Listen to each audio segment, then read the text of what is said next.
習武之人，無懼風雨雷霆。習武之心，靜看流水浮雲。習武之道，邊個先係真正嘅對手？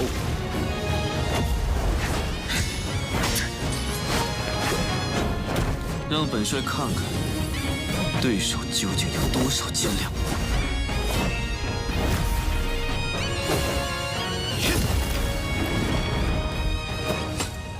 武道如水，水可乾，亦可游；水可攻，亦可守。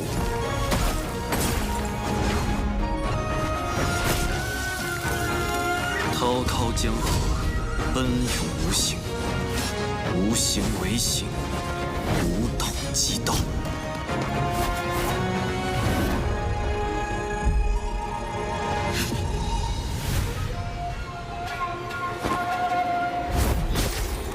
真正的对手就是自己。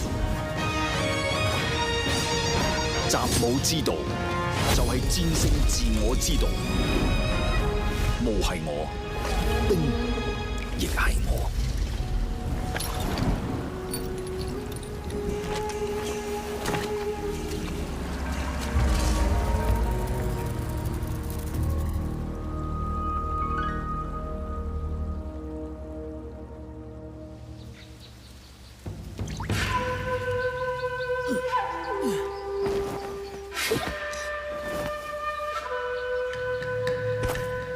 诸位，可愿为本帅俯首？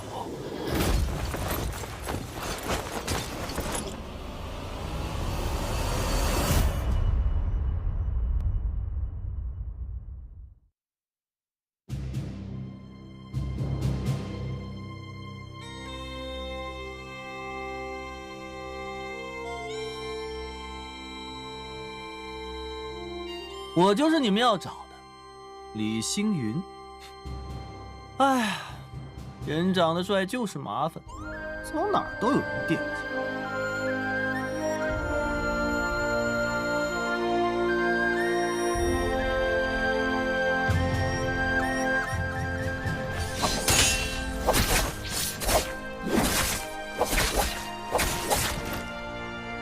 记着，本姑娘叫姬如雪，是幻音房的人。 幻音房的剑，从来不会迟疑。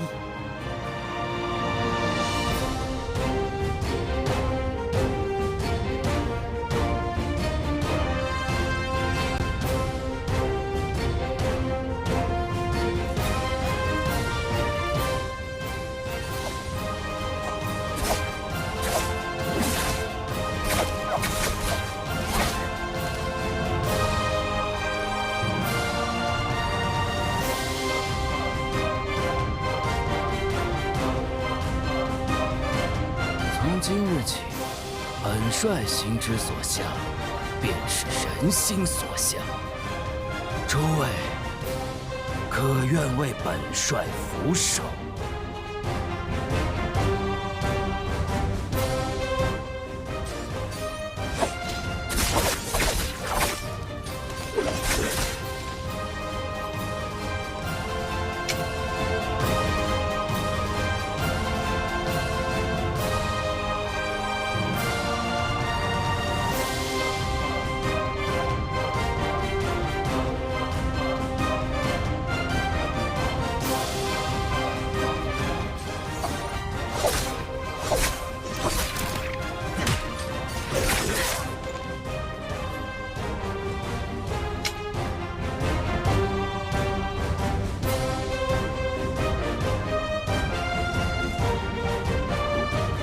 我是齐王，亦是幻音房的女帝。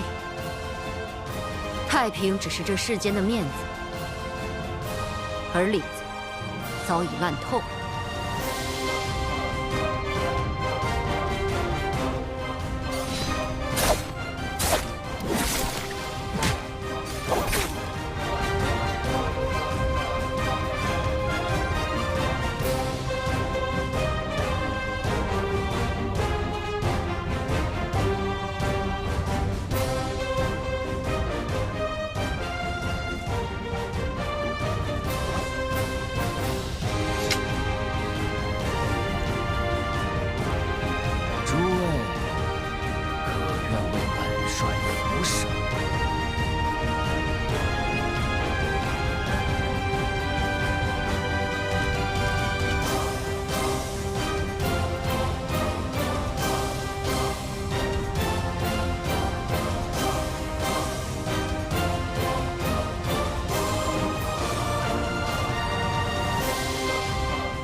As chaos tears open the heavens, the natural order inverts. My, how many journeys back and forth have you made already? Still not found? Searching for someone lost in the rifts. No small task. It's nothing. I'm just doing my job. Here's a small charm for your protection. Much appreciated.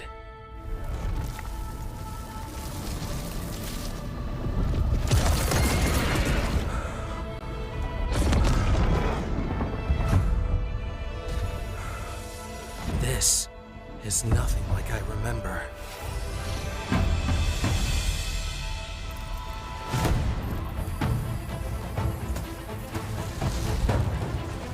Curious, but there's no time to waste.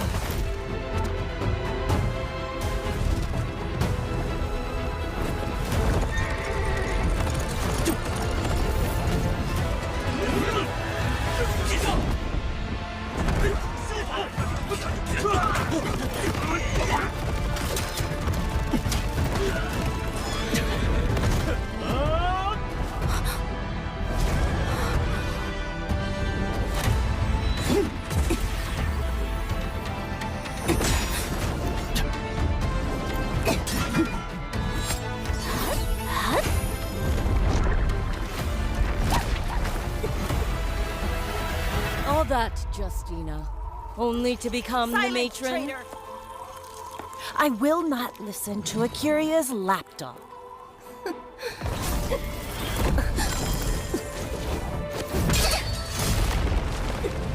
Today, I will purge you, Shun, of your filth! Go now! You're courting death! Justina!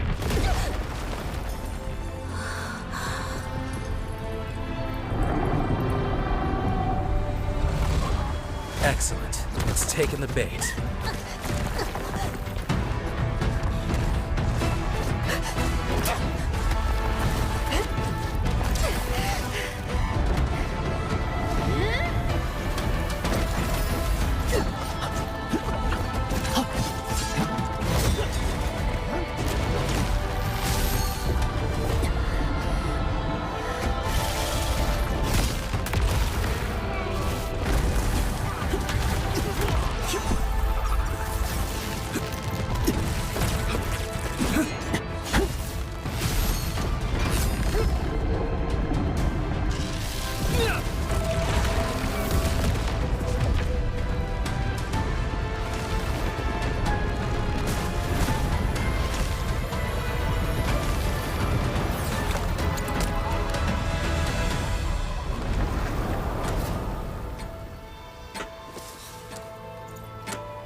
As your escort, it's my job to return you to Lenazra safe and sound.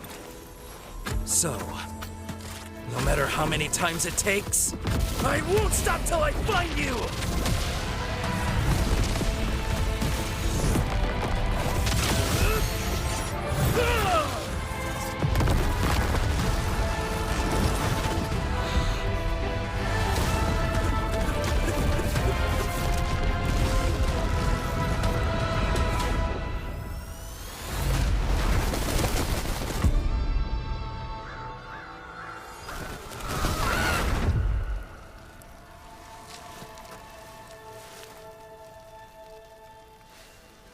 That light.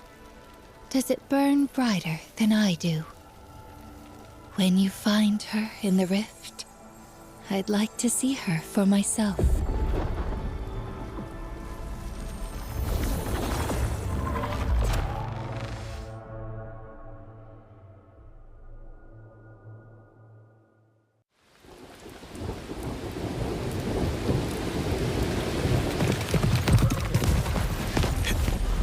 风卷雷云，来者不善。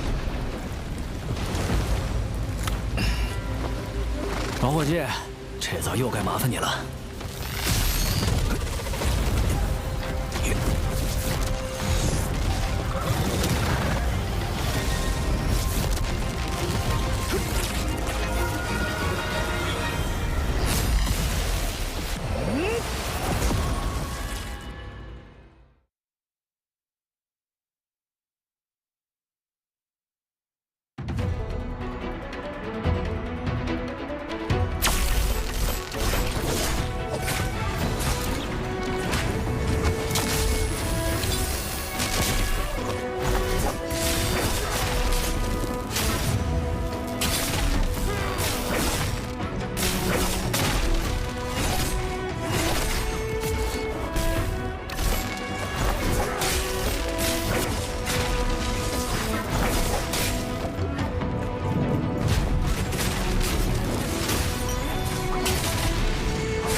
Nights are long, trying to understand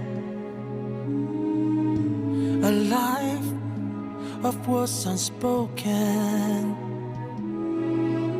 How all of her hopes, all of her plans, told so much of what I meant to be. How some should stand, but I'm broken.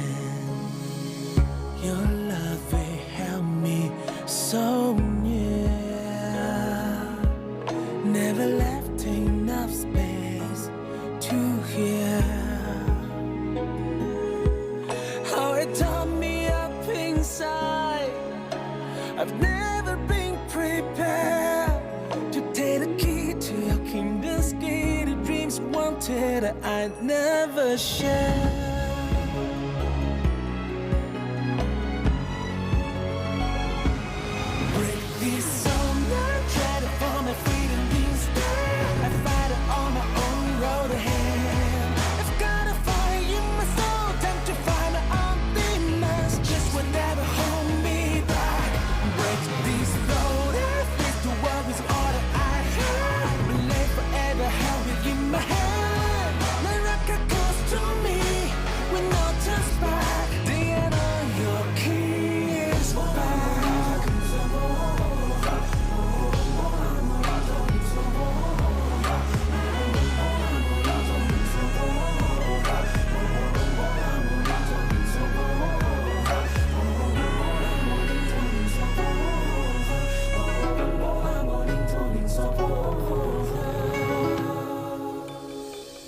Deep down I know how you care.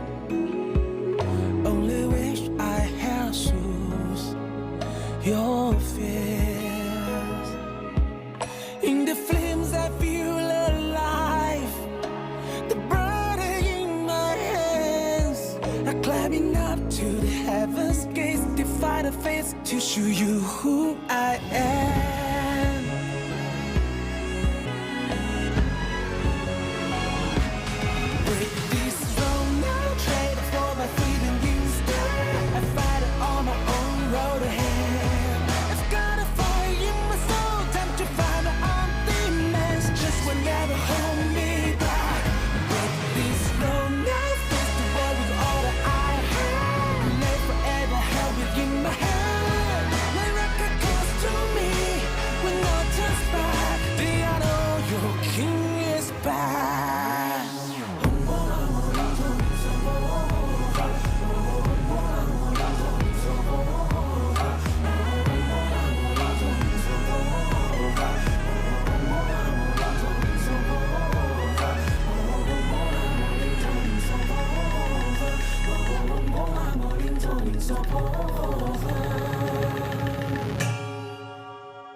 Ladies and gentlemen, welcome to NARAKA BLADEPOINT Pro League Biweekly for Solos. I am Nbpl. I'm joined by the legendary Dunkin' Donuts.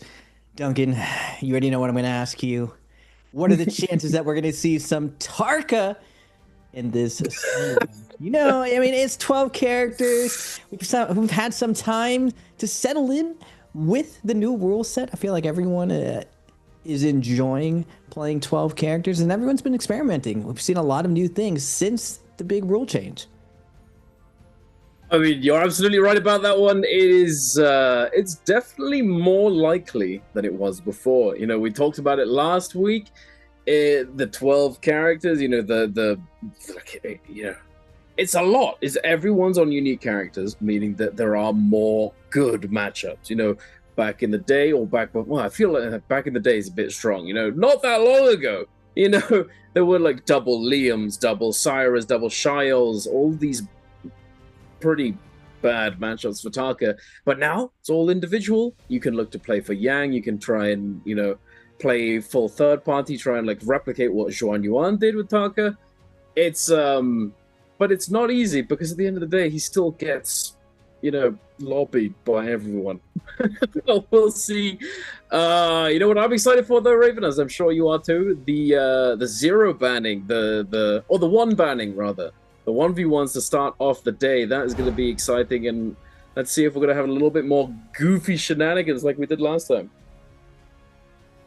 Speaking of goofy shenanigans, ladies and gentlemen, for your NBPL Fall Twitch Drops collection, remember, if you guys watch for 15 minutes, you get some tape, 30 minutes, you get some silk, 60 minutes, you get the treasure. We are on that bi-weekly for, it's not finals yet, but make sure to tune in. Each finals has a special prize you can only get on those finals. And man, the season has gone by fast, Duncan. Looking at this, realizing that it's all about to be said and done, at least for the bi-weeklies. Now, the finals really set up for the true NBPL finals. And then above that, the actual J-Cup.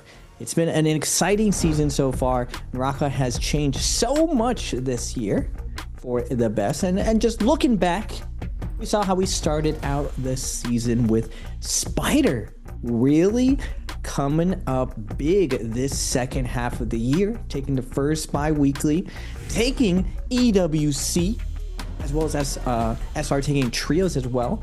And then bi-weekly 2, we got Spider, and bi-weekly 3, we got Spider again with SR getting the trios. Now, we did see GD come back in trios as well. They were absolutely unstoppable last year, and this year they seem to be picking up where they left off a little bit, but they've had a lot more competition with SR. Now, like I was saying before, Duncan, bi-weekly 4 final, it's the last prep that everyone's going to get before the true finals. We won't have the last chance qualifiers, you know, for everyone else fighting their way to make it to J-Cup, to the NBPL finals, to get a chance. But you know, I think this year, at least for solos, Spider, this is the best I've ever seen him ever play. I would say even before when Mike wasn't around and he was absolutely crushing everyone, I would say he's playing even better right now because he's playing a play style that no one else does. It's completely uniquely his. He seemed to have reinvented himself from the ground up, and all of that hard work of really finding himself is paying off. Yeah, you said it. I couldn't have said it better myself. It's like I feel like maybe like after, you know, he came up short time and time again, and I think he went back to the drawing board. Like he did, you know, 1,000 hours of VOD review. VOD reviewed all of his peers, all of his competition. You know, Mike for sure, T225 definitely in there. You know, there's a little inspiration in Spider's playstyle from T225, or at least old T225. You know, we've all seen it. You know, what is this ugliness? You know, just straight up focus attack after focus attack after focus attack. It's crazy. But he's like, I think before, perhaps he was, you know, he was striving for a certain, like, his idea of perfection. Now, he's just throwing everything in there. And it's great to see him succeeding because he certainly deserves it. He's been at it for so long, and he's definitely coming back this year, the end of this year, with a bone to pick with everyone who's doubted him, saying that he couldn't have, if Mike had been in the J Cup that he was in and that he won, that he wouldn't have won. Nah, bro, he's coming for that title this year, and we will see whether or not he is able to take it. But we're getting ahead of ourselves. We are here on bi-weekly for Game 1, Solo Day 1. And what are you hoping to see today, Raven? Are you looking for any adjustments that we, compared to the previous days, the previous Solo days? Have you heard anything from Frost, perhaps? Has he told you anything about anything, solo related that's coming up for him that he thinks he's gonna, adjust to or anything like that? Well, seeing that Frost is already, from what I read, was already qualified now to go into J Cup. He just got through, so that's going to take a huge weight off his shoulders. And today, I saw him grouped up with Mike, which, if you didn't know this, ladies and gentlemen, usually if one of the top 4 fighters get paired together, they generally know how each other play and will fight around each other, knowing that they're going to win Spirit Well. So it's a lot easier that way. Now, we don't see double characters anymore, but I'm always excited to see Mike versus Frostibus. I remember last time we saw the one ban, Duncan, that at least for Mike and Frost, they always take it very, very seriously. Some of the other players don't take it as seriously. They don't really care whether or not they're first or second, whoever they're paired with. But to most of the strongest fighters, there's a lot of pride on the line just losing a one ban. It's one of the pure forms of NARAKA. And I think even going towards J Cup, if the same rules is there from Nbpl, I don't think the rules are out yet. It may make a difference if we start figuring out where the hierarchy of 12 characters kind of go. Right now, it's still kind of up in the air of what characters everyone decides past the first 5 or 6 picks. It usually is map dependent.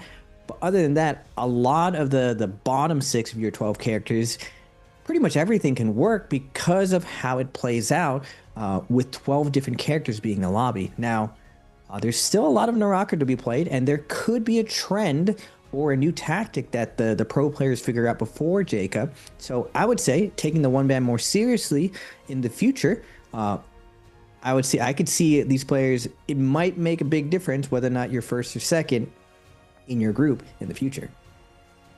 See, I completely agree. I think that perhaps one of the reasons why some of these players aren't taking it so seriously is if they were to take it seriously and then they just got rolled, it would be a pretty bad start to the day.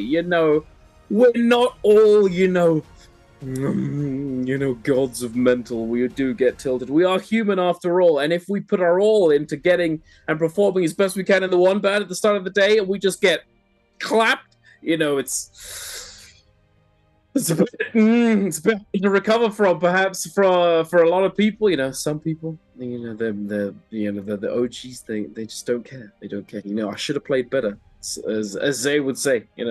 But I've heard of you told me that whenever he doesn't do something well or whenever something doesn't go his way, it's like, oh, I should have played better. That's the competitive mindset. But not everyone shares it. Some people still get emotional because they care that much about competing. So we'll see. Maybe that's why. If you don't take it seriously, you don't get tilted.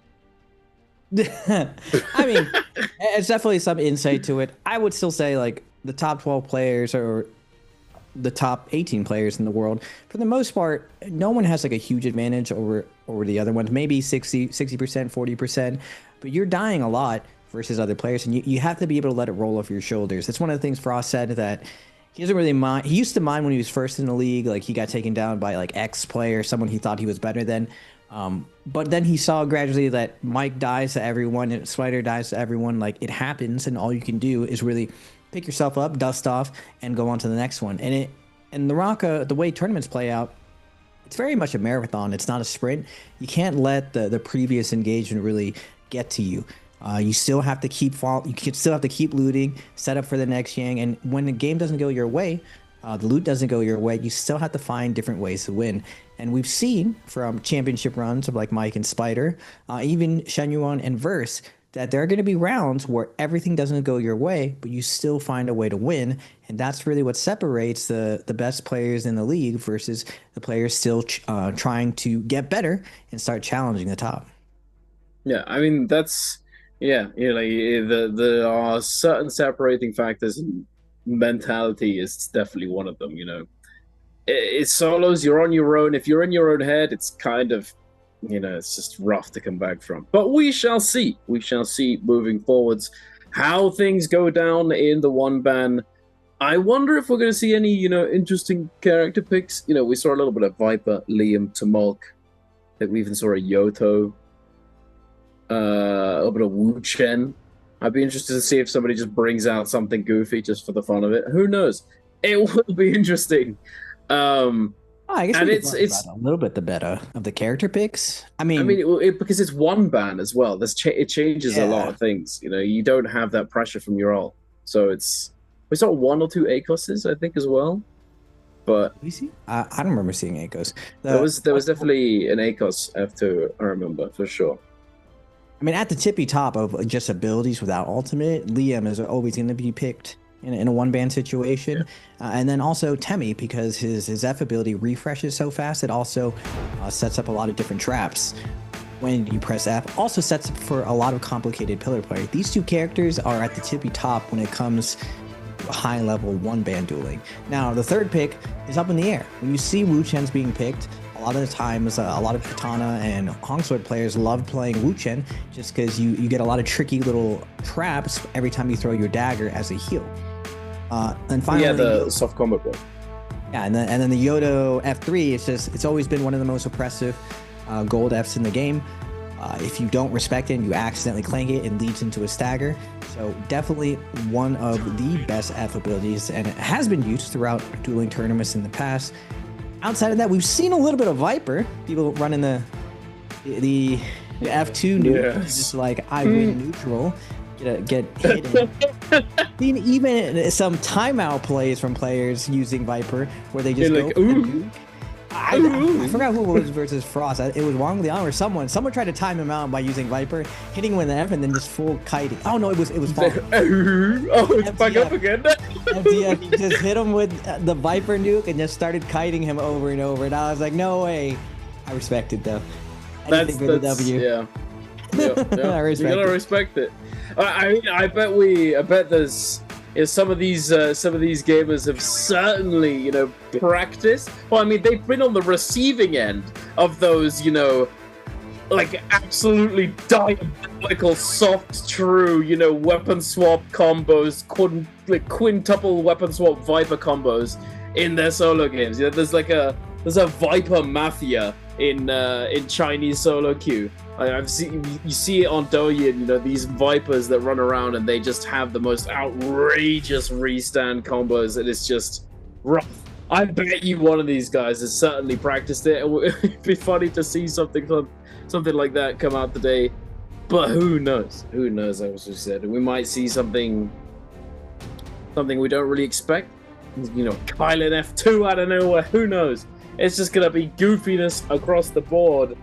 At least from what we've seen before, you know, we've seen a lot of laughing, a lot of, you know, we saw a slap 1v1 at one point. Who knows what these players are going to be bringing out? But I think to kick us off, we are going to be seeing Arano and Star. And Star, we got the camera on him as we were waiting for these to load up, and he was looking extremely zen leading into this. Looking pretty ready for this one. Tumulk versus Viper, pretty standard. I think out of all the players, one of the most impressed I've been is actually from Arano's fighting. He used to be just heavily macro based, similar to Wang Liang or Edward, now he's called. But now, if you actually watch how Arano fights, he actually plays epically disciplined, epically safe. And just very spacing conscious. Like all his moves are so calculated now, rather than just playing for gambles. He tries to control the fight a lot more, and he's willing to take aggression towards you and really force you decisions. Now we are seeing a lot of the zoning, waiting back with the staff versus That was the dagger. very close. The dagger of Star. Star's trying to get something through. Now, if this goes to damage, which if you're fighting this long, we get the uppercut into the R&B, and just waiting it out. Mid dodge. It's not gonna matter. He's gonna be able to time out at this point. Wait a second. Wait a minute. Juggled. Oh, just barely. Arano does win with the timeout. I mean, staff versus dagger. You do have to space out dagger in order to win. So, good job by Arano using Temmie and staff. Usually, a lot of the best duelers do use Temmie and staff and spear. Yeah, it's a really good synergy. You know, you can dodge cancel the vertical focus attack after the second hit, and the person that you've hit with it will, you know, stay in the air for a second. If you have your Tumult F up and ready to go, you can throw it at them, and then you can just get a free, you know, like re-juggle. You know, you can go for a focus attack, or you can go for a combo if they don't have a combo breaker. There wasn't really much to say about that one just now. Star fried him. That was just a lot of focus attacks. That was very interesting. But we are going to see Tumult once again, but up against the Wuchen. Wuchen have already been forced out. Oh, nice parry coming out from Star. RMP does get dodged. Not again, though. Nice mid dodge. Gonna catch him. Ooh. Gets caught slipping. Ooh, very nice dodge on that on the RMB. Let me focus. Gets turned away. Dodging through the RMB. The joys of low ping. We love to see it. Oh, it's cooking. He's just sending those RMBs around the pillar. Round and round we go. He's looking to time him out. He's making him sweat right now. He's like, ooh, you gotta do something, buddy. I'm in the lead right now. Ooh. I got F. Slap. Sassy. Wait a second. 3 in a row. Ooh. Four. Four is Okay. crazy. Four is a little much. Alright, around over there. Let me take it easy. Wait a second. Oh, we got it through. Oh, wait a minute. I don't think Star wins on damage anymore. He has to move. No, I don't think so. It's gonna be close, it depends though. how many. Arano's used the F twice. He might have. No. It wasn't. I think it was a little close, considering that Star did use. That was very sweaty. No, Arano. Sorry, Arano used his shield F a couple times, so he might have. That's why he's using a pole sword. Wait a second. Yeah, he did this last week, bro. He did this last week. F1 pole sword. All shout outs to Kelly. Yeah, clearly it. Running into flying knives, though, is kind of sussy. Oh, delayed. Wait. Oh, we're going for the classic scale rush. Bluff fake the heal. Fighter classic. Oh, boom. Oh, we don't go for the uppercut. You can take the free damage. See how little damage that did, by the way? Didn't even do half a shield. The R&B Pulse Sword has been nerfed to the ground. Yeah. Oh, yes. Wait a second. That would make Kelly proud right there. Use the F. That one wouldn't. Oh, nice. Big damage. Nice poke. XSY. Opts to trade a heal. As we can win a long run. Oh my goodness. The sneaky beaky double charge. Oh, XY. Oh, nice out. He turned to blue. Right there, but he is going to get it right here. It doesn't matter, Spider. Willing to take the chip. Knows that he has to force the issue. Gets around the corner. Oh, wait a minute. We get juggled, though. Gonna get set. Reset. Spider wakes up. Goes through again. Ah, XXY gets pole sorted. This is so crazy. Yeah, Spider. This is like the Viper S2, bro. Oh my goodness. Look at it's Spider a little chuckling. bit spicier, but Look at him chuckling. He knows he got him good. I'd be tilted after you got me with the pole sword. Look at XXY's face. He's not happy, dude. This is what I'm talking about earlier. You get hit by this thing, bro? Oh my goodness. It's your day ruined, bro. You need to come back. Okay, it's cooked, bro. XXY's cooked for the day. I'm sorry. It's over. Put in the montage. Oh, Shenyan special. So much damage. Oh, wake up. Oh, not like this.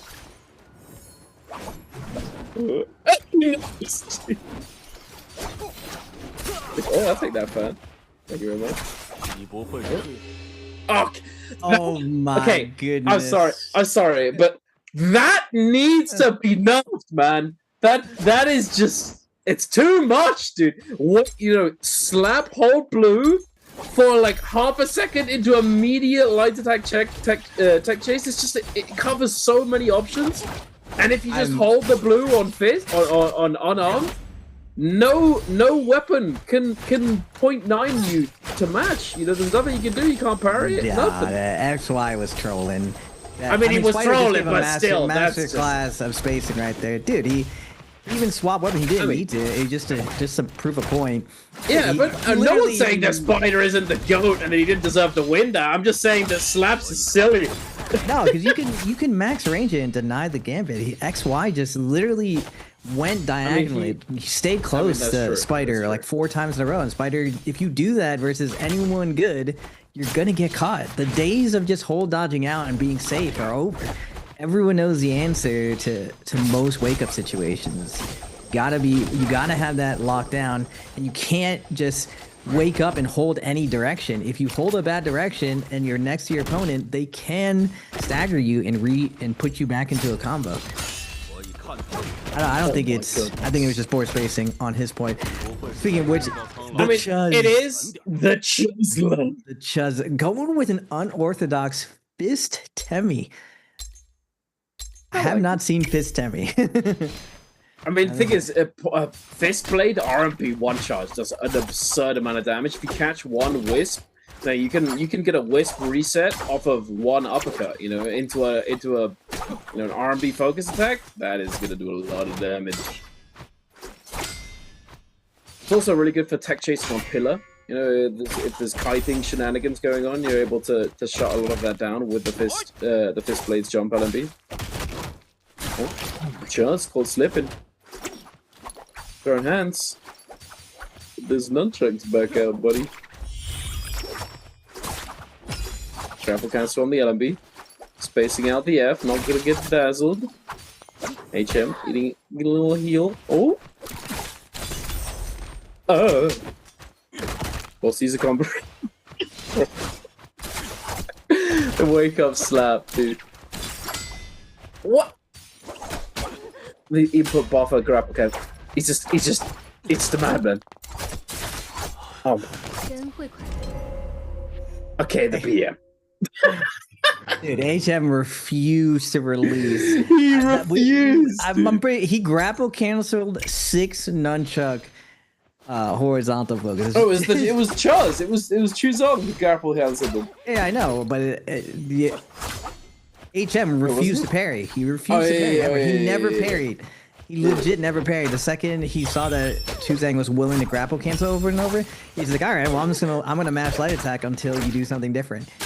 Literally just called out Chuzang's repeated shenanigan. Ooh, wait a second though. Chuzang does get a parry here. It's a little bit of a punish coming out of there. We got the Liam special.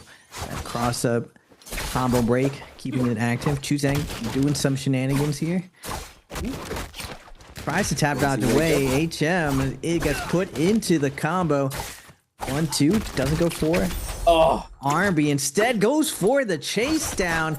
Catches HM, forcing out the combo break again, and now HM stuck. Has to force the issue or he's gonna get timed out. But again, Chuzang gets the clank and the stagger. Takes him down. The Chuzler with the dueling prowess. Can Chuzang turn it around? He's had a tough year so far. A lot of inconsistent results, but he performed pretty well recently. The last bi-weekly, I feel like. Yeah, it's like feast or famine with him, though. Yeah. You are gonna get opener. Oh, it's good. Uncooked. It's always winnable, Duncan. See? I hate you, Raven. Every time I say anything, you say the opposite, and then it starts happening, and I just, I hate you so oh my god! Wait a second! Lipo! With combo break. Oh, he goes for the slap! He's got combo break too! Oh, he does double hold on chase! Genuine! One of them's going, oh my goodness. Wait, we're gonna change heals? That's crazy. Genuine's for sure. He's winning. He's winning on a sliver of damage right now. Lipo. Wait a second. Oh, Genuine's timing him out. Look at him. Oh. Wait a second. 1, 2, sends a 3. Forces combo break. We got 3 seconds on ours though. Tap dodge roll. Oh, Genuine's timing him out. Damage? He's timing him out. Oh, which one was one? GG. Yeah. I respect you, Genuine. I respect it. Unlosable. It was close though. Hey, Lipo, well played, bro. He brought it back from the brink. Those low HP situations. I respect the double hold. Very dicey. Oh my goodness. We opened up though. Instant jump parry on the .9. Genuine is one of the best duelers, my man. Got it locked down, sending the LMB twice. Oh! Now Lipo's. He's in the blender. He's in the blender. 1, 2. Oh my god. The double hold dodge fade out parry. Oh no. Oh no. Lipo just got put in the Taj. Just straight boy. What's going on, though? Downloaded. Oh my downloaded. Full downloaded. Oh, Paste versus T225. Okay, T225 opens up .9. Like, okay, and again, and again. Wait, that's not the same. It's like a 1.2, you know? He had a little bit of meat on it. Yeah, he doesn't send the next whole blue, he does. But he sends the one after that for sure. Wait. He's doing the untruths. He sends this one. I told you, bro. On the download, bro. Yeah, he did. Dude, he did. It's the same line again. It's a little bit of the same. Oh my goodness. I mean, to be fair, Pace is in chasing. He's chasing a lot. Yeah. Chasing his whole dodge. Defi's like, nah, hold this. Ah, yes. Oh, the timeout. This is mental damage right here. The timeout is much mental damage. Oh, wait a second. 1, 2, 3. No. Okay. Okay, dude. Right. Baby, come back. Oh, baby, come back. I'm not gonna lie, timing out someone in the first round might be optimal because you for sure get under your opponent's skin if you time them out the first round. T225 is chuckling his cheeks up and Paste is just full serious. He's so mad. Oh, the Eno! Okay, we haven't seen that yet. Paste pulling out the strats, the F2 ridiculously low cooldown. Just gonna, it's like the F2 Viper with lower cooldown. Is it though? No, I mean, it's pretty decent. Look at the cooldown. What? After he uses it, 16 seconds. So unbelievably Paired low. with nunchucks might be good. Yeah. Look at this. He's going with the timeouts. He wants the time him out back. He wants the time him out so bad. He wants it so bad. Oh, wait a minute. Wait a second. Oh, no. Paste. Oh, no. It's over. Oh, nice repair dodge. Clank. Clank City. Clanking today. Okay, Pace, his mental recovered with the clank. The clank death. This is the matchup I wanted to see. BB's Frostivus versus OUG Mike. Hey, you gotta do it right now. Oh, he hit him with the emo. Oh, we opened up with the parry. Yeah, open the parry. Oh, we get the catch though. Nice. The combo nice. break. Oh, Mike. Oh, fogs up the pillar play. We're going straight high level immediately. Zigzag. Oh, wait a minute. Back-to-back parries. Mike. Oh, has Frostivus against the ropes right now. Yeah, BB Frostivus, bring it back. BM fist blades. No, jump LMB is the most outrageous jump LMB in the game. Oh my goodness. I mean, he's playing it safe. It's a force. Sure. You're never hold dodging that in your life, dude. That is, it's just cut. You have to perfect tap dodge it. I don't think even that's a little saucy. It's hard. It's doable. Attack. Catches him slacking. Oh, wait a minute. Damn. That was rude. That's a rude 1, 2, 3. Oh, it's a rude R&B. He's a rude boy. Okay, nice. This is what happens to rude boys. The king of knives.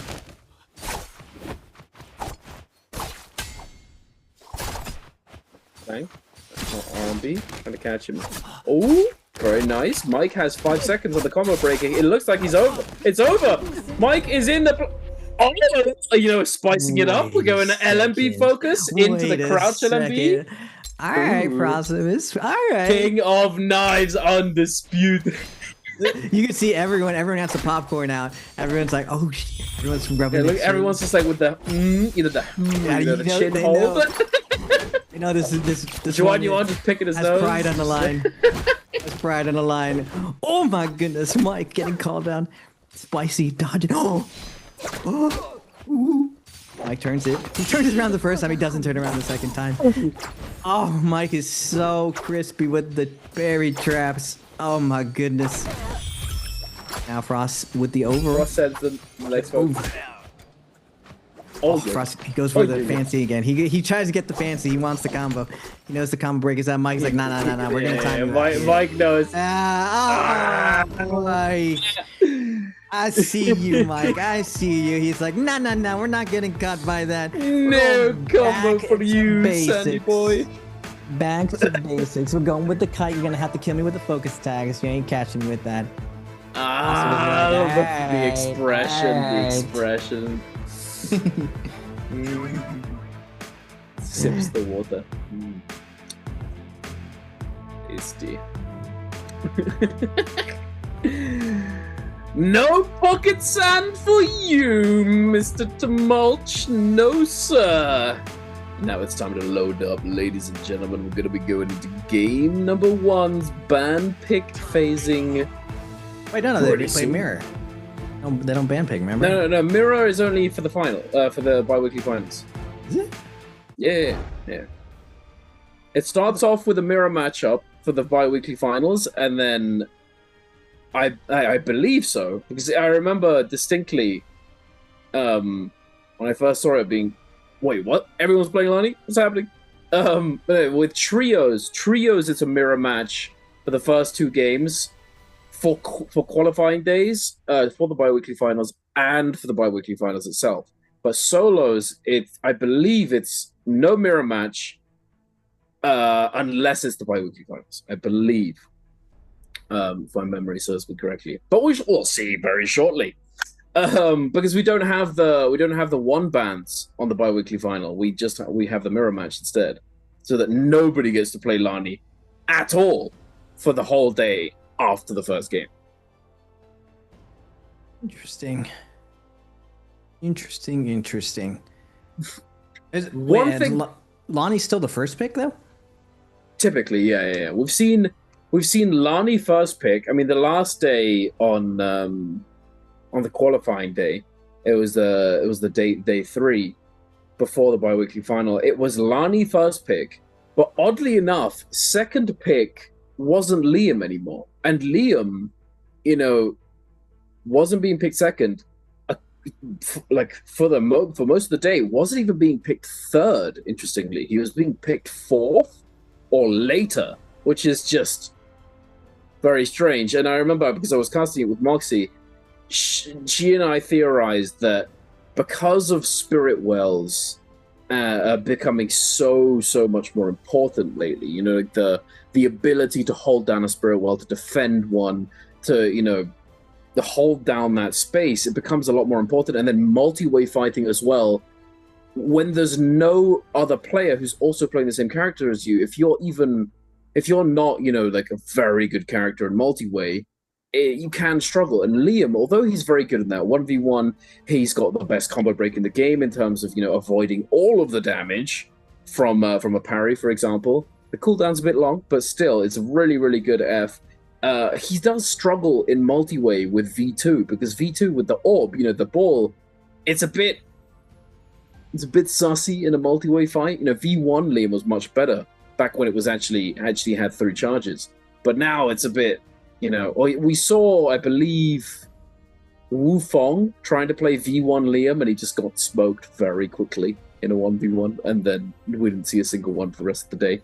But Liam just is later now, and instead we've got Syra second pick, Shayol or Yoto in third, and then it's either Liam or you know, if it was Yoto in third, it's Shayol in fourth. Feria as well, getting a lot more pickups. You know, more middle of the pack picks though. Still, I think maybe Isia picked it a little earlier. I don't know. Feria overperformed like a lot in the previous day 3 last bi-weekly. I briefly saw a couple Feria endgames where I don't know why the endgame lobby with 4 or 5 players letting the Feria go. It's kind of just like that usual destruction. We're seeing the first difference in meta though shifting after a year of almost the same characters being in the top 4 or 5. It's interesting to see. This is the first shift as we have so many different characters in the lobby, and like you were pointing out that you and Moxie theorized Duncan winning the Spirit Walls. Super important in order to kind of secure kills and ladder up. You're going to get some highlights with some facial reactions. I was keeping my eye on how people were reacting. Yeah. Oh my god, I think the MVP has to go to Spider. He put XXY in the absolute blender. He just a ginormous gappage, just putting him in the montage. And this is what I'm saying. His wake up, XXY just a lot of the time not controlling the direction of where he's going out of these situations. Look, again, he goes directly to the side of Spider, and that's a layup when it comes to the best duelers in the game, and Spider is one of the best to do it right now. I mean, you're absolutely right, but so in that kind of situation though, you know, we see Spider fade in because he picked up the fan, which is going to cover, you know, a backwards tap dodge really easily and create a really good, like a beneficial gambit situation for Spider in that regard, because it's like it leaves essentially no option select. No, like if you roll forward to getting caught by like RMB, if you roll back, if you tap dodge back, you know, even a repair dodge with not much space to actually move because the wall's going to be behind you, you know, it's no, he could have for sure went backwards. The reason why Spider goes fan is that fan will never lose light game. So once you're put in the deficit, you can't come back as long as Spider play is very, very safe. You can't. A lot of people. And you can always kite him as well. Yeah, exactly. A lot of people in dueling situations, they gamble so much on going on extended uppercut combos, but versus anyone very good, the chances of them making themselves vulnerable to that, especially if they get a lead by chipping you, it's pretty much like you're not getting them. You're literally not catching them unless you have some type of ability that gives you it, like an Akos F2 that gives you an uppercut combo. Most really, really good players are going to space you out, and on the outside of one band, you're for sure getting range to death. Inside one band, he's just gonna hold focus attack and never give you a chance to stagger him one more time. Yeah, it's very hard to beat. You know, you said it. It's just the king of that light game. You know, the clank after clank after clank, dagger and fan having that unique property where, you know, you both get sort of back a little bit, and then you have the ability to almost immediately go into that, you know, wind push with the fan, the soul break on the dagger with that blue focus. You know, you can send that. That's a little sassy, you know. And if your opponent's, you know, on the ball and you send it, but you send it in the opposite direction and they jump parry you on reaction, very dangerous, very dangerous. But it's it's definitely very, very hard to deal with. And it was a big tempo switch as well. Because it's another thing that I think very valuable in those kind of situations. You know, he was playing Staff the entire time and then just fully tempo switches, and he just gotten adjusted to the, you know, the staff lines that Spider was putting out there, and then fan. I mean, it was kind of cooked either way. You know, it doesn't really matter at that point. Anyway, Game 1 is going to be upon us very soon. I want to see whether or not Liam appears in that top 4. He might not. It's still a comfort pick for a lot of players, though, so we'll see.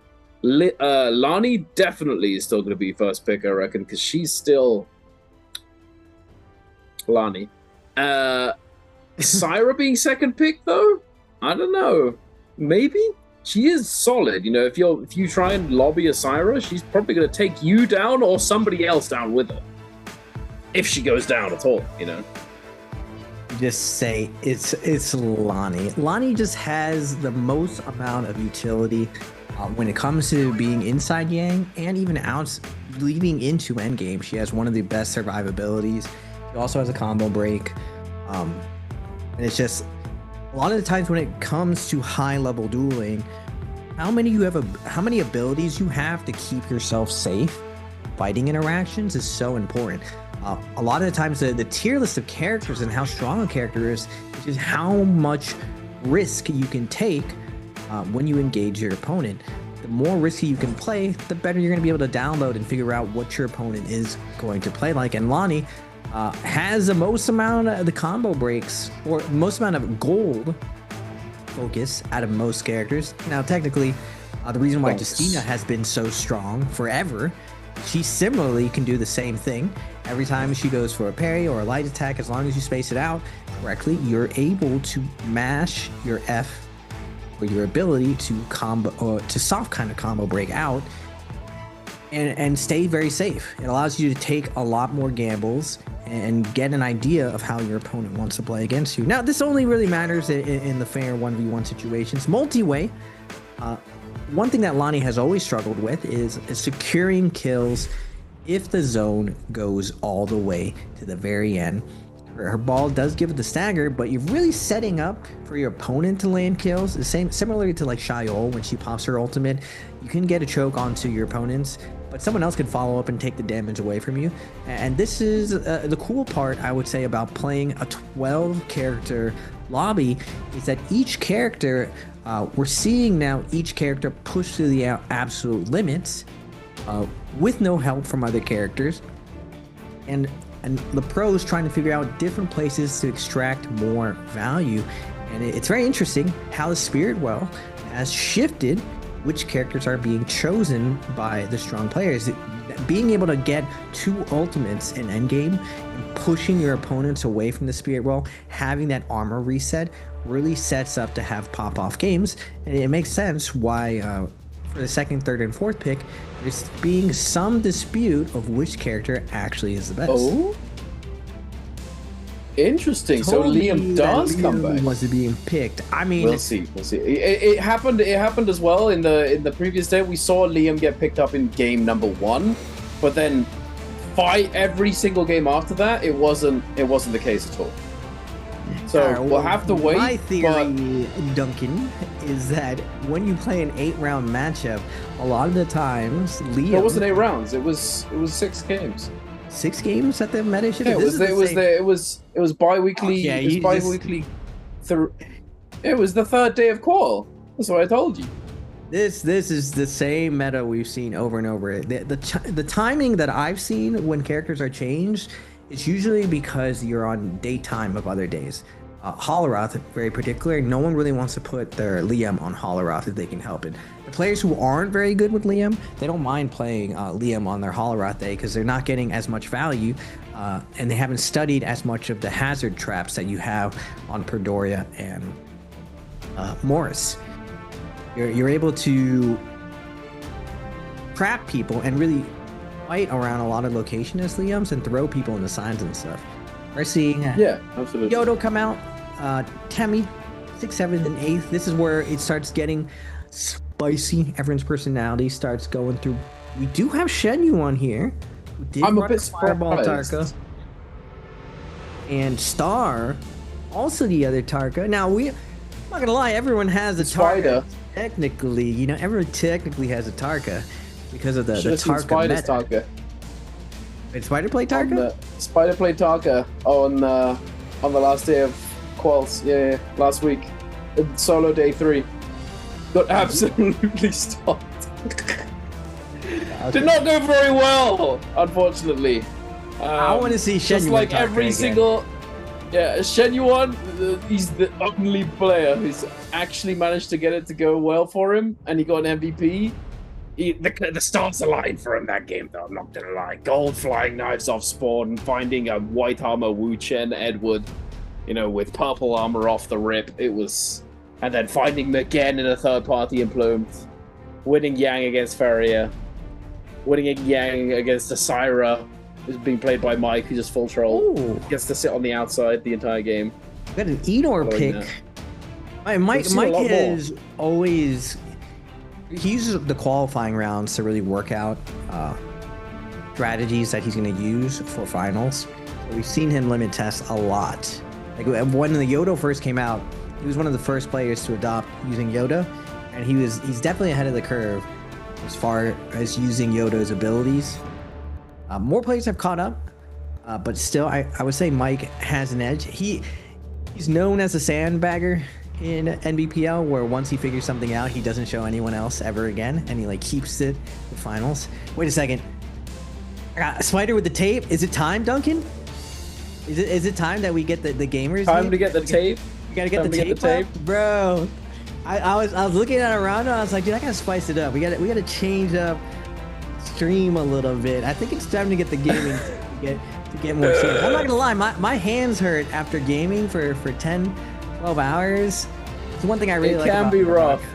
It's very easy on your hands when you're playing extended because of the queue. There's a lot of downtime between certain situations. I mean, in this lobby, there's definitely no downtime.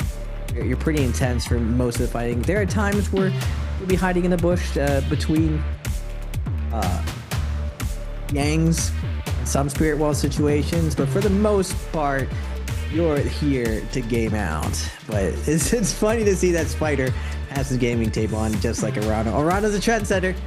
We're to hear, folks. Now everyone's gonna get a girlfriend coach. What do you want to tape? He went out for dinner with Arano and his girlfriend. Arano's girlfriend had bought him the tape. She was like, "Oh yeah, you should really get it. It's really good." Arano gives Spider a look. Just get it, bro. Well, I actually didn't see the brand. I'll buy you some tape. I'll buy you tape. Oh, thank you so much. Yeah, I'll use it. Yeah.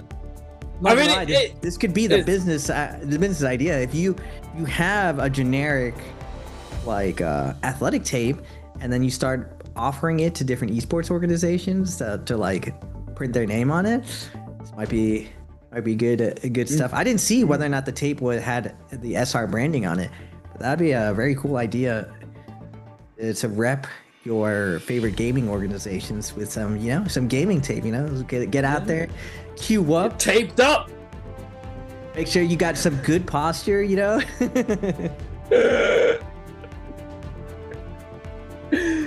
gonna get the TXJ back brace. You just. TXJ got the best. He makes me sit up every time I see him. I'm like, oh my god, TXJ, why you gotta make us all have to sit up a little bit? Make me sit up, bro.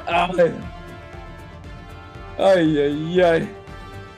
Man sat on a wooden chair his whole life, gaming. A stool. The stool. Oh my god! I bet he's got an exercise ball at home. He plays on the exercise ball. Medicine ball. Wow. That's the next thing. TXJ's going for full performance enhancer. He's gonna come. He's got JL printed on it. It's the JL medicine ball. The giant bouncy ball. Get posture like TXJ, ladies and gentlemen. Oh, we're not messing around. Here we go, ladies and gentlemen. Here we are on Padoria Fireflies. My man, that's my saw right there. We just got to start off every single time with ultimate, super safe. Unfortunately for Lipo, he's running into the super stack Spider, and this is something I like seeing from Spider. Oh, even though he's one of the strongest fighters right now. Doesn't matter. You want to leverage everything possible. Mike, speaking of which, eating the dirt from Pace. First blood going to the pole sword of Pace. You see Michael landing in the south there all the time. Usually contested by Spider, but now we see Spider moving out, looking for new, fresh grounds, while Mike gets taken down by Pace. Yeah, this spawn, it does have, one or two Fireflies, but there's one that's, like feasible to get before going in and getting some loot. You don't want to miss out on all the loot that spawns right there. So you gotta be able to get the Firefly and then get the loot as fast as possible. So there being only one, if Spider wants to play the first game but safe, it makes sense. With that spawn that he went to before, there's you know, there's 2 right there next to that cave opening, and then there's another 2 that are relatively close by as well. If you use your ult as a third-party situation, you can kite over there. Pretty good terrain to kite as well. And it looks as though this is where a lot of players have gravitated over towards. And maybe he didn't want to get turbo oogly and run it down at the very beginning of the game, like everybody seems to want to do right here, because there's about 7 people. And T225 looks as though he's the focus. He's like, wait a second, guys, I'm full health. Lonnie turns on him. What are you doing? She owned it. Leave it open, man. Get out of here. Oh my good googly movie. Oh, that's empty. Oh no.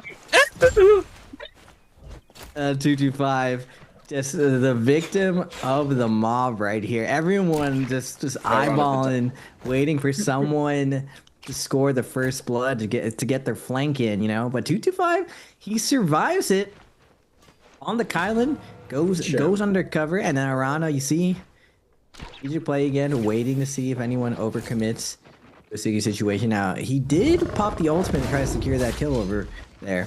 We are going to go over to Paste and Lipo. Paste has really impressed me with his break, coming back, filling in for Alliance. He's been doing super well with that short break, looking like a new monster, refreshed. But unfortunately for this monster, he's running into the actual monster of NARAKA Pro League. Spider cannot be stopped. Finds the immediate value off the Syra ultimate. Now, he is going to be surrounded, though, by Lipo and him, or HM. Oh, but he does make his way out of there. Can he survive this and make his way to another Firefly? Nunchuck's not the best for kiting, but Spider is going to be able to get on this rooftop and get a nice reset. HM, lock in, bro. Get out, get on him. He's used up. Spider. Wait, Velocity. Oh, wait a minute. Velocity Gaming. Wait a minute. Spider. Having a very fun and interactive experience. Trying to clear away. Makes it around the corner. Does find the white armor swap. One of these locations. It's just one of those spots where there are a bajillion armor swaps lying around. Spider with the Velocity trying to fend off both these players. The Sandy boy, the Demol popping that F. Gonna continue chasing. Only for a moment and giving it up to get the reset, and it looks as though the party has arrived. All these gate crashes. What's going on here? Spider? What is this? Someone? Oh, microwaves going. Someone unplugged it. Got no ult. Spider. Is he getting to? Okay, please. Chuz. Oh my goodness. Lock in, guys. There's a Spider with no ult. No ult. Zone 95%. Okay. Oh, Frostivus. BB. Thank you, Frostivus. Thank you. The guy with the with his head screwed on correctly right now finds the low HP Syra with no ultimate. Well played. Thank you very much for that one. HM, Chuz hitting each other for some reason. It's interesting that Chuzang was opting to go with vertical focus attacks there instead of just a quick LMB focus. If you just go for that lump damage horizontal, easily could have taken down a Spider. Less likely to get parried too from the lingering hitbox, just in case HM decide to turn around as well. Yeah, but you know, you gotta risk it for the biscuit if you want to eat. True. You see Frostivus just roll in, he just holds. Eating good. He just holds, Spider does a double jump, boom, right out of the sky, and we just done. Delicious. 30, 40, 45 seconds, you gotta be efficient, you gotta be in and out. Yeah. And we are gonna be going to the first Yang of the day. No one's day eliminated immediately, so everyone locked in. Still finding recovery right here. Frostivus looking very stacked on the Valda. Purple armor with the blue flying knives. Those jades are looking sussy. Very, very stacked. White attack jades. I mean, we got the purple armor. Who's more stacked, Mike or Frost right now? I'd say probably Mike is a little more stacked. No, the purple weapon got all those jades, looking pretty good. But then again, Enor, no combo break. Gotta go for a ride. Get staggered once. I don't know. Very nice. Ooh. A little bit of red. I hope Frost does opt to take Mike in the Realm of Yang first. We got XXY. Usually Edward. You know, you know he's gonna get XXY. You know that, right? Like 100%. It's always Frost's first Yang on first game of the day. He always finds the red chain player. Every time. Oh wait, it wasn't the red jade, but it wasn't Mike certainly. They both matched to go in as fast as possible. We are gonna get Frostivus versus Star for our first Yang of the day. Star opting to open up with a parry, goes with the overhold, catches Frost, forcing out the combo break, and then lands a parry. Wait a second, this is a new Star. Frame one. New Star. Wait a second. He's new and improved. And now Frostivus being the victim of his own combo, put against the wall. 1, 2, 3, RMB into the ball again. Just touch of death. Bye-bye, Frostivus. Unfortunate, ladies and gentlemen, they're right there. Oh my god. Oh, okay.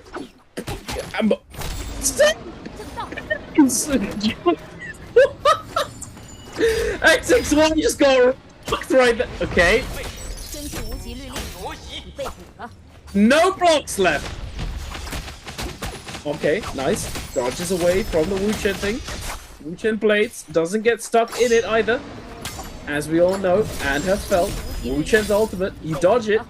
Hey, buddy, that's if you don't get out, it's gonna get more value. Unfortunately. Oh! What the? What's that just watch? Hitting him with the chicken.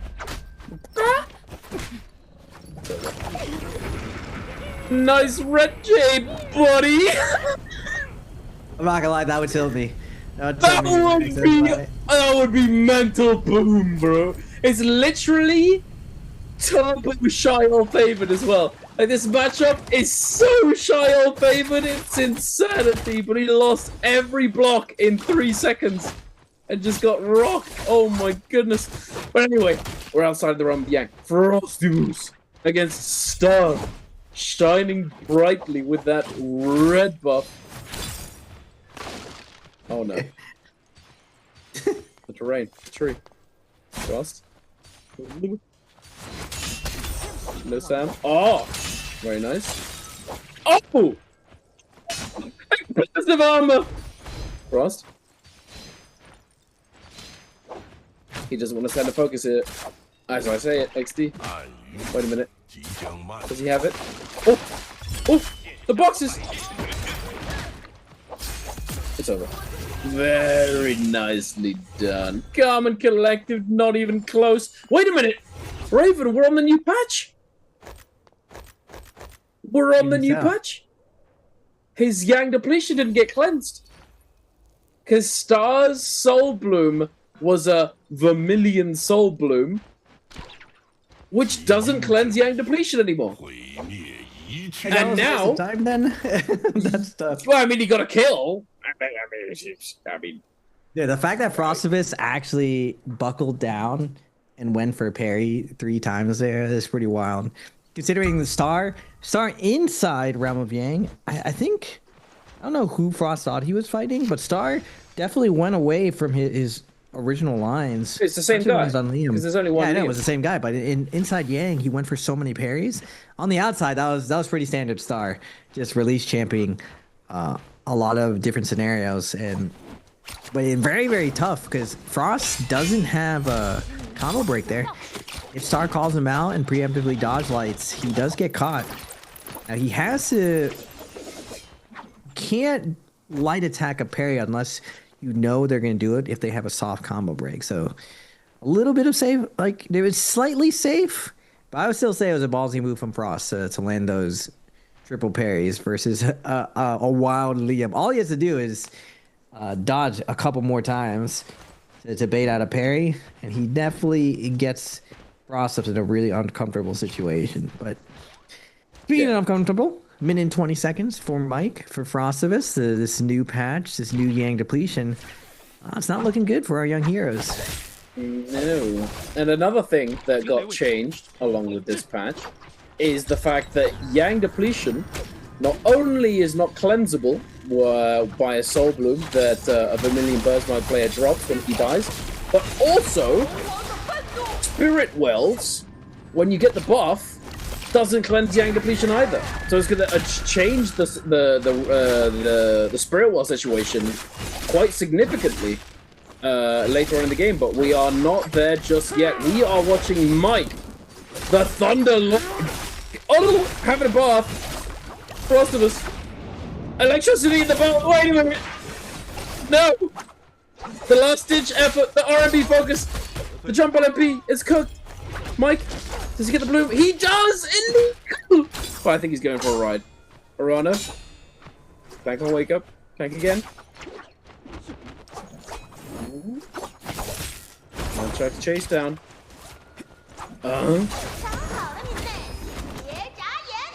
Harano, a little bit trigger happy with that combo breaker, but the ultimate's out, and it's Lani. So, wait a minute. Harano. So, his tape is not on correctly. The tape's slipping, guys. He needs new tape. Ah! Where is he at? Oh my goodness! Oh yes, thank you. Take me away from that. The tape not coming in. We are going to move over to Shen Yuan on the Wu Chen versus Star. Star opening up with the patented one charge. Shen Yuan receiving the one charges and now delivering the one charges himself. He's going to get staggered right here, put against the corner, put into a ball, sent flying into the Jubilee. But now we've seen Star do this over to Frostibus. It's looking like Shen Yuan. It was the same Yang, no? The same thing over on the Wu Chen. Now we are going to go over to Pace versus Spider. Now we saw Spider's proudness of his dueling during the one bands. Pace is known for his light attack catches. Will he be able to catch Spider here? Nice F2. Smacking Spider off. Spider, nice F placement to get a heal. A lot of min-max in here. And Spider gonna get that nice juicy fry off as we're off to the races. Ult v ult. Syra and a Tiger. Rawr. Wait a minute. Oh, the Tiger will scorch the Spider. F2. No dazzle. Let's get rush away. Jump up on the pillar. Spider with the shenanigans. Oh! How the other turns of table. Jabbing. Gets clanked. Sends it again. Pace does it go for one more time. Oh, yes, he does! Jump on the beat. Meow. There we go. And Akos prevails. Spider is squeezed into Pace. No! Wow. I'm in that kind of mood today. I don't know why. But we're having a good time, and so is Pace with his White Tiger's prowess. Extra Tiger for the Akos. There you have it, ladies and gentlemen. And he's, for some reason, rocking the purple staff instead of his golden one. Although you could, I mean, I think maybe it's because he just wants the next person he sees, he's just going to instantly 0.9 and he doesn't want to risk getting parried. So we'll see. And, you know, he doesn't have combo break F, so perhaps that's the reason. Maybe he's not good. Who knows? It's very common for people to hide their gold weapons. They don't. If you're gonna throw out focus attacks willy-nilly, you don't want to give them up. One character unless that you you're can. Leo. Yes.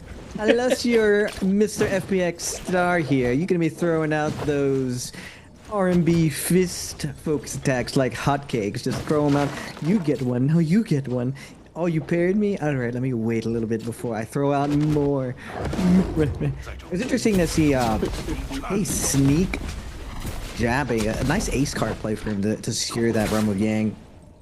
Wait a minute, Star has multiple tricky weapons here. He does have the dagger for the kiting. Games. Interesting that he's going to switch the dagger to secure kills. Normally dagger mainly used for kiting, not to really secure kills. The LMB does do a lump focus attack. But it's not as juicy because it's only a 1 charge. But we'll see. It is gold. So he's going to be doing lots of damage. We are going to see 225 though. Put a ton of damage to Shenyuan against the wall. Wuken. Oh, going to be popped. Now 225 wants to do stuff. Can't do stuff because he is busy having stuff done to him with those daggers. He's finally going to pop that ult. So he can do stuff. Multiple players are going to see the doing of ultimates being released here. Anyone opts to throw it far and not really go for a heal. He wants to secure the kill. Unfortunately, not able to. One is going to come over and find the kill with the canoe. Very nicely done. He has secured the tape. Arano's back in it, ladies and gentlemen. Spider dodging away. Did manage to pick up the Soul Bloom. Thankfully for him, and he's trying to get his revenge on Mr. Tiger over here. Ooh. You ulted? Okay, time for the microwave. Microwave the Tiger. Coming right up. Spider. And chase him down with the Dazzle. Does not connect. Paste does. Armor right on through it. Spider's in a bit of a sticky situation here right now, though, as he wasn't able to keep up with Paste, and is now in between Paste and these other players. But for whatever reason, we are once again not chasing the Syra with no ultimate. Is this why Syra is getting picked so much? Because there's just some kind of mental block? Can we chase Syras when they have no ultimate? It's just like one of them. It's just like one of your best chances of killing Syra, no? Like, I don't really understand. Regardless, Star gonna be getting his 3rd gold weapon. He's extremely gold right now. Very, I mean, he's the metal man after all. Mike, not looking so hot right now. I mean, he's all right. Purple armor, purple nunchucks, but that's about it. Going for the Mike opting for the full melee resistance, not going with the split. Wait a minute. Get off Pace? He's being a little BM right here. Posting up Star. We are going to go to a gang highlight here. Pace versus Mike. Pace going to opt to find focus attack on the scale rush, letting Mike know you're not going to be sending those willy-nilly. Enor ult's going to be coming out as Pace uses Tiger to stall out, not wanting to trade the Enor ultimate. Now we are going to see Mike come back in immediately, get some value off the F, but Pace is going to find his value off the F, sending Mike for a ride. Mike uses the F to dodge through, but it's not going to matter. Pace is going to find the hold a dodge back into the light, into the combo. Pace, put in Mike. I'm telling you that. The Enor pick is... I'm not a believer. The only person who really made it work is 225, and that man's a gambler, so he's the one making it work. I don't know if 225 has ever set any meta when it comes to character picks. No, the Takeda didn't really catch on early on. I think you're right about that one. He does get value off his gambles, though. He does. So yeah, risky. I mean, he's just the gambler extraordinaire. You know, he's just on it. Paste and pushed off the spirit well. Arano does not want to let him have it, but oh, wait a minute! The Syra without ultimate is back. I think Spider's good. He doesn't like the Tiger. Does not like the Tiger. Pushed him in out of the, letting the well get immediately taken by somebody else. I mean, he doesn't have ultimate right now, so HM gonna be looking to secure it for himself. He does have that White Tiger's prowess, as he managed to secure the other well. But now that means that one man has gotten both wells, and 6 people have Yang depletion. So it is about to get pretty ugly, pretty spicy, I would say. HM not opting to pick up that golden armor just yet. It's going to be holding onto it for an armor reset later on. Looking for the F, does not find it. Trying to be fancy with the bow shots. P55 taking a little bit of damage, forced to kite away. Spider has managed to get his hands on the flag. Oh, sneaky assassin's lunge out of nowhere. Star.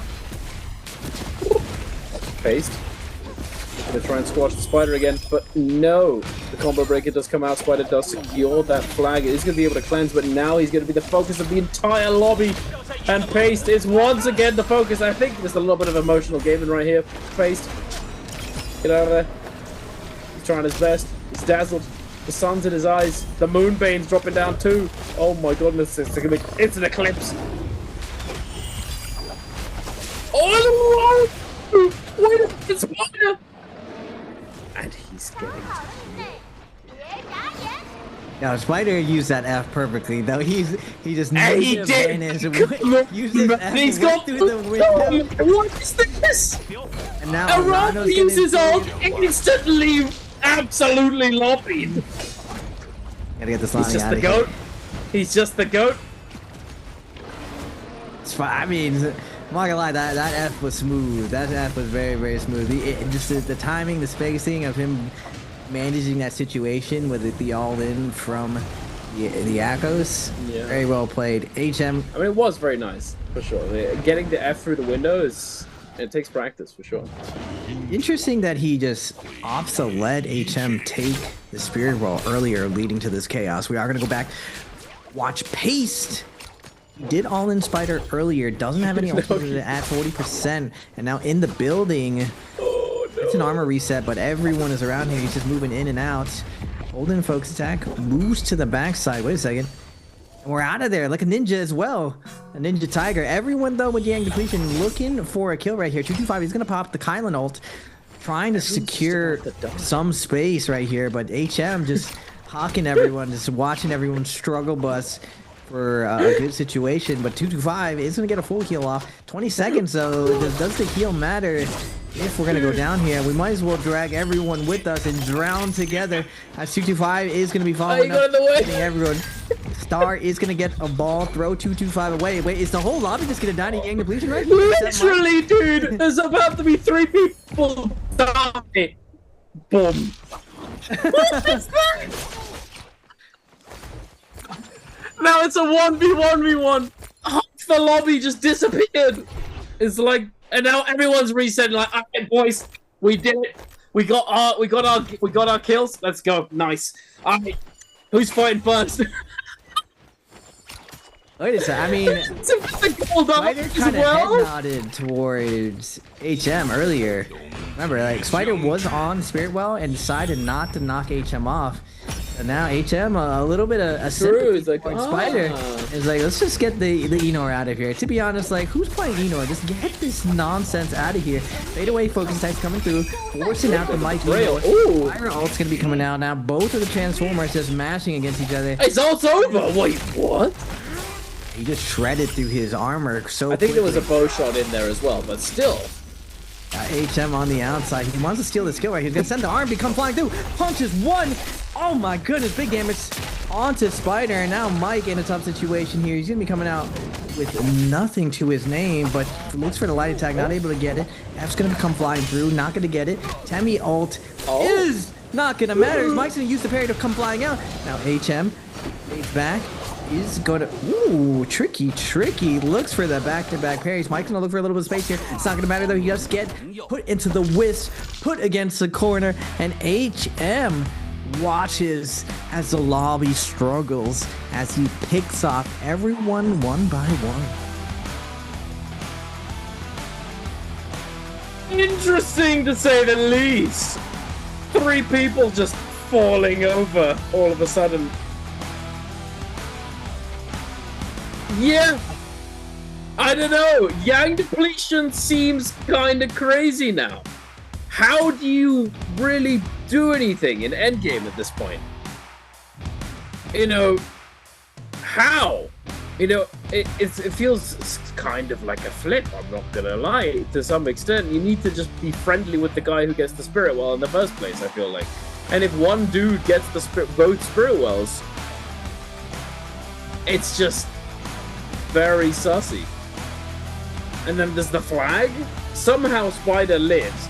Mike's just like, like screw you.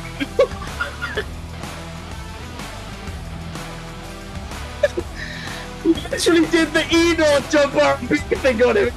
I'll just like. Mike having fun with I love it. Spider. He shredded Spider's Cyber Ultimate instantly in that Enor ult. And like Duncan was saying, the end game, very, very spicy with the patch change. We'll have to see how everyone adjusts overall. What we seem to see, it's very hard to lock someone down with so many people throwing out attacks. Everyone wants to stay as healthy as possible. And the previous meta, everyone was keeping their health up to like the last minute before they would all in someone, just because if you did show you were a little bit desperate that you hadn't cleansed yet, a lot of the times the lobby would take advantage of that desperation where you would be tunnel visioning onto your opponent and you would just get flanked over and over and over. Now, with that old habit, it's going to have to die hard, because if you don't find that cleanse somewhat earlier, we see what kind of happened there, that one person is going to come over, last hit you, and get the credit for you dying to your Yang depletion. Maybe Spirit Ball is going to be I mean, it was very important, but now with the change, I would say Spirit Ball is even more important to find a way to secure it and win it. And with everyone being stacked there, too, we didn't even see just a gold armor take it. There were multiple players with gold armor, and it didn't save you in the end. You didn't get it. It was just like a bunch of players running around drowning each other, just not able to get anything going. Very, very interesting, though. We'll have to see how the day progresses, how people are going to adjust to it. I'm not a big believer of the Enor pick, though. I still was a hater when I first saw it. I'm going to continue to hate on that pick. It doesn't seem like running in solos. No combo break in solos is a good idea. Yeah, no combo break in solos is very... Need I say more? Anyway, ladies and gentlemen, you know the drill. Answer for treasures. If you want to get your hands on a special gift box, make sure to get the answer or your answer to this question in the chat. And the question is, how many kills did BB's Frostibus get in game number 1? Is it A2, B3, C4, or D5? Make sure to get your answer in the chat. And one lucky person will be chosen out of those who answer correctly, and they will be added and whispered in the chat. So stick around. Don't leave your seat. Keep an eye on the chat and the whisper box. But now we're going to be taking a look at the scoreboard off the back of game number 1. And HM securing only 3 kills. I thought he got more at the end, but apparently not. 3 kills, though, with first place placement is going to be securing him that MVP. And we're going to be taking a look at some highlights off the back of that game number 1 MVP by JL's HM. Brought to us by China Unicom, and Pace just absolutely saucing Mike. Yeah, no combo break in solos is rather sussy. You know, if you can take a character in that has, you know, a combo break ultimate, perhaps, and a soft combo break F, but with none at all, it is not the best. As shown very well by Pace right there. He's able to take full advantage of that fact.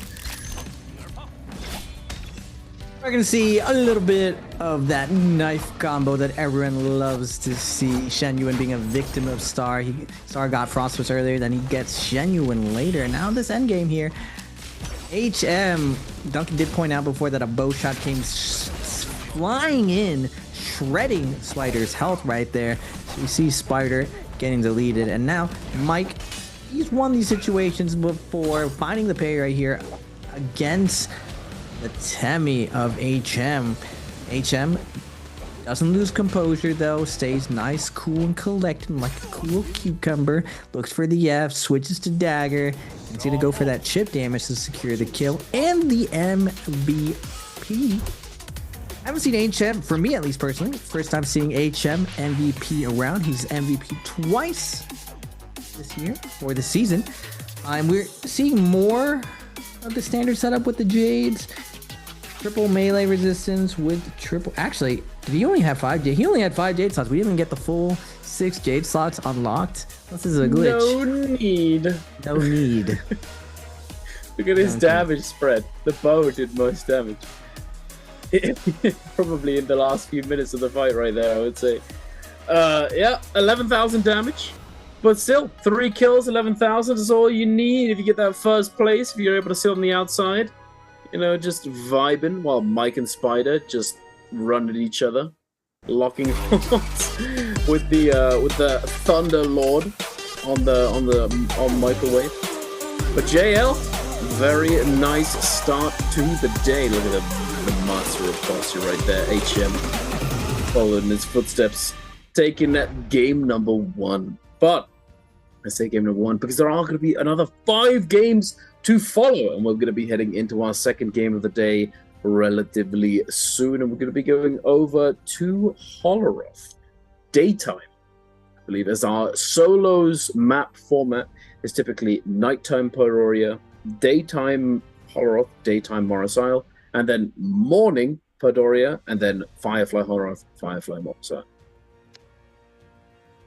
I noticed watching a lot of the fights, everyone is doing this a lot more. We used to see this more rarely during the staff meta. When staff first came out, people were doing diagonal tap dodges. A lot of these players, for one of their first interactions, when once they close the distance, get nice in that personal space, is they're opting at the 1 charge timing to tap dodge, but instead of backwards, they're going diagonally, kind of out of line of sight of their opponent. And if your opponent doesn't choose anything offensive at that point, they choose to dodge, you're finding a lot of success getting that light attack. Usually you mainly saw this with staff. You started seeing it a lot more with longsword down the line. Multiple players did it during the 1 ban, and then even outside we saw a lot of these players doing that. This is something that I've seen Zay do a lot, Duncan, as well, especially with nunchucks. It does very, very well with doing 1 charge tap dodge diagonal, then looking for a light attack coming out, just because you're able to guard yourself very easily. That's why nunchucks is still one of the S tier weapons in the game. Now, you promised me that I was going to see a different meta for the first 4 or 5 pick. It doesn't look like everyone's going to switch it up. The main thing that I saw in the past is when we go to Holoroth for your game 2, a lot of the times Liam doesn't come out. A lot of times Cyrus picks second. So am I going to see that same trend of Mr. Duncan? I don't like the Enor pick. I think Fireball Tarka, this is the map that we saw Shenyuan go insane on the Tarka Fireball. So I got to see him. We got to hope I think he did the group to phase 11 and 12, because that's when he busts out the Tarka. I think he did it on game 5 though. No, I don't think it was game 2, because I think it was Firefly. So maybe not. Yeah, you know, daytime horror. Probably. Tarkas don't need fireflies. Dude, fireflies are just very handy. Very handy indeed. But the thing is that it's the meta's changed. The way that the game progresses is very different. You know, fireflies are obviously extremely useful, you know, for Tarkas, because they end up in situations where they can get lobbied and they're forced to use their ultimate to disengage. And if they're able to, you know, put themselves or like position themselves on the map, you know, if that happens, you know, that there's a firefly close by. If he does continue to get chased, he can pick up the firefly, extend the ultimate further, or cancel, pick up the firefly, and then go back on in, because that's, you know, it's very helpful. But daytime Holoroth is just like, there's a lot of open space as well. So again, prone to getting lobbied, prone to, you know, not really being able to kite things out. If you can make it to Plumed Castle, you can make it to those infinite kite spots, it's possible. But it's not easy. But we'll see. We will see going forward into this game. As you said, Liam isn't as good on Holoroth as he is on the other 2 maps because of the, you know, the lack of signs and all that sort of stuff. You do have those icicles in the snowy area, but and a few fire cages here and there, but not as much as Pedoria and Morris Isle. So we shall see. But you reckon it's Cyrus I can pick then for this game? That's what I would put my money on. Cyrus has been favored overall by everyone. We saw the rise her. We thought that with the changes to Syra, that more players would stop using her as much. But it turns out her F is just so good as far as the spacing and reset that it gives her. We saw Spider in that endgame use the Syra F to get through that window, find the heal as well. Just because if you don't know this, If you are too close to the Syra Alma Ray, you can get staggered, so you have to respect the Syra when she uses that F, and she can look many different directions, and it creates a lot of weird angles for you to have to deal with. So Syra still very, very strong and neutral, and that mutual destruction. If you have a locked-in Syra, you're able to get value off the ball, off the beam. Not that easy, especially at this pro level. Everyone's movement is so strong, and everyone knows the counter to rolling against, particularly Syra's, getting out of line of sight. And once you're out of line of sight, you're home free. So you really do have to have a locked-in Syra. We don't see every single player get as much value off the Syra as others, but generally we've seen the macro players do very, very well on Syra, just because she is one of those characters that you like playing slow with, that she benefits from a ton of gear and a ton of loot getting into that end game.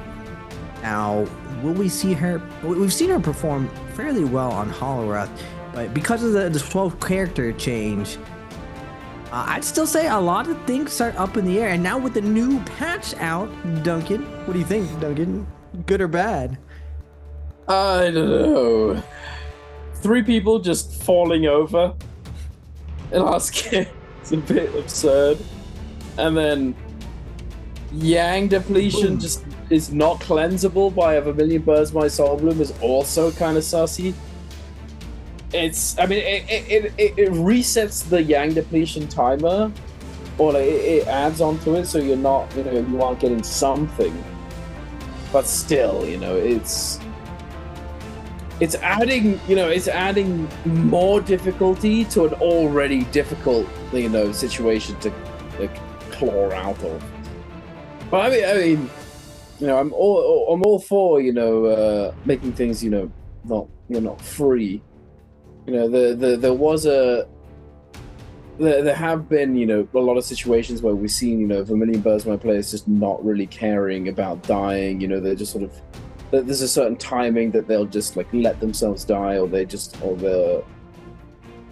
but now the players with Yang depletion, it changes it a lot, because they're not really going to be looking for Vermilion Burst My players. I mean, they might do still, because it does give them a little bit extra time, but usually that time that you're going to get, when you take a fight against a Vermilion Burst My player, you don't really want to be taking that fight unless you just sort of bump into them almost immediately after respawning. And then if that's the case, then the extra time that you get it's completely negligible. It's just not really worth it.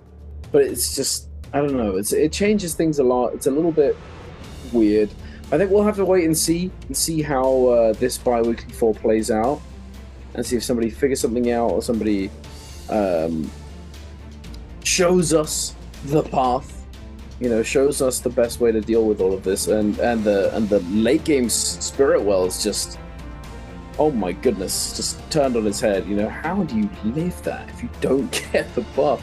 If you get the flag somehow, and you have plot armor like Spider, maybe, but or if you make friends with the guy who gets the buff, I suppose. But there's a lot of players who are prone to betraying in the league, so I don't know. You better be hoping that T25 gets that buff in that end game, because he is the homie of homies. He will stand by your side. But the whole friendly, oh hey buddy meta has kind of dissipated somewhat due to the rule changes, with everybody having to play individual characters. Speaking of, it looks as though Mike is pulling out the ACOS early, but perhaps it's because he's kind of been forced to. Again, rule changes, changing a lot of pick orders and where these players like to pick their characters. Sometimes they're just forced to pull it out earlier than they would like to. I would say each player has a tier list when it comes to each map, depending whether it's Firefly or no Firefly.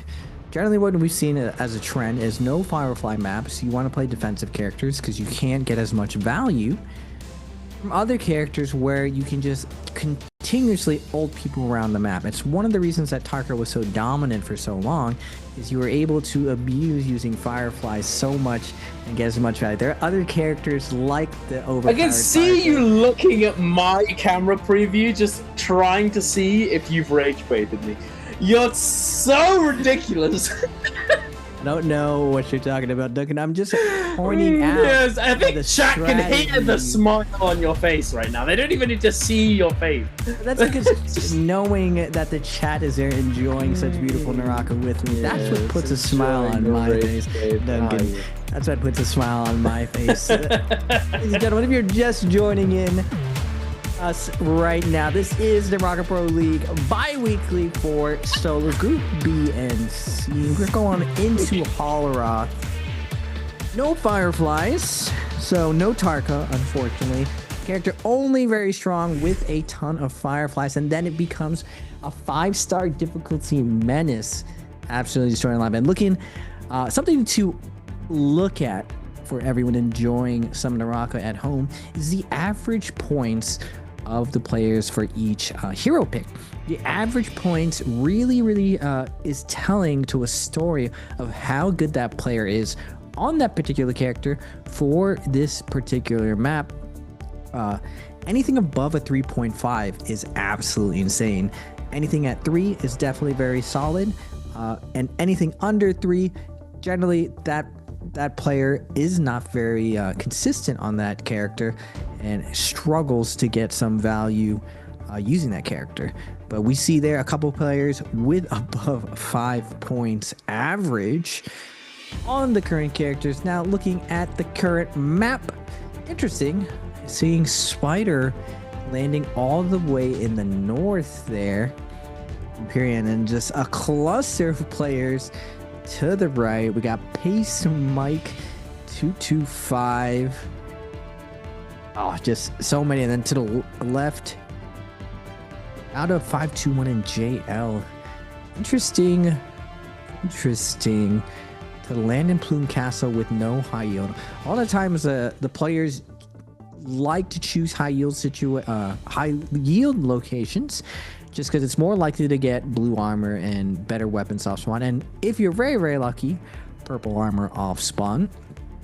But it does make sense if you land in some other POIs that are very large, even though it's not high yield. It's one of those guarded, kept secrets that certain locations always have a ton of loot if you're looking to land safe. Oh yeah, absolutely. I mean, Plume Castle is pretty enormous and has a pretty high loot density, but we're not looking at the looting simulator right now. We are going to be taking a look at Mike. I just had to say it, didn't I? Mike just heads off, grapples into the distance, starts looting up. Chuzler, Lipo going head to head, Yoto Hime versus Liam Liu. Setting out those fist blades, LMP focus attacks once again. Fourth one in a row. Lipo fades back, tries to go for the armor swap, but it was empty. Going back to his blue armor. And once again, fifth LMB focus attack. Can we see 6? Do I hear 6, ladies and gentlemen? 6? No? Not just yet. He's not feeling it. Chuzler's going to step back, find another armor swap. Lipo doing exactly the same thing. We're building up a lot of rage right now. Oh! Flips it around. No, not a 6th. We're going for the parry. Tries to go for the cheeky, sneaky combo break backwards to interrupt the heal, but unfortunately it goes horrendously wrong. And now Chuzong is on the defensive, trying to kite away with those halberds. He had those fist blades parried away from him. Oh no, wait, no he didn't. He's the one who got the parry. But we're going up to Imperium, and Spider up against Frostivus. Lani versus Justina, and Spider is on the back foot right now, even though he had the loot advantage in terms of armor. Frostivus with the purple staff, though, doing a lot of damage. Ooh, Frost was looking spicy there, getting a double range attack. Able to close the distance and get the stagger on the Spider, forcing out that combo break. both players now with no combo break like Spider-Man, yoinking that purple armor away. Frost is like, hey, bring that back here. We're not running away with that purple armor like that, buddy. What's gonna be top bottom coming out? Wandalani. And now Frost fades out. Nice, another range attack. Ooh. Wait a second here. Frost looking clean with the choices here, but Spider has a purple armor. Oh my god. To go. Ordering one of those, finding it delivered right there on the cliffside. Now, Spider, he's going to be able to get the scale rush into the uppercut combo. Now, Frost was again going for a ride from his own combo here. 1, 2, 3, jumping R&B, looks for the wake up. Is not going to be able to get it as Frost is able to zip on to the corner. He's going to be able to pop one heal.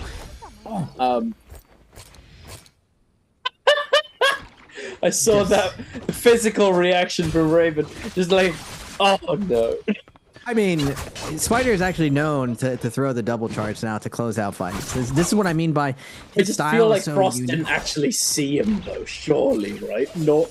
No, it's that move is just so uncommon. It's just something you would see a beginner player do, but the no mix-up play ends up tricking a ton of players. You just don't expect someone to release a raw double charge to close you out, even though he's not really 1 HP too. He's a double charge away from dying.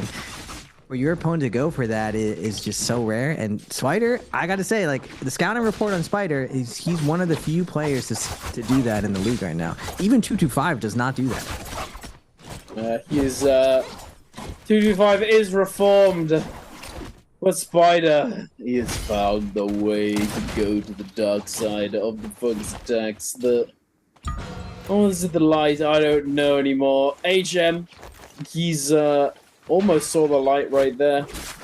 Going down extremely low, swapping over from his empty purple armor to a blue one. Narrowly avoiding this focus attack. Oh my goodness, where did you come from? Don't worry about it. I've got another armor swap in the back pocket. Lipo getting caught between both of these players right now, trying his best to hold down HM. HM somehow jumping over that and getting through the window. Also sees the combo breaker. Oh, he's not. He's seen the light now. Unfortunately, HM does use his combo break and then immediately gets focus attack in the back, not able to disengage once again. No more armor swaps for you, Buster. Juan. Lipo. Not the best F usage from Lipolaris. Immediately scale rushes right on out of there, having picked up the loot that he could. Not all that much going on right now.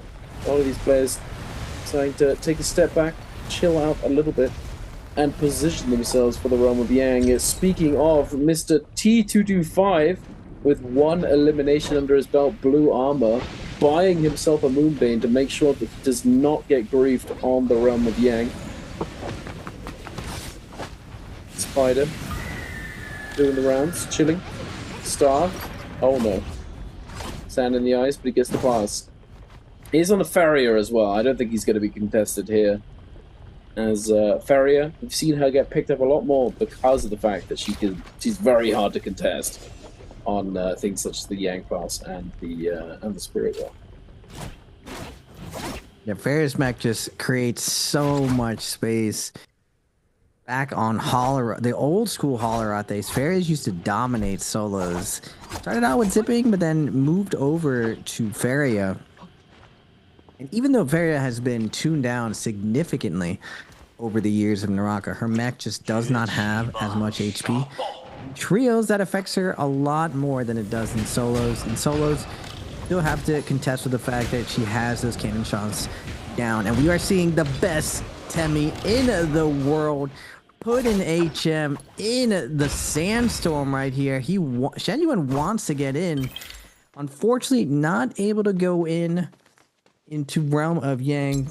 Just gonna opt to go for a Spirit Well instead, but HM ends up having to take a white armor going in. He is gonna be fighting against a super stacked Farrier with gold fan.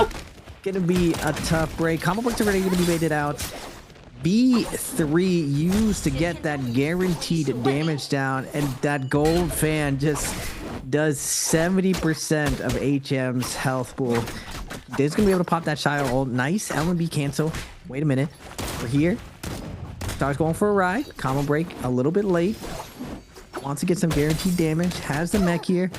Oh, he gets knocked away from it. 1, 2. Wake up situation. Tap dodge roll into tap dodge. Very dangerous for him to go for that double jump mech. And now Star is opting to cancel the heal. Doesn't get the first heal. HM. Oh, no. Don't do it to him. Don't do it to him, HM. You can't white armor a purple armor gold weapon. This will go down in history as one of the toughest upsets. He is on the Shio, to be fair. Shio, one of the strongest dueling characters, but he is completely outgunned here. HM dashing through over and over, getting so much value off these blue nunnies right now. Nice cancel. Combo breaks gonna be forced out. Getting a nice chip damage though. Nice 2 around the corner. Star's getting poked down right now, but doesn't look like it's gonna matter. Oh, wait a second. I spoke too soon. The wake up. Catches the uppercut. Slap. Tap dodge. Star. Doesn't send it. Goes for the hit. Wait, we got uppercut. He's dead. No way. Oh, no. Oh, no, the victory hops. He did him so dirty. He just showed off all of his loot. Look at him. He dropped all of his loot. It's so fun. I'm not gonna lie, buddy. You are gonna go down in history as the dude who lost with gold weapon, purple armor versus white armor, blue weapon. No way, dude.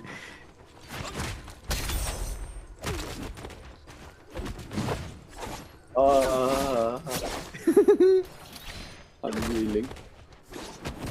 Oh, no. That's what I mean, Duncan. The good wake ups there. I mean, they were really. It was very well played from HM, but oh my! He delayed wake ups, and he catches them reaching with the bomb dodge off roll, and catches him with the uppercut combo because of it. It's just he diagonal bomb dodges after his initial roll so that he's in range to LMB in case he swings there. It's the only reason that he catches him there. It was very, very nicely done. Absolutely, like the diagonal. Oh my god, it was so unbelievably clean, but so unbelievably dirty from Star. Oh my goodness! But regardless, we move forward, ladies and gentlemen. I'm sure he'll probably be able to redeem himself, considering he does still have a gold weapon. It's like he basically won Yang anyway, considering the loot he has. But Haste, unfortunately, does get put into the ground by, I think it was Spider who got the kill there. Spider is still somehow managing to fully focus Paste a game later, and is, oh my goodness, 4 kills on the board right now. Does get parried, unfortunately, in the final moments right then. He does lose his weapon, but with the Vermilion Burst Might, he is not going to lose his life just yet. And now TGG5. Can he replicate what he managed to achieve the other day with the Enor? Unfortunately, he does get that kill stolen away. He does have Yang depletion, and he's... yeah, no. Unfortunately, he's dead. It's going the wrong way, buddy. The safe zone is in the opposite direction, and now we have Star. The man who needs to redeem himself. The round where 225 really made Enor work was off Spirit World when he already had momentum, but Enor multi-way here is suspect, just because while you're transformed, you can't eat a soul boom even though you get a kill. So 225 is just trying to mitigate some damage and salvage his game by getting a kill here. Fortunately, he does get taken down multi-way. Star, it doesn't look like we're going to see any redemption here. He is going to have 1 HP left as Arano with the nice pistol shot from downtown goodbye star. He's gonna have to hold a salty L right here. This might be one of the saltiest L's to hold. It's not as bad, I guess, as like having multiple mortal defiances and then dying and losing a Yang fight, but still, it is pretty bad, especially after your opponent shows you his loot. Now we are going to see a highlight here of OUG's Mike versus Baldas the Chuz. Chuz is going for a ride right here on Wake Up, looks for a tap dodge parry against the wall, but the overhold from Mike's going to catch him. Catches the stagger as well, baits out the ball. Mike is just putting on a clinic for the Chuzler. Just flawless him. Just no reads at all for Chuzang. Just beautifully played. Mike goes 10 for 10 reads onto him and flawlesses him. Will HM, now that he has loot, be able to keep that momentum going? I wonder. Now that he does have 2 eliminations. He gets reversed. He loses. Can you imagine? That's what I was thinking. Does he lose in Yang when he actually has loot? It's not a clutch. He's not winning. You know. We'll see who is going to be facing him in the realm of Yang, and it's going to be Spider, the man to beat right now. He has been the title holder in everything throughout this season. Is HM going to be able to take him down? Spider with the gold flying knives for golden flying knives. Lani, probably one of the strongest combinations in the game right now, I would say. Flying knives dipping out for a moment. Round the pillar he goes. We both get the reset. Nice opening focus attack right there. Goes around the pillar, catches him on the back right there. Spider. Oh! We did not intend to do that. Unfortunately, he did not manage to swap back to his weapon when he obviously intended to. Unfortunately, he does get forced to pop the ultimate, but the Shio ultimate is going to be coming out.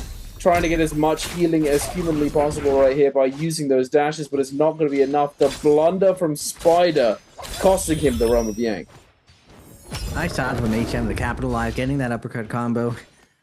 Spider just got his hand caught in the cookie jar, throwing out those light attacks after that slap. Just a little bit of slop coming out. But a rare mistake, but no mistakes here from coming out from OUG's Mike, as he still, I'm curious to see what the parry percentages across the board is for everyone in NBPL.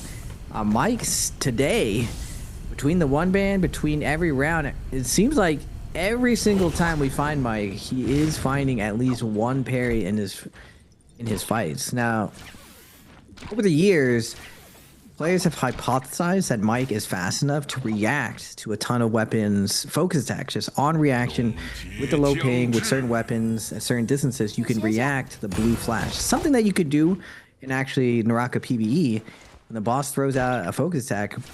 But when it comes to players, Mike has one of the highest success rates with parries, and it was pretty much confirmed this year that a lot of players started trying to do it themselves and work the magic through certain weapons, certain distances, and you can for sure off the flash parry a lot of different weapons with the low ping that the Pro League is played on.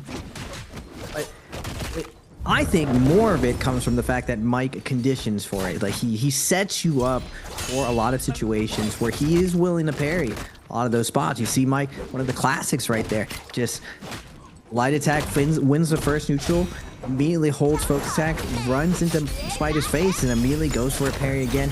Gets a big advantage here. But White Tiger Bus versus Lonnie right here.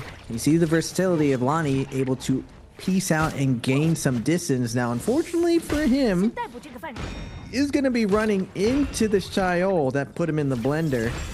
HM now with the pulsar switching over is going to be hunting down the for sure Yang depletion Spider while he has White Tiger Bomb with Mike. Spider though is not making this easy. He's absolutely roasting up Mike, and Mike has no more combo break. He has to be careful right now, and Mike is going to opt out to run and keep this safe, pulling out the dagger and scale rushing away. He is, but he's able to turn it around, and Spider is not ready for it. He's trying to continue the chase down here, and he's just gonna get cooked in the multi-way, getting focused down, and now it looks as though XXY is gonna have his turn at being the focus of all of this attention. Short-lived as it may be. What is it with Cyrus and the plot armor? Again, the guy's less than half HP, and we're letting him disengage. I'm so perplexed. It's absurd. I mean, I suppose he does still have his ultimate when Syra does have ult. If you look to try and lobby her and focus her down, if you're in that position one, if you're in close range, you are at a pretty big risk of getting immediately turned on. The Syra ultimate, the dazzle, the orb, the beam itself doing pretty significant damage, scaling off of weapon rarity. It can be detrimental almost to try and take down a Syra in the open space in the multi-way if she does have her ultimate available. Regardless, we are going to see the no ult zone get popped, the Forbidden Seal by HM, I believe. Even though he has ult. Yang depletion still going to be afflicting XXY. He does have a bit more time, 1 minute and 50 seconds to work with for the moment. It's going to have to make something happen relatively soon. There are no Vermilion Birds now, so if he does kill any of these players, he's going to be able to cleanse with that Yang depletion. With the Spirit Wells coming up, it's kind of steering into a rather delicate state of the game right now, because with all this terrain, it's going to be hard to navigate this, especially, all this terrain, trying to hold down one of these players, it's not going to be easy. He does pick out the Yoto from the bunch, it seems like. Lipo is not going to be making it a simple task for XXY to focus him down. XXY, yeah, you're going to need those grapples, buddy. You're going to need some more grapples. Quickly stops by, buys 20 grapples. And Tunas again? I feel like XX, this is what I'm saying, that the old meta has to be adjusted for these situations here. Finding a kill here, it looks like he might be going for the Spirit Well, but you said that Spirit Well does not cleanse, right? No, I think there's a... because I wasn't 100% sure about this. I know it doesn't cleanse. However, I think it might extend the Yang depletion duration. So it's like, it allows you to have more time. Like with the Duke. Oh, that's painful. Like getting stuck on the ceiling. That's painful. He is cooked. Unfortunately. Okay. Oh, HM just gifted. Wait, who's making a move. Wins the roulette, gets the last hit, and secures the elimination. We're gonna go back to the Spirit Well though. Mike wants this Spirit Well, is gonna get RMB smashed by that Palm Lightning. Flying Knives, just so good multi-way. Mike though has advanced heal. You see his health ticking up right now as he makes his way back to the Spirit Well. He wants this for himself. That's the flag. Gonna come in from multiple angles here with the dagger. Opting to go for a heal right now, but Arano hawking him. He saw where the Akos' health was at on the outside. Unfortunately for Mike too, he does not have ultimate here. Multiple ults gonna be popped right now. Mike does have his armor refreshed here. Frostivus, I don't even know if Frost was in this round. That was he was just, dashing back and forth. Doesn't manage to get the kill, and Lipo is gonna finish off Frostivus as that 80% Moonbane is gonna be forcing everyone to the corners. We're back to the Spirit Well again. Everyone wants to claim this. Lipo has been doing a good job though in this end game, kind of holding his ground, not getting lobbied. Using that staff very, very well. Unfortunately, a little bit of a cast occurs here. The Moonbane is going to put him into the sauce, getting juggled over and over. He's going to pop that Yoda ult, slashing people up him. Get off of me. Slashing up. He still has the big Yodo heal, though, if he so needs to. And now Mike is going to pay back the favor of trying to focus him off Spirit Well earlier. Mike still doesn't have his ult back up. He only at 90% from so long. Looking for the F2, not able to land at Lipo, using the staff perfectly, creating some space, dodging, weaving, getting the scale rush. Nice job using the F. Guarantee the scale rush out of there. But unfortunately for him, HM has been locking down opponents in these multi-waves, and you just see HM will not be denied in these end games. So far, back-to-back games, HM has been refereeing and really dictating a lot of this pacing when it comes to these end games. Yeah, he's been doing a really good job of it. He managed it last game on the Tamal, securing himself the MVP. Oh my goodness, the tome, the red book is going to deny Lipolaris the heal inside his F. Unfortunate to say the least. And now, stuck at the very edge of the zone, he knows what he must do. Dive further into the purple and go quietly into the night, onto the breach, my friend. He goes with 2 kills and 4th place. Not the worst game, not the best. Looking at Arano, Mike, and HM, we do have some pretty solid score lines. 4 kills for HM, 4 kills for Mike, and 5 for Arano. But moving forwards, HM still. Oh wait, what? Where's the? Wait, is the tome expired? I thought he still had his. I thought he still had it up. Apparently not, unless it's no, none of them have it. Did they drop it? I'm not really sure. Regardless, no tome, no book. Mike going on the aggressive now that he finally has ult up. Is he just not running rage? I'm not really sure. It did seem a little bit too long. He didn't manage to get his ult back up before, but to not run rage on Akos on a daytime map is pretty suspicious, so I'd be surprised if that was the case. Regardless, he does seem as though he is getting the stick here instead of the carrot. Trying to disengage combo break characters, focusing the non-combo break character. Story of my life. The stick and carrot. Unfortunately, indeed, there's just so much space for these players to kite right here, so much verticality. It looks like HM is going to opt to go to the sky right now. Now, as viewers and as casters, we see exactly how many kills all these players have. And generally, when you're at 3 to 5 kills, especially 4 to 5, you assume you're close to the top. Maybe you have one other person contesting, but you're happy with this overall score line. So you want to basically go to the last hit situation when you get to this heal off, possibly get one more, but mainly ladder up in placement points as well, because if you get first, you do get the multiplier and 3 placement points.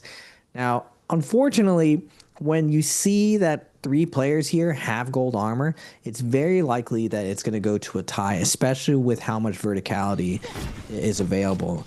Everyone's going to be pretty good at holding the center here, and unless you get some type of burn damage up, as we're seeing, HM does have blistering on his full sword right here, so he can skip the armor and damage through. We don't know if anyone else has any burn as well. You could have armor pierce on Mike. Pretty rare for that to happen. No burning for Arano here. I mean, he could be hiding that he does have a cannon ready to go. As we're seeing the zone close right here, Mike, all the way at the top, is going to guarantee. I don't think we've ever seen a zone like 100% health. We definitely seen Plume Castle zones. But no, I mean we've seen Plume Castle, but to have the actual castle bit, you know, still be in the zone until this late in the game with that much verticality, I don't know. I don't think I've ever seen that, at least not that I can remember. We are going to get the bottom ult and the Shy ult. And HM looking for the blistering on the ground. He does get a little bit of damage onto Arano, and that, remember, that health pool isn't going to do much for him. It's not going to matter, and Shayol is going to take this with that blistering, with that dot damage, getting that hit confirm. Back to back. JLHM. Is he him, Duncan? It could be him, couldn't he, Raven? HM? He's just channeling it. He's summoning it into existence. He's just living the life of him. He's him right there. 2 MVPs back to back. Spider, Mike contesting him at the end. We got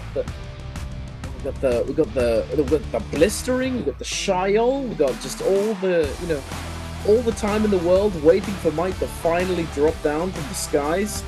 Yeah, I'm just sitting here in Shayol, but I don't think there's really, I don't know. There's not really much you could do at that point, unfortunately, if you're in Valda and Akos's position. As with Valda, she did receive some nerfs a while ago, making it so that her shield in her ultimate isn't as impactful as it once was before. It was simply I get first place button, or at the very least, I get to draw it out at the very end because she would just be able to health reset. But now it's not the case. Now she does not have that privilege, unfortunately, for Valda. Not the best showing, I think, in that endgame. I think we need to take the initiative, no? Because we're going to sit until the very end and then just flip it. It feels a little bit, I don't know, limit testy, perhaps? But then again, that's what qualifying days seem to be for most of the time these days. We see Mike able to consistently get to the bi-weekly finals along with, quite a few players, but HM showing up, doing a really good job of navigating these end games, policing everybody, and controlling the pace to his in his favor. He might be him. It's the Raven PLZ. I don't know. What do you think? I mean, in a 1v1v1, we've seen all of these end games go to this point where you have to slow down, because if you don't, whoever is not involved in the fight is sitting on the outside. You're just giving that person 2 kills. And all 3 of those players, I was saying, is like they're looking at their kills for the game, 4 and 5. They're all thinking to themselves like, ooh, I can MVP this round. We can get that multiplier. We can get a really, really big game here. Like getting an 8 to 9 point game, absolutely huge, because you pretty much do almost 60% of your goal for the day. And you generally want to have for one of your days being around 15 to 17 points, and that's going to be a solid day. If you get anything more, it's definitely icing on the cake. We are seeing HM go to 6 kills using that blistering to his advantage at 10.2. Now Shayol happens to be one of those characters that if she gets burned and she gets to an end game and she's still alive, very, very stacked, she has one of the best end games possible, because her shield, even though she's not going to go for chokes, she has that ability to just really concentrate and really like take in who she should go on, how she can last hit a lot of situations, because even if she gets parried, nothing punishes her unless there's a Decina and she gets frozen. That instance, though, that was pretty ideal for HM right there, and he's able to capitalize on it. And I don't really think Mike and Arano have choice there. Yeah, we have a lot of privied knowledge seeing their score line, but both of them probably thought they were winning, and they were just playing a conservative line where both of them believe they can easily get one more kill in the last hit situation. They probably didn't anticipate the blistering because HM wasn't throwing them out over and over. The second day they saw it, though, it was already pretty much too late. You had to focus fire him out earlier to take that out, and there's no way that Mike and Arano could have done it without putting themselves at danger. So they're still going to be at the top 3, all 3 of those players. And remember, HM did beat Spider pretty handedly inside of Roman in an unfavorable matchup as well. So tipping my hat to HM. I was actually wondering today how well HM was going to do, because I haven't had the chance to really watch him as much as the other players in the league. And so far today, he's showing that in form, Can he keep up this momentum? It's very easy to start off the day very, very strong. It's hard to continue that ferocity moving forward. We are going to go to the highlights brought to you from China Unicom as Spider takes Frostivus for a fun interactive ride. Yes, he had an excellent time slowly descending off that rooftop, and then, I don't know, I think he had a knife in his eye, he was bleeding still, he couldn't see Spider creeping up behind him, unfortunately. But into the realm of Yang, Mike with the masterclass, the 10 reads in a row onto the Chuzma. Unfortunately, not able to really do anything, and Mike basically just flawlesses it, taking virtually no damage whatsoever. And then we move over to that multi-way fight. T2P5 not able to really do all that much in the multi-way, unfortunately, as it's just, yeah, bit sussy. I mean, the thing is, right here, though, HM, he's just actually just chilling there. He's just stood there. Just, okay. Well, I mean, the instant spear? I don't know. Instantaneous spear is a little bit, you know, it's a bit ambitious, to say the least. You know, we see that, like, the Valda, you know, you pointed out that Justina coming in and freezing the Shiol is one of those weaknesses, you know, that where she can take some damage in those final moments when trying to hold her ground. But Valda can do exactly the same thing, and Akos, even with the Tiger Grab, can grab Shiol out of that defensive. Yeah. Valda Spear will knock up the Shiol into the spinny turbine, and you can land a single hit focus attack on it. So it definitely it has value.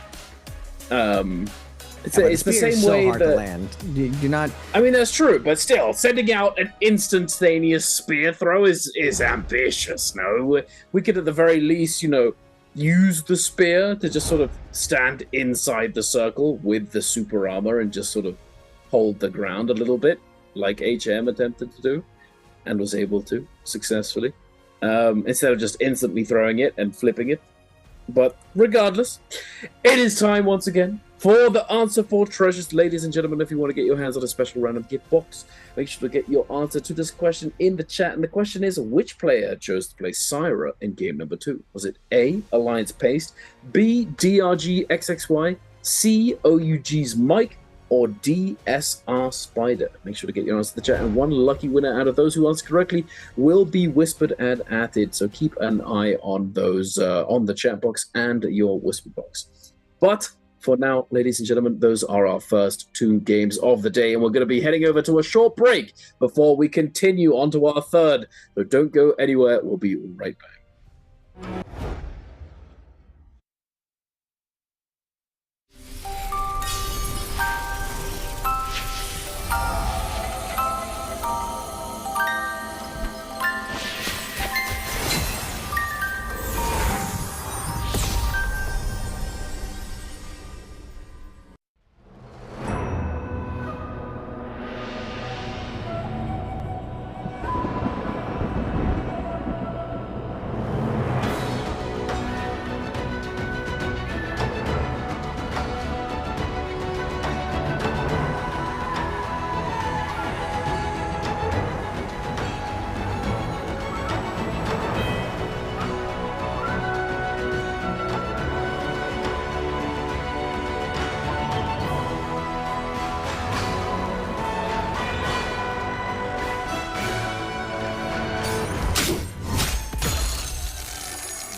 Ladies and gentlemen, welcome back to NARAKA Pro League Bi-Weekly 4. I am Raven PLZ. I am joined by the legendary Great Sword Tarko himself, Mr. Dunkin' Donuts. It's been an excellent day of solo so far. It was game 2 back. We're going on to game 3. Back to Morris. Back to the OG map. A lot of interesting stuff today with HM popping off, doing work.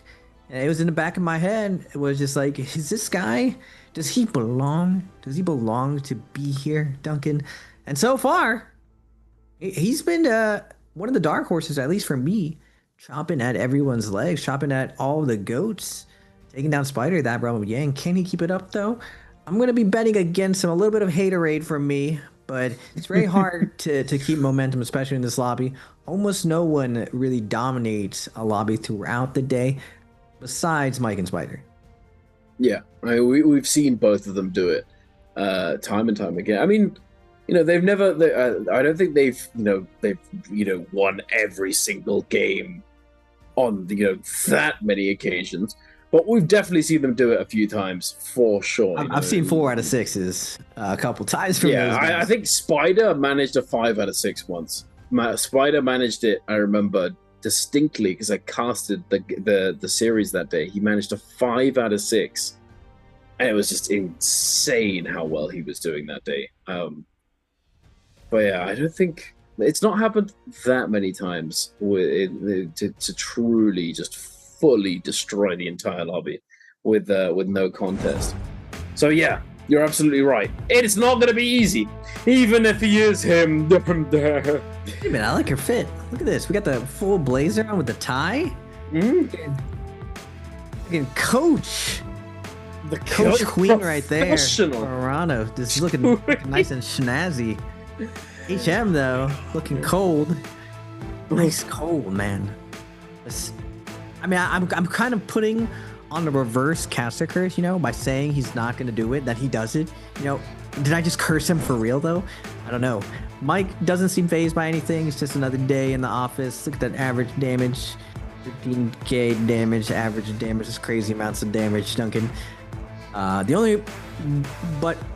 unironically, Spider usually has the highest damage for most tournaments, and we see it right there. 13k damage looks like a lot of damage until you see 14k damage from my man right there with the gaming tape.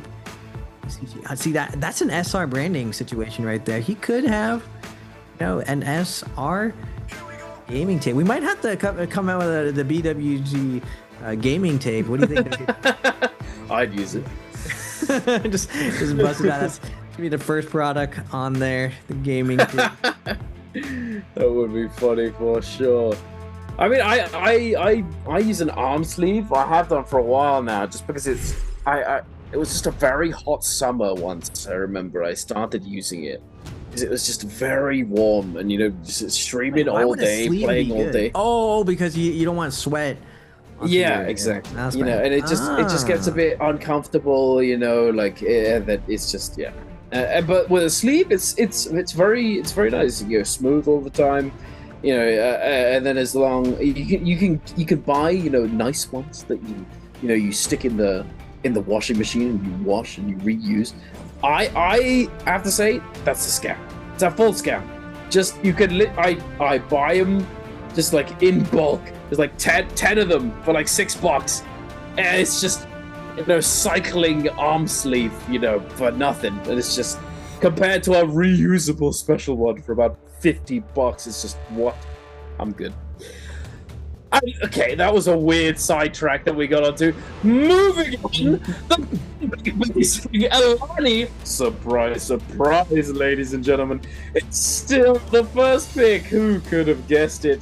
And there you have it. Syra popping up second. Daytime Morris. Daytime Morris. And we talked about it earlier. Morris is still one of those maps that has the signs, has the fire cages. It has potential for that sort of thing. Something that Holoroth somewhat lacks in comparison. And yet Syra is getting picked up here. No, but still the same. This meta has been going this way for a while now. On the double daytime coming out, games 2 and 3, it's always this plethora. But this is when it gets interesting. When it gets a little bit saucy. Now the Yoda's coming out on the 5th pick. I was wondering, because you said Yoda was early in the first top 4 phase. I was like, what, Yoda? What did people figure out on the Yoda pick? Yeah, Mike picked it 3rd pick. She seems aight. She's aight, but she ain't all that. Like, compared to some of the other characters, she has major flaws just because her F is very, very oppressive, but there are a lot of characters that can go through the F, stop a lot of the shenanigans that you can use with it. I still think it's underutilized for people controlling situations as Yoda, like forcing people to fight in houses. In trios, Yoda exclusively would control buildings, and we saw the earliest of NARAKA metas that people were just controlling buildings with Yoda just because her F does guard against range attacks as well. Now, the F of Yoda has received a ton of nerfs over the years. The duration of it is way shorter than it was before. Wait, where's my man Shenyuan? Is it time? Anyone hasn't picked yet, right? Yeah. It might be time for the... Oh no, but he only plays Tarka on the OP Firefly days. Or I think Arano's going to take a new picture with the gaming tape.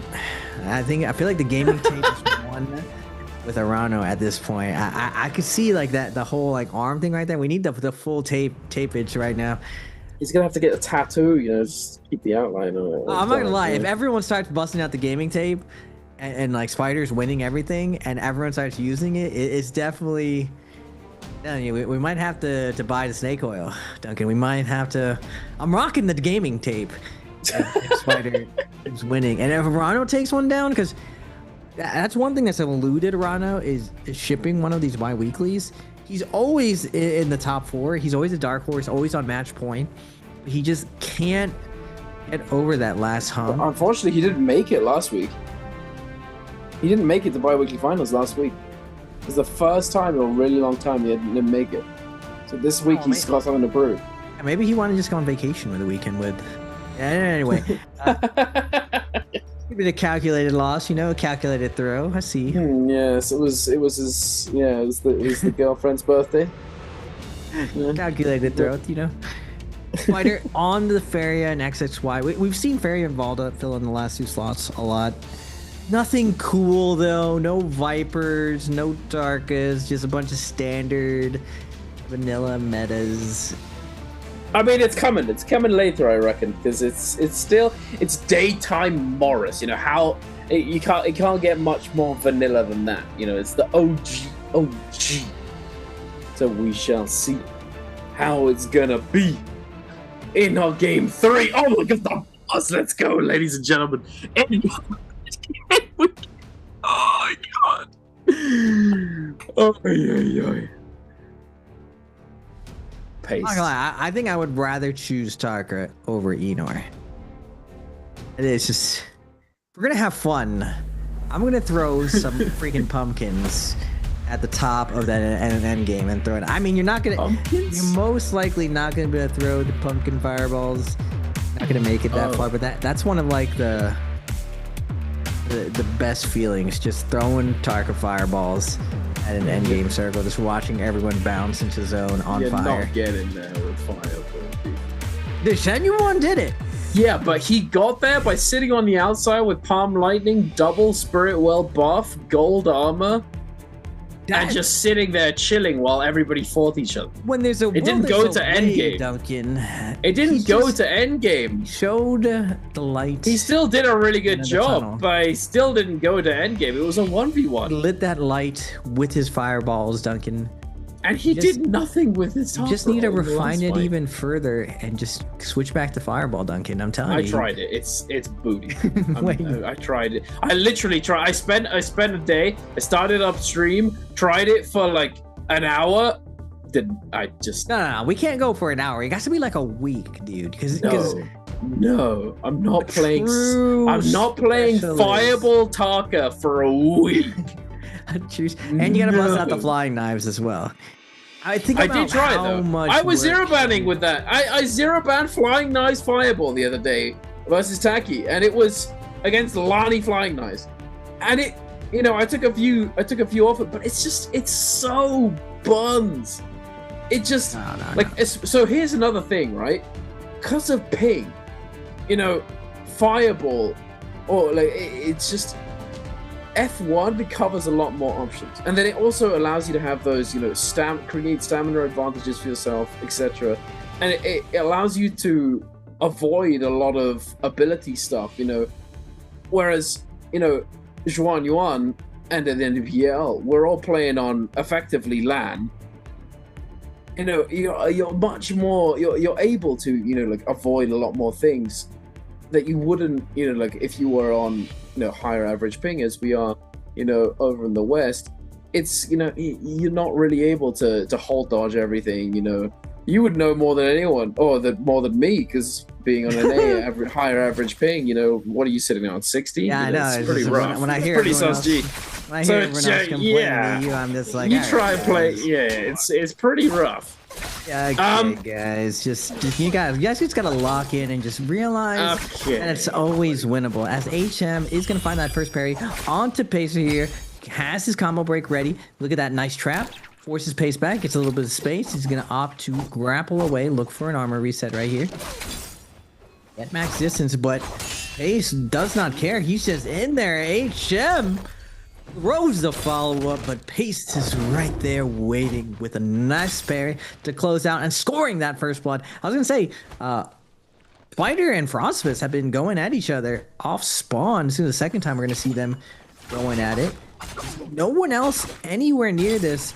Tons of loot, high yield temple right here. Spider is going to find that first stagger, but Frostbite is going to immediately throw the one charge and fade out. Look for the armor reset. Does come back with the early parry, able to get the stagger, but then Spider with the stagger back into the corner with the untrue. Frostbite's running the F2, and Spider delayed wake up, but Frostbite does not blink. He stares deep into Frostbite's eyes and releases. Focus attack takes him down, claiming that nice temple area, this full temple of high yield. Very nice indeed. Very strong start from our boy, Mr. Frosty, on the ACOS.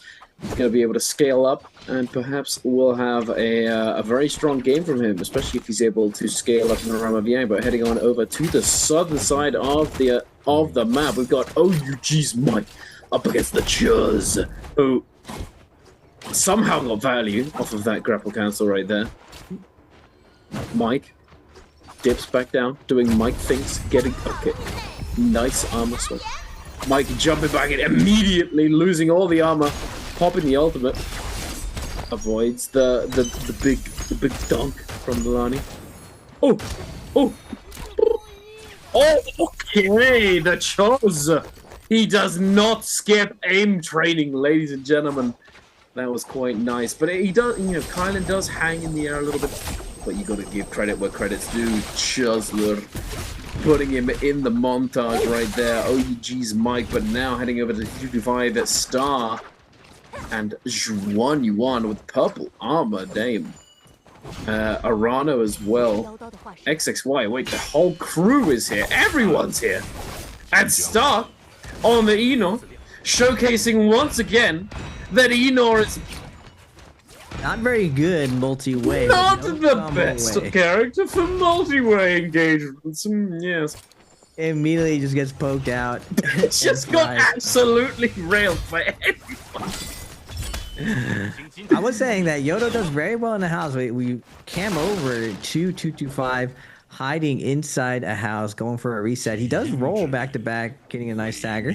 We are watching Shen Yuan now getting lobbied by everyone. He's going to get parried and immediately scooped up by the staff. I believe. I lost track. I think it was Lipo. Yeah, it was Lipo. It was Lipo. I lost track for a second. We got Arano, the Justina sniper here on the top ropes. Looking at 225. 225 trying to get some heals here. But the Chuzler is going to be coming over with the fist blade, punching him out, sending him back to the respawn. Wait, is he eliminated? No, I think he has one more life yet. No, he hasn't alive yet. Yutang has been on fire with the Lonnie pick. Lonnie has been meta for quite a bit right now, so everyone very, very practiced, very well versed on the Lonnie. He is going to pop his ultimate, try to go deeper into zone. wants to maintain a lot of this loot here. Has the flying knives ready for the first round of Yang. Gonna go even deeper into zone. Shadow Corruption getting a little bit higher, but this is one of the first zones, so you're able to kind of stay in zone a lot longer. Go back to full heal as everyone looks for the Lonnie. XXY is cutting out wide, but now getting close to max corruption. This is when heals will not be healing anymore. Chuzang does go wide here and manages to get back into zone, but right behind him, the Justina of Arano, the gaming tape, looking to find another victim here. As Chuzang is going to make it to the building, though, doesn't want to stop to find a heal here. We're out of grapples for Arano. Ah, the pain of no grapples. Grapples. Arano has to give it up as he goes back and sees Pace at the store. Tries to be like, hey, you know, we're chill. Can I buy? No heal. Immediately goes and buys at the store. As we set up for the first realm of Yang, we've seen this a lot more, Duncan. Everyone opting to split melee resistance and attack, going 3 melee resistance, 3 attack. See here as well, again, split down the middle. Actually favoring attack of Mr. Mike on Kylan. Kylan's a little bit different, a little bit more rush downy. You want to get some value off your ultimate and do as much damage as possible. We are looking at the overall scores. Chuzang, Shenyuan, Pace, and Frostivus on the board. Not everyone else, though. A little bit of a low kill score line here. Usually we see more people invest in finding kills, but it is a daytime Morris. Everyone opting to play a slower strategy where you set up, you loot up, and you really take most of your risk going into mid-game by going into Realm of Yang and then hunting the Yang depletion situations in the middle of the game.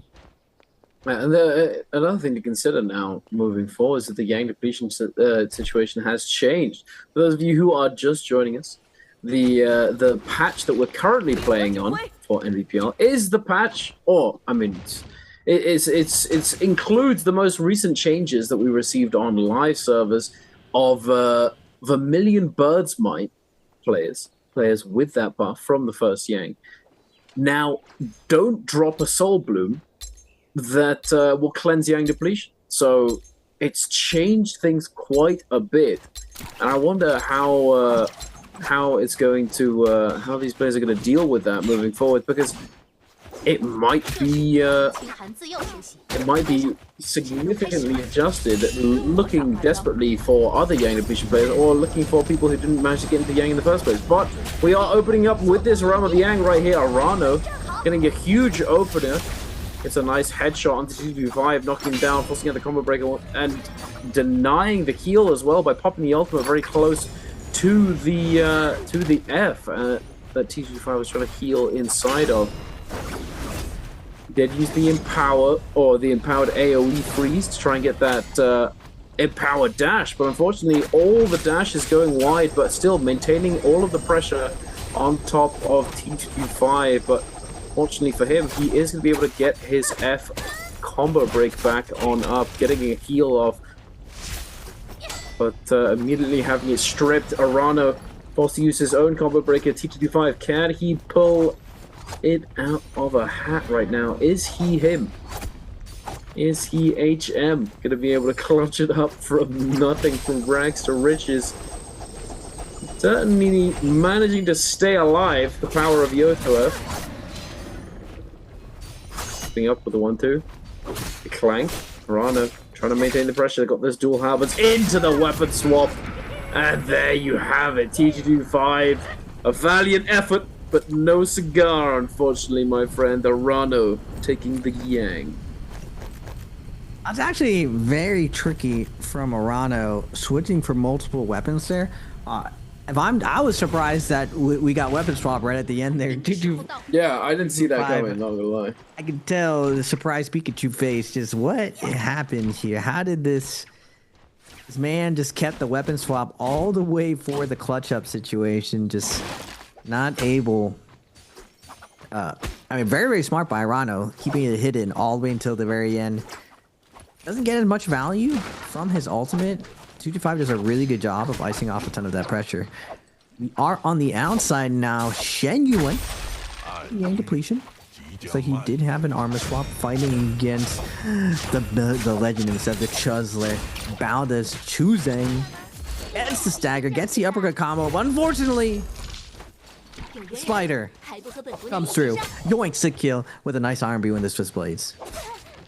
The Chuzler is going to be able to pick up the Soul Bloom, going back up to pretty healthy HP threshold, but Spider, oh, I'd say not looking too good for him. Loses a lot of his effective health right off the rip. Does have that pillar drop down at a moment's notice. Is ready to go. Chuz also with that ultimate available, but getting lower and lower. Tries to scale rush back, turn it back around, but oh, get out of there. Pops the ultimate, almost gets shot in the face. Spider tries to read the position of the Chuz with the pillar drop down, but it's not to be. The Chuz bites back. Nice job getting baiting out Spider. Spider just, I get the ballsy play. Oh, no. Not able to secure it though, and again. Star just lucks out that terrain, griefs Mike here, forcing some spacing due to him with the vertical. Mike falls off the cliffside, not able to keep up the pressure. Star's just blessed with a full reset here. But HM going to be showing up on 1 minute 52 seconds on his Yang depletion. He wants to find a kill onto this play. We are going to go over to Frostbus inside the Akos ultimate versus the Valda of XXY. First spear is going to be out. Got 2 more to go. Going for 1 Tiger. Kitty Cat is prancing, looking for the stagger. Not able to get it. 2 spears out. 1 spear to go.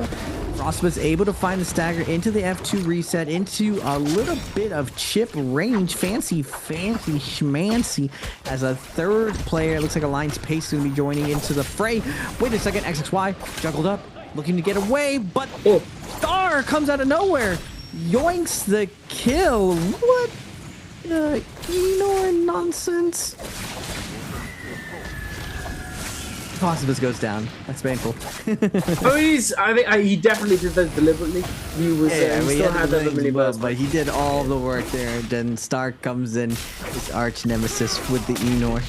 Yoinks the kill with the F ability. Biggest surge indeed, but the Thunderlord may pay for his crimes here. Oh, actually, wait a minute. No, paste. Oh, yeah, but unfortunately, Star, a little taste of his own medicine. He does get the kill, but he is gonna be taken down. No bloom for you, senor. Now HM is going to focus the attention. Popping the ultimate, having lost all of his armor. Lipolaris.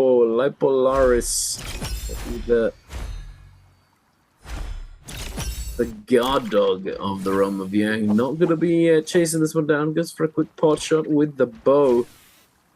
Not going to connect, and it looks like a very sad time for Mr. T225 with Yang depletion, 10 seconds remaining. He's just going to find himself a nice little corner over there. And we'll see you next game. But over here in the tree area, the little huts, the Arano trying his hand at taking down him. Rano does find the stagger force, got the combo break from JL's HM. Rano slowly walking down his opponent. He's not forcing the issue quickly, but one of the GOAT matchups right now. Gonna lock horns right now. OUG's Mike versus SR Spider. This is a classic battle of the 2 strongest, most dominant solo players going at it. And immediately, Spider is going to throw the focus attack for the scale rush through. Mike taking a ton of damage. Both of them have engraving. We're throwing longsword mirror right now. Both of them topping each other with the jumping RMBs over and over. Spider jumping LMB, mixing up Mike, trying to bait out that parry. He's not going to do it though.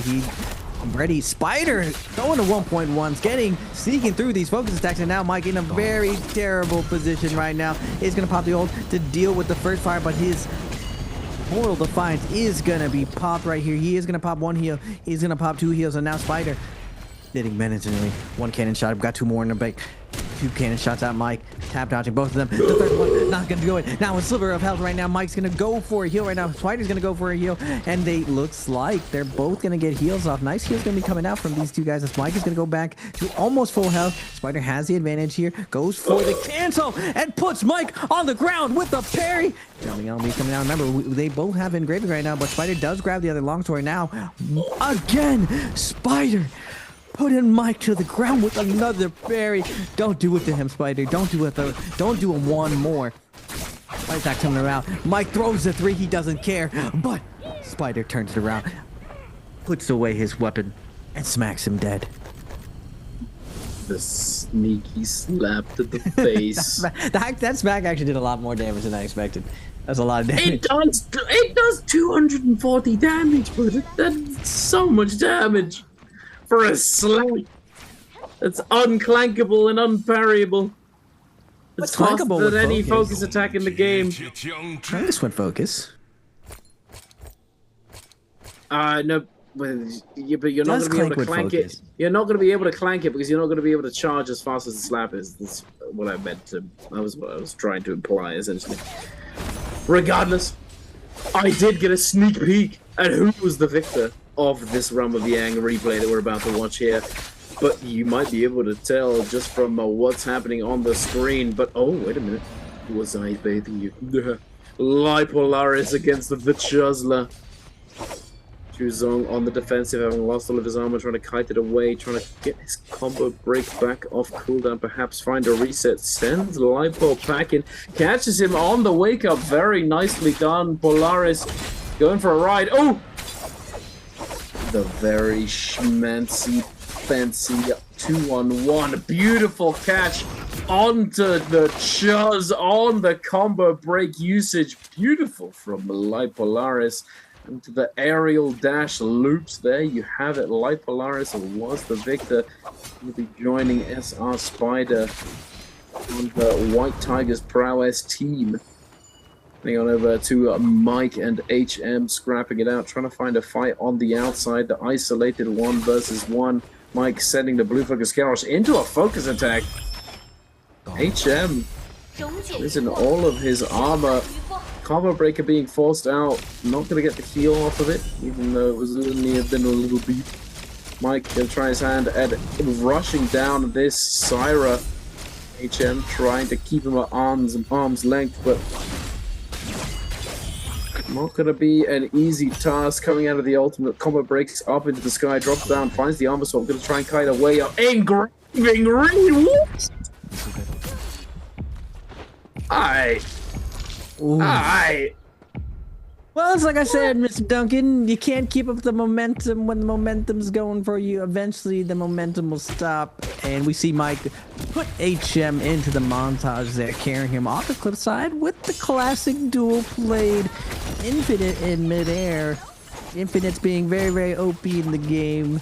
Only a couple characters can infinite, but you can infinite with the dual blades, as Chuzang is going to be running away here. Last hit situation, able though to juke. Moving to the left, moving to the right there, losing his opponents right here. Finding a nice little pocket under the stairs there to chill out, get a full heal off. What? I spoke too soon. Arano does find him healing right there. Hearing the heal go off. Triple gold armor around Mr. Chuzang here. He is going to opt to move to the other side right now, but someone does have a bounty on the Chuzzer right now. Chuzang going to go to the buildings over here, trying to lose everyone. Not gonna lie, I feel like the other building was a little bit better. He does opt to go back to that building, tries to white line it. It's one of my favorite spots to grab a heal off, but Arano knows the spot very, very good to kind of tuck yourself away while giving yourself a nice exit strategy. Chuzang able to make their way around, goes back to the low ground here. Little bit dangerous going all the way to the low ground. When it comes to kiting, generally, if the higher you are, the better it is, because you can drop down levels a lot more effectively than going up levels. Chuzang making his way up top again to the mid layer. He's going to get staggered here by Arano as Lipo lurking on the outside. Arano has been sticking to him, just a bloodhound here, not letting Chuzang breathe. Chuzang, though, finding his way out of it, lands a 2 up, but the F2 from a wild Akos comes flying through, gets juggled right there, and Lipo is going to secure the kill on the Shiol. As looking at the leaderboard here, Prosperous at 2, Lipo at 2, Spider at 3, Mike at 1, Arano at 2. As we go into the late game, as the Spirit Wells are going to be coming up. Looking at the character pool here, a lot of very defensive characters here with a couple peppered all in there. It goes half and half. Whoever wins this Spirit Well, though, is going to be the favorite to take down this game 3. Oh, absolutely. If the previous games have been any indication, especially the first of the day, it looks as though Mike on the Kylan is going to be able to secure the Spirit Well right now. Frostivus, instead of trying his hand at doing the same thing, is going to be chasing down Lipolaris on the Shiol. Mike saying, I'm not joining in, buddy. That looks fun. Shiol, no armor. Delectable. Mike gonna be trying to chase this down in the ultimate, having gotten the ult reset from taking and capturing that Spirit Well. Does it have the Yang Spirit Well buff as well, I believe, but for some reason doesn't have the tone. Left it behind. Forgot it was there, perhaps, or perhaps he was just in such a rush to get over to the action. Lipolaris in the zone now in a very desperate and dire situation, but Mike is gonna be able to be the kill confirmer here, able to go up to 2 eliminations. That would contest a few of the people in the lobby, but Frostivus may have bitten off more than he can chew. He's gonna go in for another bite on the Spider. Spider forced to back up. Arano is gonna be trying to force the issue, but Spider immediately going to pick up the armor swap. Mike still has not opted to pick up his own golden armor that's ready and waiting for him. Instead is going to be trying to get as much value out of the potential armor swap as possible. Spider now going to be sending shots over to Frostivus. Mike pulling the trigger a little early on that combo breaker, expecting the instant shot from Spider, but he does have the armor swap, and there we have it. He does finally pick it up. And I'm assuming along with the dome, Spider, are you insane? What are you doing? He just comes out of the mech inside the Moonbane.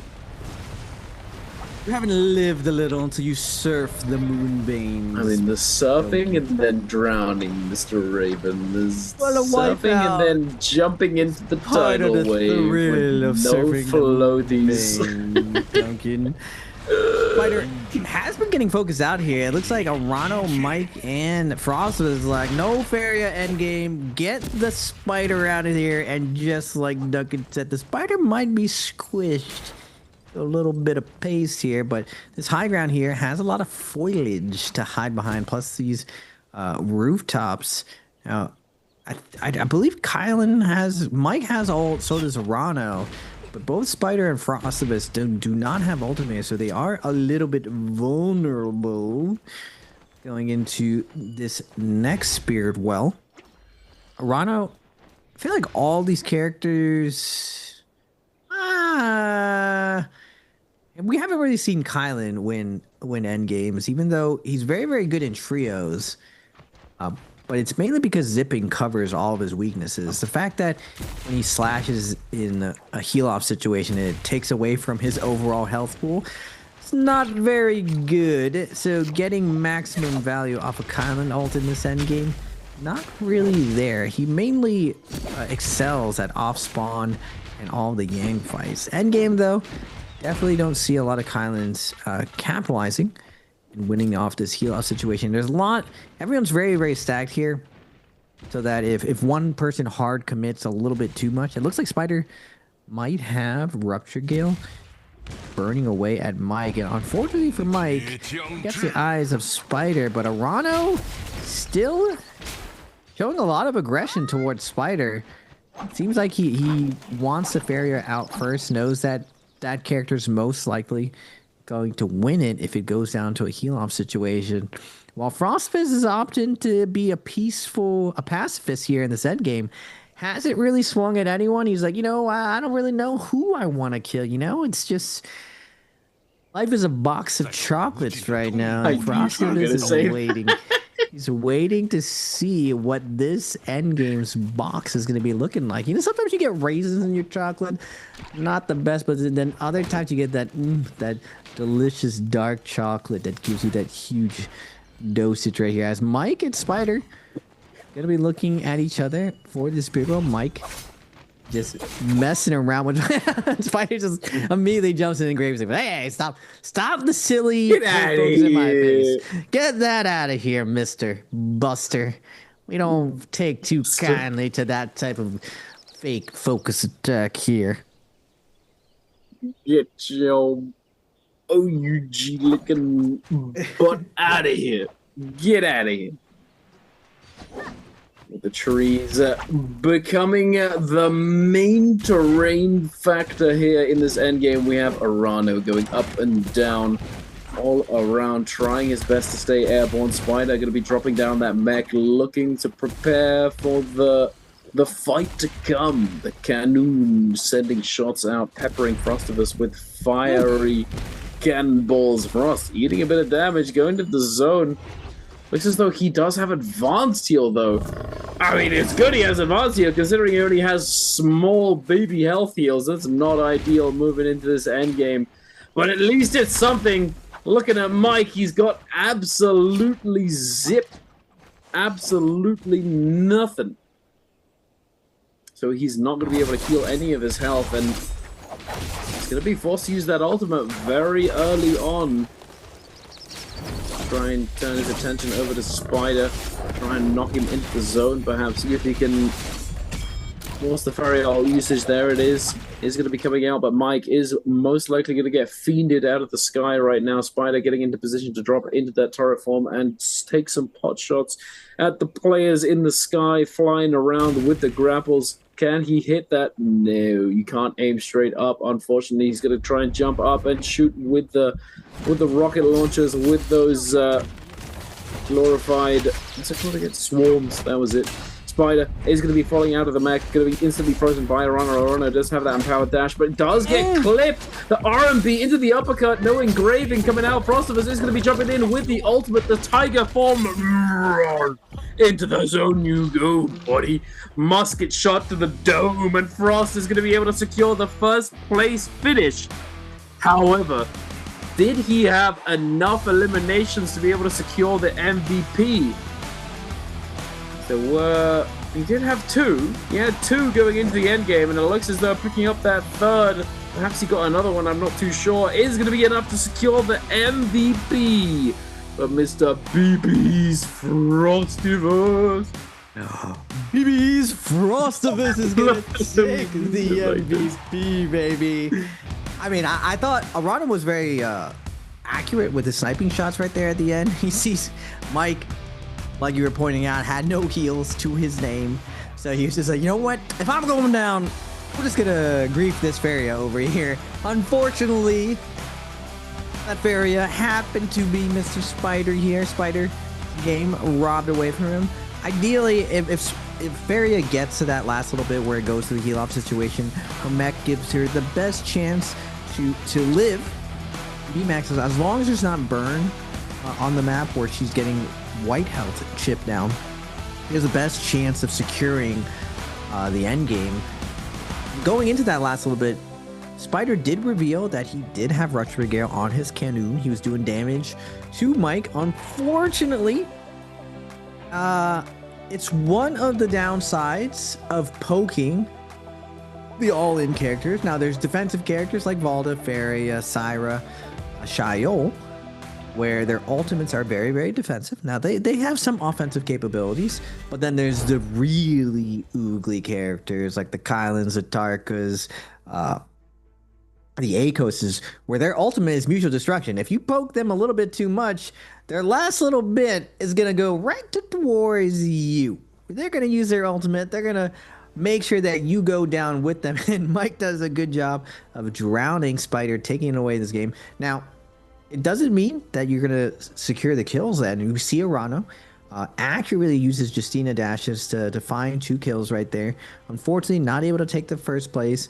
He opts to go for 2 kills there. It's definitely something you can go back and do the math. Is it better to land the 2 kills there and get second?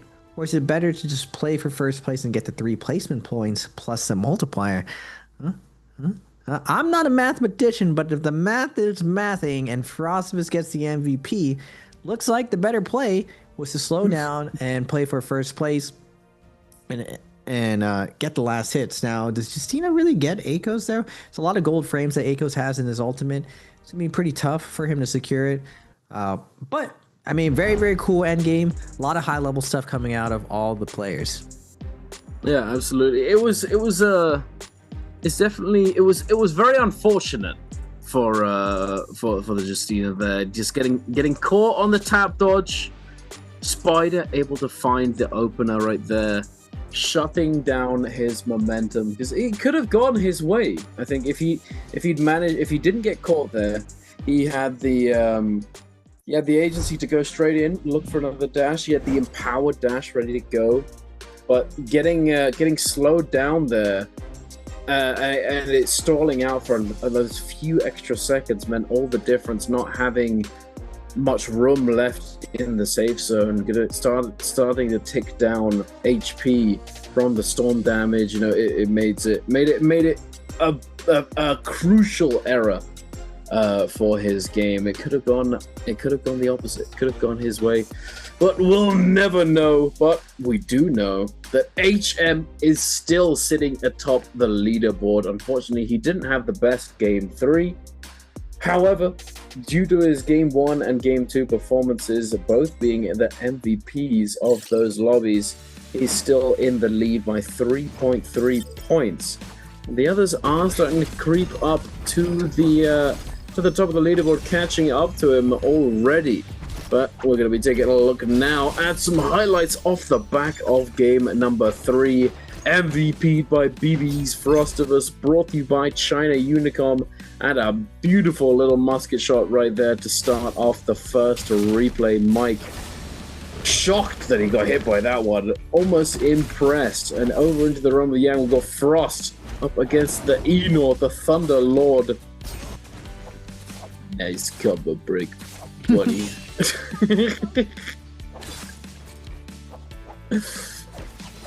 Unfortunate. Oh, I remember seeing this highlight again. Spider really goats Mike to release that focus attack. It very, very, you have to be so precise to actually focus attack a hold dodge. Oh, and the infinite, one of the most OP things in the game, the infinite dual blades. Certain characters can still infinite, even to this day. Most infinites are finally gone, as we're going to see Frostivus stall out to the last little bit, has the most amount of health going into this, gets the Tiger onto the Urana, puts him down with a nice musket shot. The victory sip, one of the most delicious sips in the game. After you win, get a slow down, take a little bit of water, and cap it off as you cap off a nice round with BB's Frostivus taking the MVP. Duncan, 2-time MVP here. I don't see even lenses. It looks like those glasses were photoshopped onto him. Wait a minute. Did Spider have those same glasses? Did they just put Spider's glasses onto Frostivus? What am I looking at right here? Now, we did fashion statement.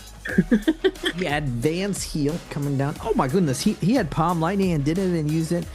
I still feel like Palm Lightning is a little overrated. It's good in most situations, but if you have a better weapon rarity, even holding LMB, I think is more optimal in certain situations. You shouldn't always just mash the RB just because you have Palm Lightning. And speaking of mashing, ladies and gentlemen, let's mash the right answer here, as we have one of your questions here. Who killed Alliance Pace in game day? Wow.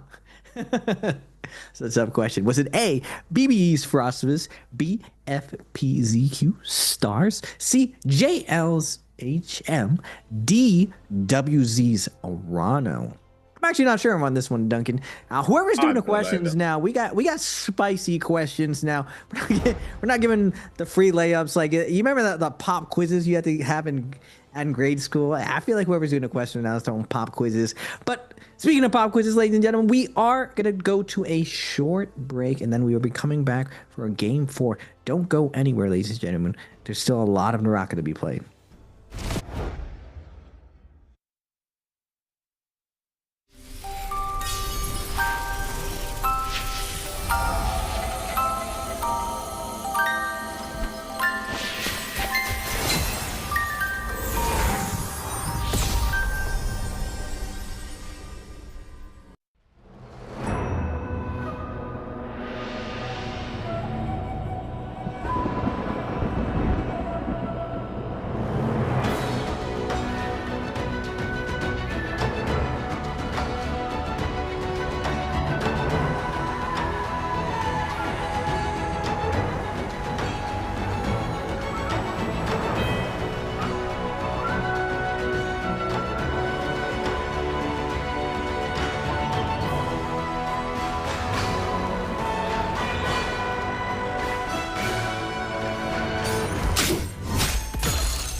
Look at the Rano hips.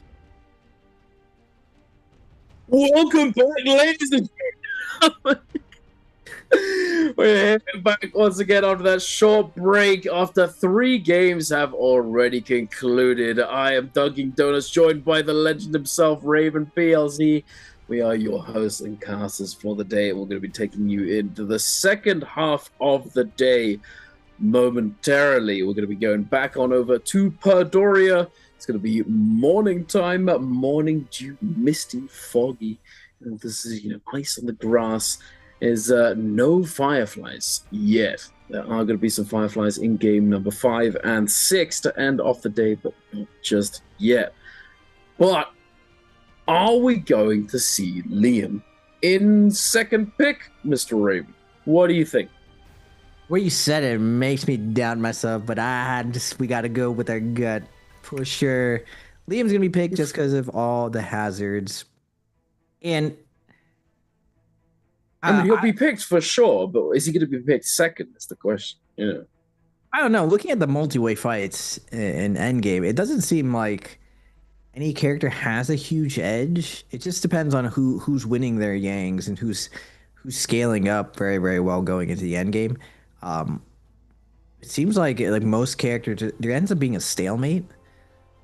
The big thing that I've noticed is you definitely don't want to get stuck fighting in zone multi-way. If you fight in zone, everyone is just taking advantage of that situation. Everyone's just willing to all in you, drown you out in zone, and it's very, very dicey. And that's where I could see Liam kind of struggling. His ult doesn't really provide him any mobility to get out of situation. Doesn't really provide him another health pool either. So I think Liam's still one of the strongest picks with most of the best weapons. As long as your dueling is good to go, Liam is still very, very strong. Now, everyone is very, very accustomed to everything. I still can't get over the blazer. It's the blazer mood, Duncan. I got the blazer on. She got some blazer, Two great. Wait, Arana's. Oh, I thought for a second he took the tape off. It's a lock in, dude. Tape up. Dude, you can't. The tape is the key part. Tape can't come off. Dude, that's why Spider's doing a little bit better. He has more tape. Look at it, gets a full freaking. Oh, he's got the full-on sleeve tape. We just got to do it. It's more like a wrist brace than a tape up. Holy moly! Gives you full control, full forearm muscle support, reinforcing those clicks. Oh, look at Mike, the deep yawn, just like, what's noobs? Just another day beating up newbies, just bored out of his mind. HM, looking locked in, dude. This guy, he looks like a killer. He's just ready to go. He's like, all right, we had one bad game. This is where true champions are made, Duncan. Because anyone can win when they're winning. But it's the true champions who can win when they're losing, Duncan. Big component to winning is winning. Winners win. Like you're losing. Lose. Exactly. Wait, we have a coach here. We do indeed. I have to ask Ross if it was I've never seen him before. I've never seen him. Never seen that dude in my life. But he's there.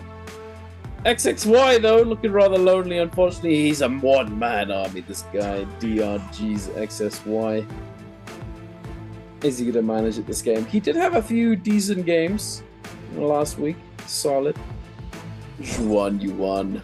Another absolute tank. Absolute machine. A unit. Look at him. Look at the way he's sitting. The jacket, the swag, the puffer jacket.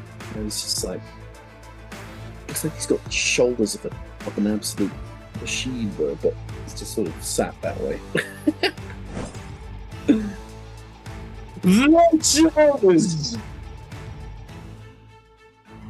Average damage 10k. Average kills 1.4.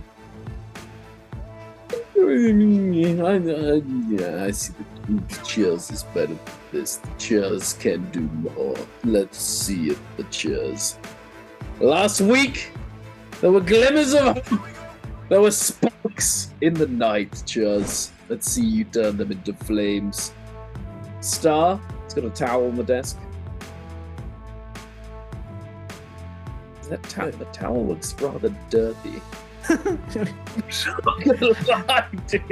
Duncan, not the homie calling out Star's dirty towel. Brother, what is that? Unless he's just wiping the table. Unless he's not wiping his face. Is it a lucky towel? For the sweaty palms. Not everyone has. Bro, what? Oh, he's sweating ink? That was not a sweaty towel dirty. That was like he just finished working on a car engine dirty, bro. It might have been the light. It might have been the light. Could be working two Regardless. jobs, you know, being a mechanic, and Duncan's out here shaming his. That's his talent, hobby, bro. Shaming, working on his Ferrari, you know, his classic Ferrari. Yeah, the Ferrari just under the desk. Yeah.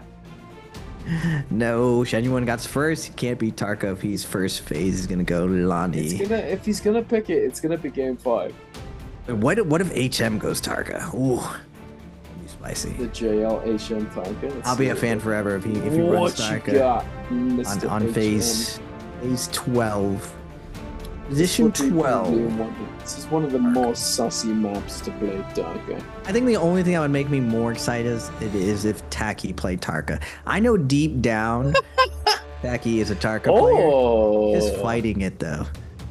Shen Yuan with the Lani first pick, so the yak factor right there. The yak factor throwing the lobby into the wait.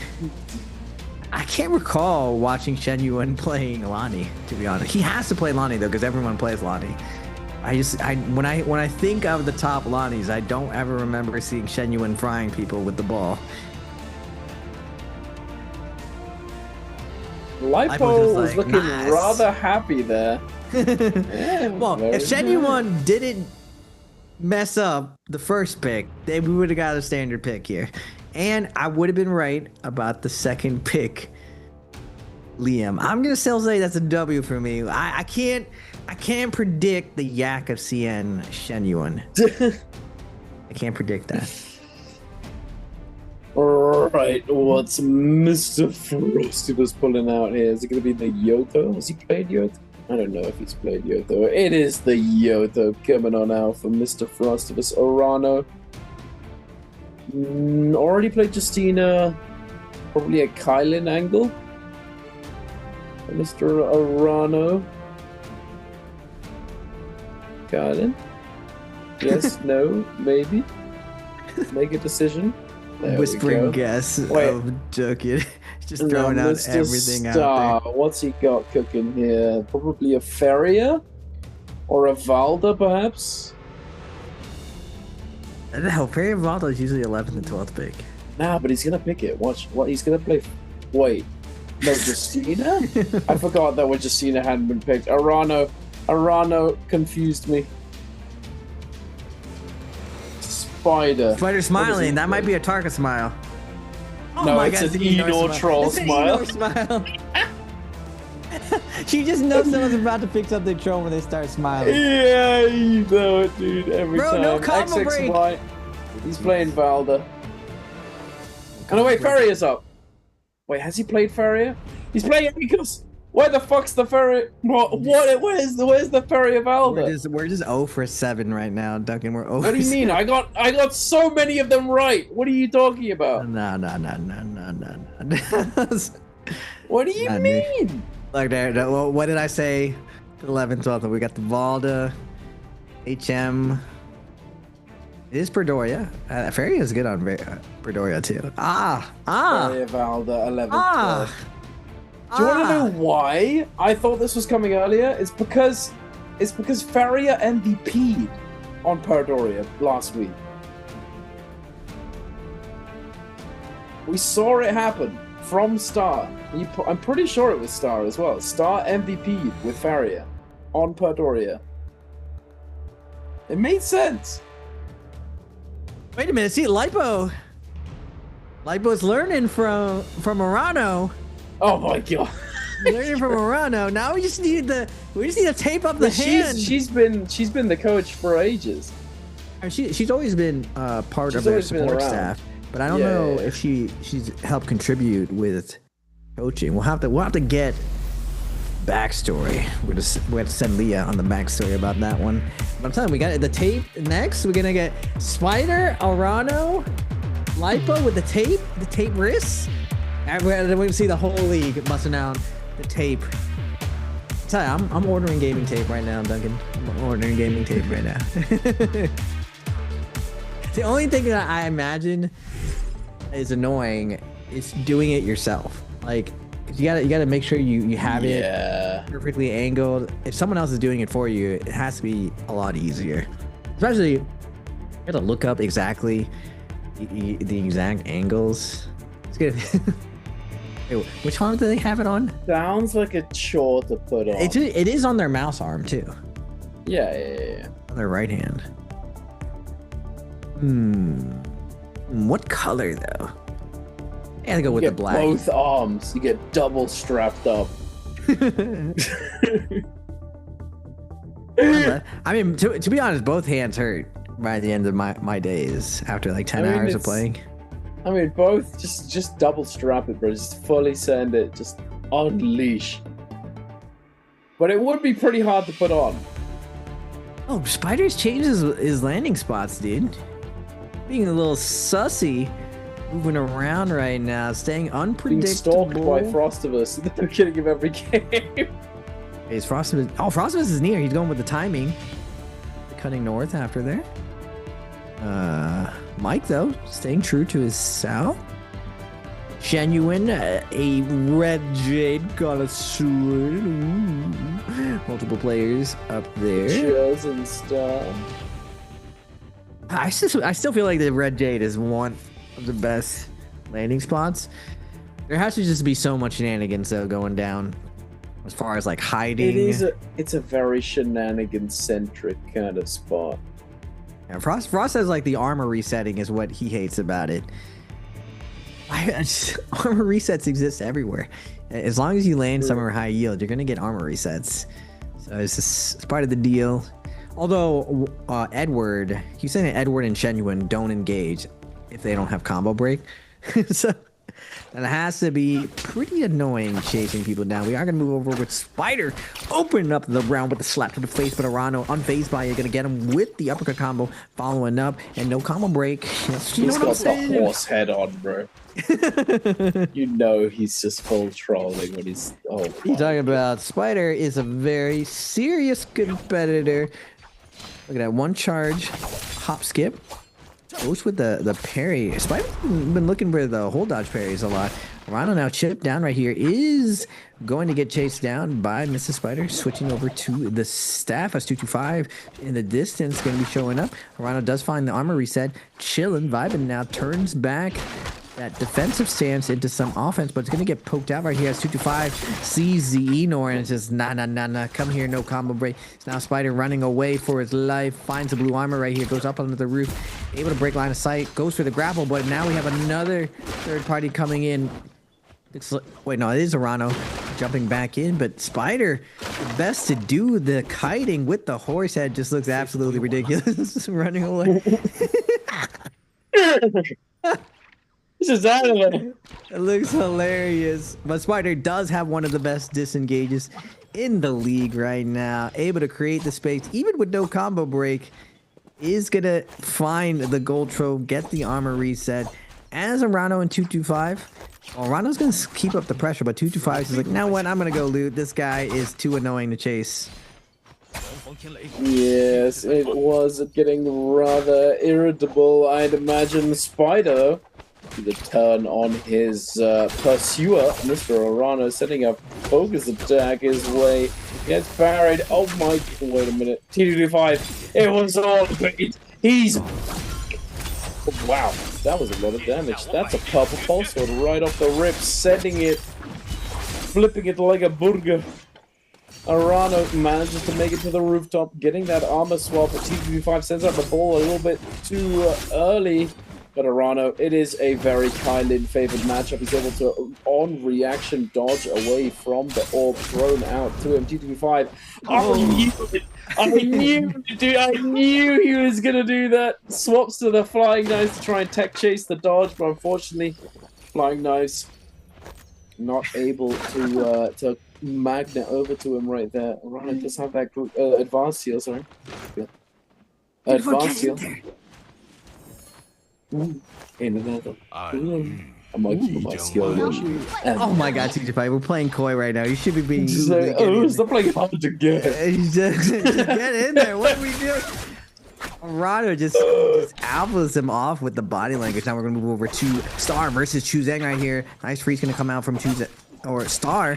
And now Chuzang getting his hand caught in the cookie jar. Star, a little tricky right there. Finds a stagger, but Chuzeng gets a double charge off. Oh, rude. The rude Star sends a max range focus attacks into Chuzeng. Chuzeng opting to back off here. Star willing to, hey, let's take the 50-50. Wants to get in there, but Chuzeng's like, nah. Armor reset. Just heal, buddy. Heal. Just take the heal. Nah, Star wants to go in there. Finds the light attack. Chuzeng not able to get the tap dodge on a reaction here, as we're going to move over to Lipo in Frostabus. Nice dodge from Lipo. Able to get off the line and find the light attack to secure the kill onto Frostabus. Now looking at the leaderboard. Whoa, wait a second. Remember, Shenyuan went Syra instead. Let's look at Shenyuan's score, 3.5. Little sussy going with the Syra pick. And Lipo does get the Lonnie, and he's leading the lobby right now with 3 kills. 3 kills going to Lipo right now. Mike at 1.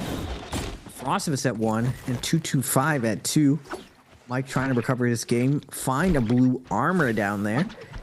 Now, Star with his blue armor has 12k.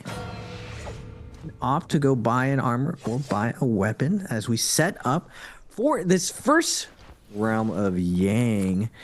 Genuine with the Syro pick on Perdoria. He did have first pick. Very rare. You're not going to get Lonnie if you don't pick her first. Usually someone in the lobby ahead of you. Lonnie's always picked first right now. She's good in every single situation. JL's HM on the fair. As Duncan was pointing out before, Feria did MVP on the Perdoria daytime. She is come up as 11th and 12th round pick. I imagine she's going to move up as far as the character picks as the meta is slowly going to be figured out, just because if the lobby is going to opt out to go to heal-off situations in certain terrains for 4 or 5 players, Feria does have a really... is probably the favorite to take it in a lot of situations. And inside Yang, there's the old adage that we would say all the time, Feria is a win or tie, just because of how much time and how much heal the mech gives you. And everyone's very good now at shooting people behind the pillar. You basically have to guess whether or not your opponent's going to go on the middle of the pillar or the bottom of the pillar, but the splash damage from your actual turn shots does force your opponent out. And if you're the person behind the pillar, you're either tap dodging into the wall so you don't come out and reveal your position, or you're moving up the pillar and staying as high as possible on it, hoping that your opponent doesn't guess that you're up there. I'm seeing Mike, he went from white armor to blue armor. I wonder if they'll show us the G8. Oh my god, he just got full melee resist. Mike is so lucky with the loot. He went from no loot to fully decked out for the first realm of Yang. Oh my god. The luck bucks. And on the Tamolk as well, you know, it's going to be hard for him to die, I would say. It's going to be a difficult one for his opponent. But yeah, to add on to what you were saying about Feria, I remember how it definitely did not used to be as much of a sort of a gambit, you know, like trying to guess where they were behind the pillar. Originally, pillar was not as thick, and it just you could just shoot at the pillar. Yeah, they kicked the pillars because of Feria. You remember that? Yeah. The pillars used to be chunkier. And so, literally, Feria just got to shoot the pillar pretty much anywhere on the pillar. And she just absolutely obliterated you if you were hiding behind it. And you had to... It wasn't a matter of, you know, like, oh, I'm at the top, oh, I'm at the bottom. You know, it was just anywhere on it. You're not in for a fun time. But here we are in the realm of Yang. No Ferry is in this one. We've got Star on the Justina up against the Shiol of Mr. Paste here from Alliance. Star does see Paste going for this aggressive tempo play with the ultimate usage, trying to chase him down, but Paste might pay dearly for this one. Star is going to use 2 dashes worth of energy right here. Get that empowered dash, getting that big chunk of chip damage, but oh, wait a minute, out of nowhere, Star has the red jade. Goes for the crouch. Not sure why. Considering that you can't crouch dual halberds LB and you can't crouch the Shile shield throw. And you can see it on the look on his face. He's kicked himself. Closed his eyes, looked up at the sky. He's not happy. Been seeing focus types closing out fights a lot.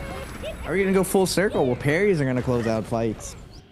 No one's expecting the well-spaced focus attack, but we see it again. Thrown out. Focus attacks can kill your opponent just as effective as any other attack. You can only finish your opponent off if you do damage. It doesn't matter what type of damage it is, though. 225 is gonna pop. Liam ult. Wait a second. Oh, okay. He went for the R&B. I thought he was gonna try to go for the greedy Dragon Slayer. Not true. Spider on the Enor. Look at him. Is he enjoying himself?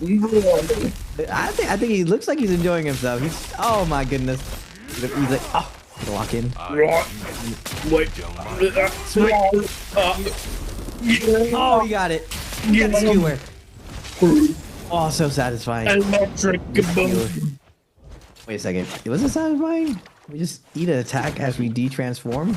He has blue weapon, so it did literally no damage. That looked like booty cheeks as far as oh my god, we get the movement error, but blessed with the jumping LMB. Fist play to jump LMB. It hits him away. It's not gonna matter though. Alliance Pace is gonna be coming in, yoinking this skill onto a Spider here. Spider is gonna be eliminated with 0 kills right now. We are gonna get a fight. Pace versus 225, 1.1 release. Catches 225's cross right there. Where you going, 225? HM is gonna show up to the party here. 5. Scale rushing though, in the window, out the window, through the window. Pace still just waiting on the outside of the window, sees him coming out. And on the other side, HM plays a cutoff game while Pace lands. Oh, choke from long range, but HM from long range as well, gonna secure the kill with the Canoon as Chuzang and Mike gonna show up to the party. Now it's a crowd. How is everybody here? Oh my goodness. Mike with the bounty onto Star is gonna be it's gonna be the reason why. Got the treasure map to the ugliness. Turns up, pops the ultimate, gets not very much value unfortunately. Does have a whisper ready to go. He's trying to chase down the star, chase down the flying star, the shooting star, grappling away into the hills, into the ravine. Pocket Sand goes wide, not going to be able to catch up to him, getting griefed. Oh my goodness. Oh. So more grapples for good measure, going to keep trying to chase him down, but this is a very tricky little spot. Oh, Star, wait a minute. Made it less tricky. Hello there, forget about me? Oh. No, they're still coming. Star goes into the open space, has the crew following him behind him. XXY gonna be the one to pick up the kill, coming out of nowhere. Oh, who are they? Oh, nice. Sussy pillar drop from him. Unfortunate. It is what it is. Oh no. Wait a minute, XXY is just coming out big from all this third party. Yes, 2 kills here. As the crowd of Yang Depletion all desperately trying to find their own soul bloom right here. Kevin gonna make his way to his mech right here. Goes for the try to grapple, cancels, not gonna be able to get it. He's gonna start moving back towards the building. Let's recover after he pops his heals. Micah though, gonna be waiting for his prey to come out. What the? How does Mike have 4 minutes on his Yang Depletion while everyone else? Because he got a soul bloom from somebody who had red buff. Yeah. So he gets more time. Mike gonna be looking for the follow-up, the double charge from XXY. Come out of nowhere. We are gonna pop that tempo. Oh my goodness. HM in the blender, but nah, get out of here. The Griefer. Oh my god, Mike is getting hard grief. XXY taking advantage of this. Oh, he got it! He got the kill. No, he's not gonna get the soul bloom. Oh my god, and now we got Aiko's ult. Oh, it's over. Mike knows it's over. He's just like, wow. This guy right here, despicable. behavior coming out from XXY. But you know, you gotta do Never what heard you you do. make that Sometimes you noise. gotta do the dirty work to get the cheese ducking, and when you get the kills, that's what this is about. Kills at the end of the day is gonna get you the points. We are gonna go over to the realm of Yang. Remember, Lipo has been performing well on the sneaky Lonnie pick. Blessed with it. Can capitalize on this realm of Yang. Pace gets slapped here. Set. Oh, he goes for the silly Billy. Soft true. Shy ult's gonna be coming out for Pace. Engraving being revealed by Pace. 2 shields down into the hit, but Lipo, wait a second. He's gonna get hit by one of the chokes. Oh no! The lazy wake up is gonna get punished, and we're going for a ride right here. Nowhere to go. He knows we trolled. Lipo just needed to play a little bit slower. You just can't wake up lazily anymore. You have to really think about what your opponent's gonna go for depending on the weapon. Longsword is one of those weapons that's gonna go for those light attacks, so opting out for a well-timed full dodge. Tap dodge is a lot more risky if you see forward momentum from that longsword. If you threaten slap, just eat the slap. Who cares? A slap is way better than a stagger, considering that most of these players with longsword, if they get you against the wall, you're going for a ride. It's just gonna do a lot of damage. Unfortunately for Lipo, he is gonna have to go outside and fight for that soul bloom. We're gonna get a replay though of 225 and Genuine. Oh my goodness, the 1, 2, 3. Yuan, not expecting it, goes for the jump triangle on the pillar, but he is gonna be able to catch T225's wake up here, but Yuan luckily does have that cover break up and ready to go. That's why he took that risk. But that could have been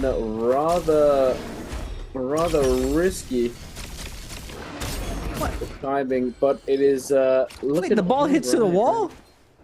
Yep. Okay, that's diabolical. Yeah, 225 was rolling everything on reaction, but the ball through the wall, didn't see that one coming. Ball through the wall, indeed. Why do all these balls have so much privilege? We got Lonnie Ball, it's gonna track you around the pillow. We got Liam Ball that'll hit you through the wall. We got Syra Ball that dazzles you through the pillar. The balls are on top. They go through pillars. You are the silliest of gooses, Mr. Dunkin' Donuts. Lipo does have 3 minutes left on his Yang depletion. Brosovus just immediately piecing out, doesn't want anything to do with anyone. Makes his way to the opposite side, where no one is at, Lipo. Looking around for anyone visible right here. Everyone's playing out of sight, out of mind. 225 does have to find a fight here. Gold spear in his hand. That's going to be grabbing some grapples. Make sure you can lock down whoever he does fight. Lipo does find a really good candidate to fight here. Lonnie versus Liam here, both of them with Yang depletion. Lipo going with the classic mix-up. Going flying knives one way with the follow-up. But 225 not going to bite. Is going to opt to space out here. Go for the heal. Dragon Slayer is going to come out, but Lipo max rank double charge. 225 throws out a parry. Gets Lipo to dodge in. Finds the stagger. Now both of them are going to trade heals right here. Stuck in the buttery rocks. Lipo again throws out the follow-up, but this time 225 waits on the bottom. Finds a focus attack himself. One hold two. Lipo now gets staggered again. Lonnie ult is going to come out. Finds 225 though, doesn't get the stagger again. 225 with the tricky trappies. Finding the horizontals. Tricky trappies. And sitting on the corners, you know, Lipo just walking on the wrong side of 225. It's kind of hilarious to me. He didn't throw him into the zone. He threw him at the players. It's like, look at him! Please! Look at me! And then instead of chasing, immediately gets the full reset. Now he's going to be able to come in a little bit later on. Commit for the kill. Does he get it? That's what I'm saying is the tough part. If you go in the zone, a lot of times you don't make it out alive, Duncan. You are right indeed. TDP5 though, he feels as though he can leisurely take a quick repair to the musket, and it looks as though it's gonna pay off as he immediately picks up a kill on the XXY. But wait a minute, taste of his own medicine perhaps. Karma.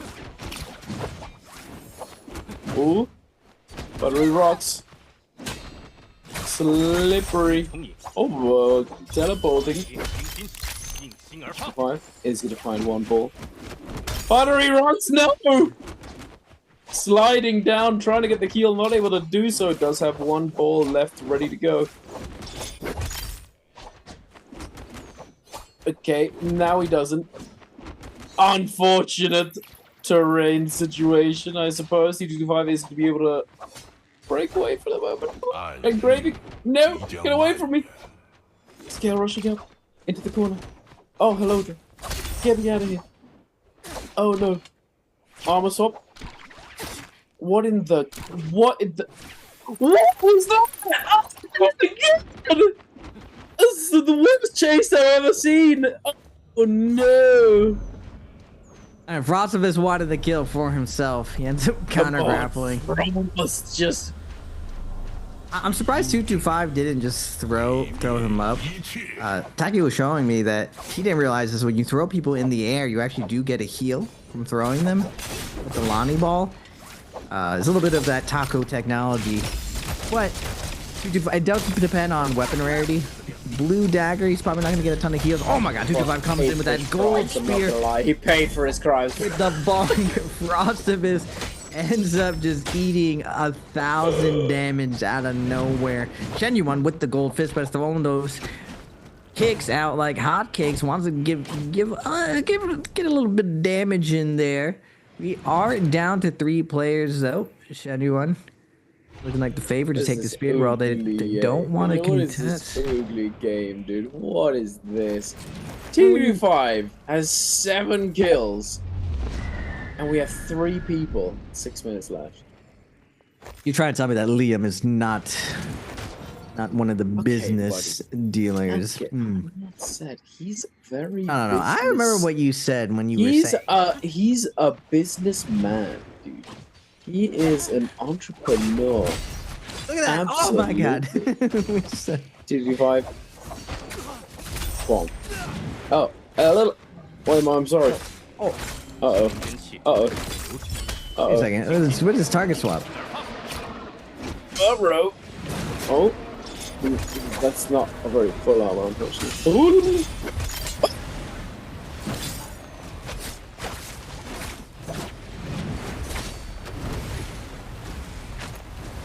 This is not where you want to be when there's a moon day, Mr. Raven. The Thunder is locked into the arena. TW5 continues to send his bruise. He has no fear, but he should have been fearful. He goes down to Mr. Xuan Yuan, clearly willing to parry. Goes for the no mix-up. Surely he doesn't parry a 6th time, right? No, we're pairing this. But here we have it. A 1v1 Shenyuan versus Pace, and Graving is gonna get parried. Shenyuan, a man possessed. Someone check the PC, my man. How many times is he gonna parry? Oh boy! The instant parry, looking like the instant noodle parrier that he is. We are, even though, as far as health pool, both of these guys opting to space out. Pace not biting on the little sneaky turnaround folks attack. Bone's gonna be coming in. Pace is gonna get around the corner, be able to pop 1 heal off. But Genuine with the buff advantage, taking less damage here. But the wake up is gonna get caught right here as he's forced to use the combo break. But Pace throws out the folks that are letting him know. No. Oh no! Pace uses the combo break too early, and he's gonna pay for tons of damage as he's forced to pop the Shy ultimate. He's gonna try to sneak a heal in here right now. Shen Yuan's opting to go for the pistol shot. He's not able to get it. But on the outside, Shen Yuan tries to max range. He's getting get choked right here. 1, 2. Oh my god, the engraving again. We just get lit up by the pistol shots. Pace moving. Groove. The light attacks defending against the range attacks. He's getting put into the stagger. Shen Yuan beams him to the ground and buries him with his Syra. Oh my goodness, Duncan. Wow. He gets over to him. And what you gonna do? I know what the. No what. Just pops alt. Nowhere to go now. Only 5 looking rather glum. Is still gonna be the MVP of the lobby, ladies and gentlemen, having accrued so many eliminations. He's still gonna have the highest number of points at the end of that game. As sadly, he was not able to live his best life and get that Liam game to first place finish. However, third place with that many eliminations is a solid effort, a solid showing indeed nonetheless. And should be a pretty big contribution to his scoreline, starting off a bi-weekly number 4 solos day 1. Anyway, the gold spear, 225, throwing out the bonks. I'm gonna have to go back and see the MVP rounds of 225. Maybe one of the key components is him having a weapon not traditionally used a lot, and him doing something unorthodox on them. Even though you throw in like 1.1s and 1.2s, in most layman terms, ladies and gentlemen, it's just being able to accurately focus attack hold dodges. Very easy to focus attack tap dodges.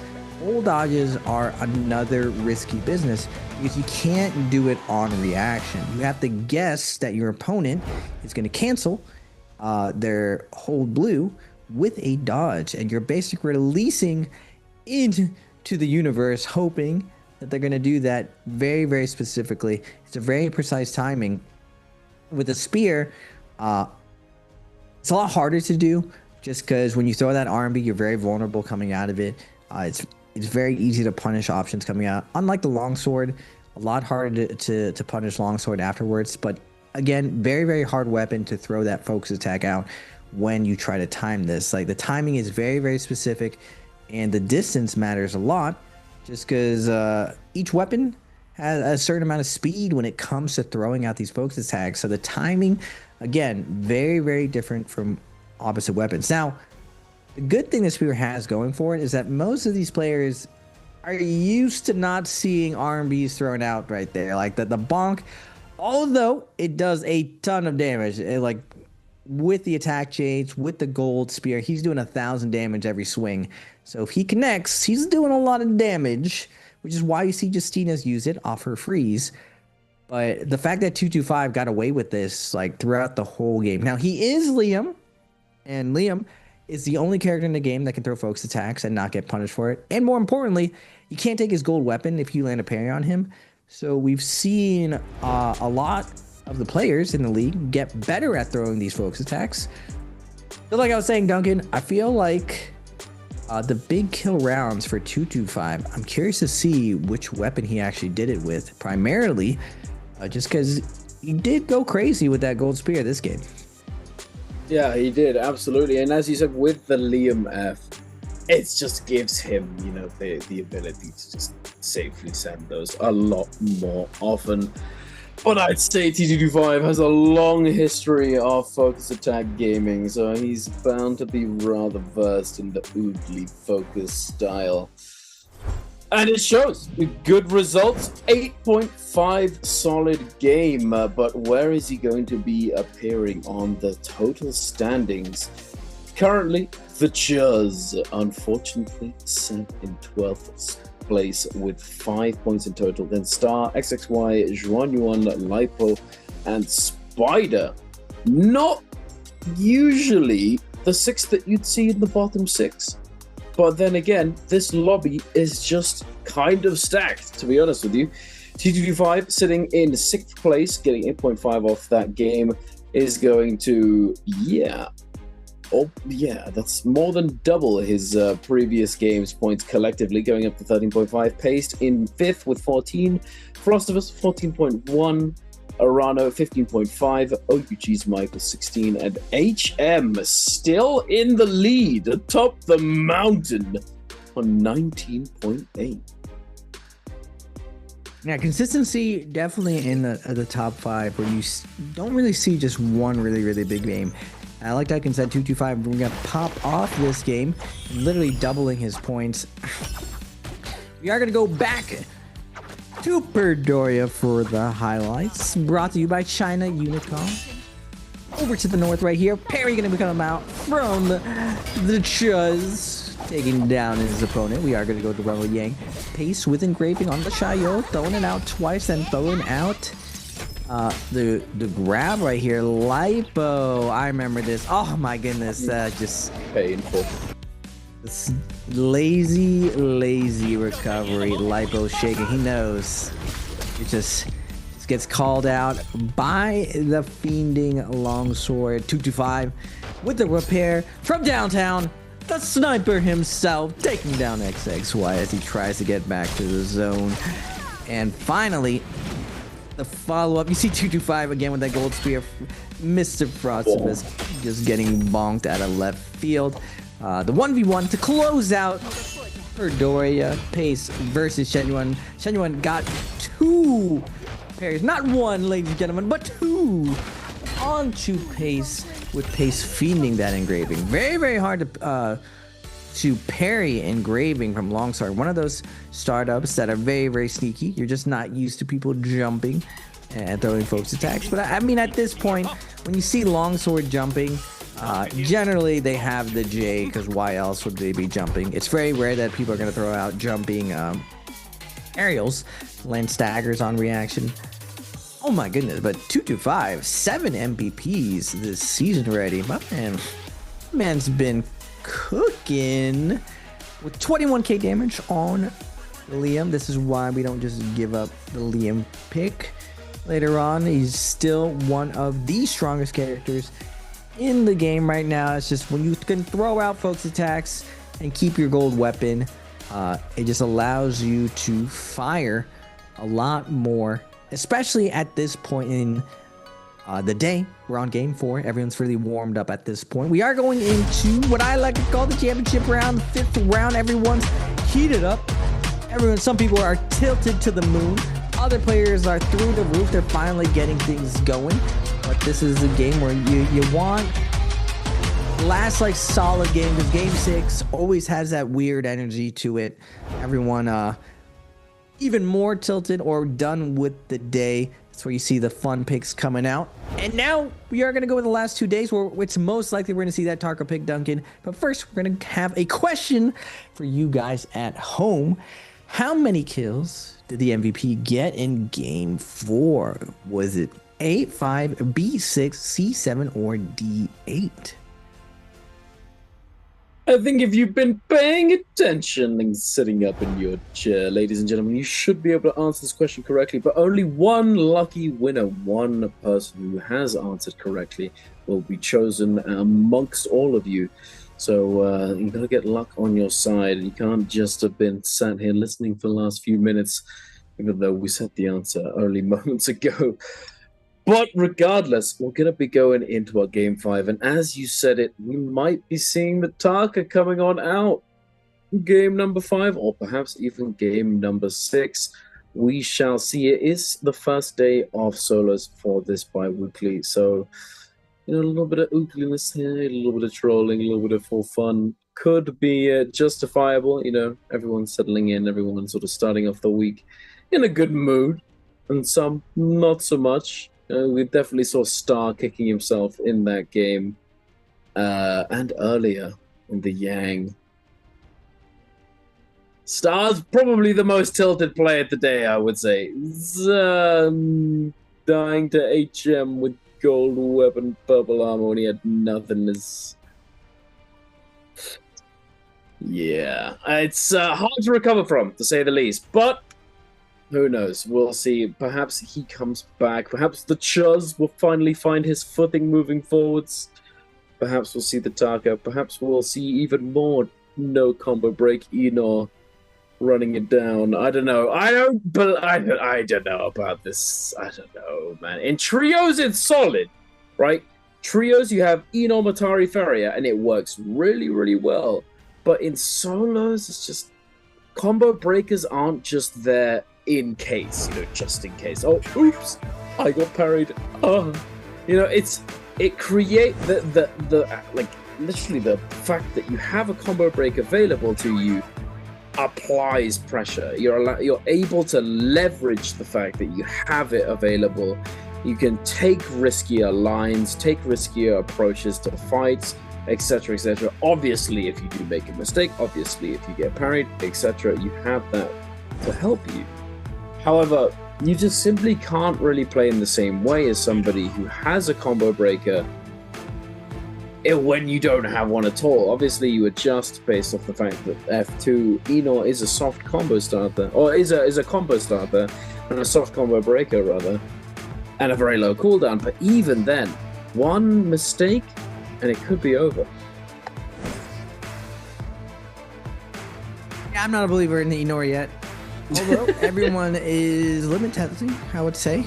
I would say that the character feels stronger than it actually has been performing. It's still very early though. Yodo, for the longest time, even with the changes, everyone was thinking she was very weak, and then not until later on did everyone start giving her credit. Right before EWC, everyone's like, wait a second, secret weapon, by the way, Yodo's OP, and then everyone started working on it, but it was already too late to work on the Yodo at that point. Everyone else was a lot more accustomed to the different matchups. Mike had her ready to go.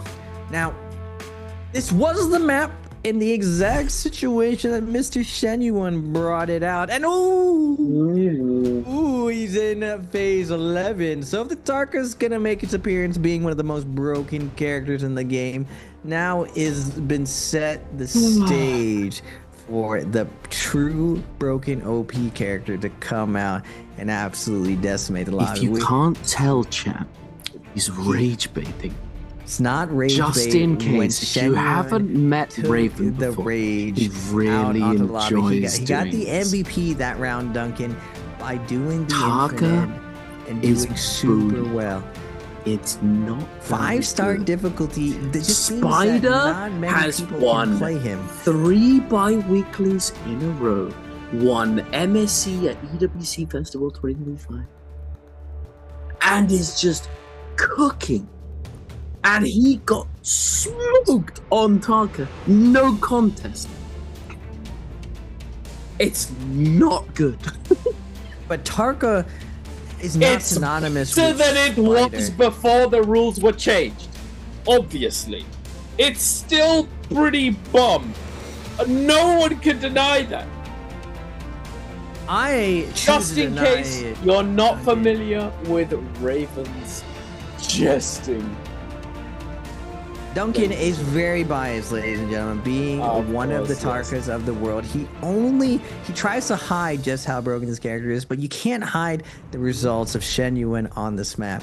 He absolutely destroyed it last time, and I am a Tarka enjoyer as well. I just had to put him away just because he was just too strong. I wanted to explore other options, and seeing the Fireball come out and do so well on this map. The Fireball has been changed over the years, going from bad to very good, back to bad, and now somewhere in the okay side now that it has some gold frames.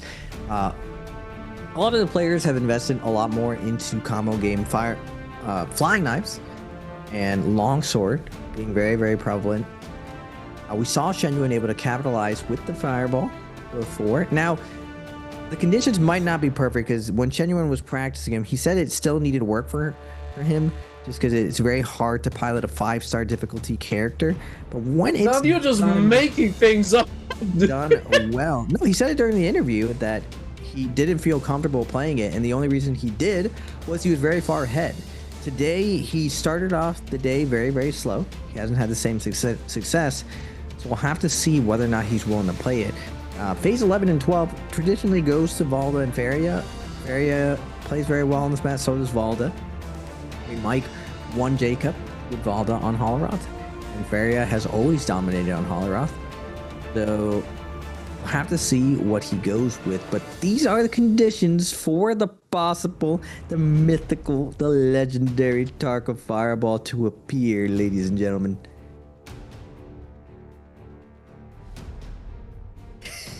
We shall see, won't we, ladies and gentlemen?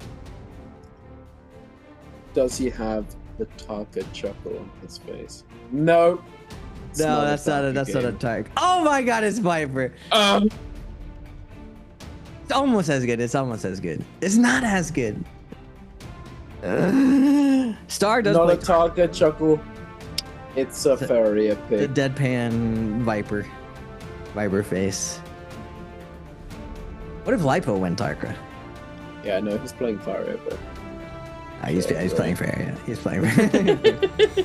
For sure playing Faria. He doesn't have the Tarka chuckle on his face. No Tarka chuckle. Oh yeah. Spider in good spirits. Him and his coach chilling, preparing for the game, taped up and ready to go. A little yawning, and he's showing some fatigue. The goat, too much winning from Mr. Spider.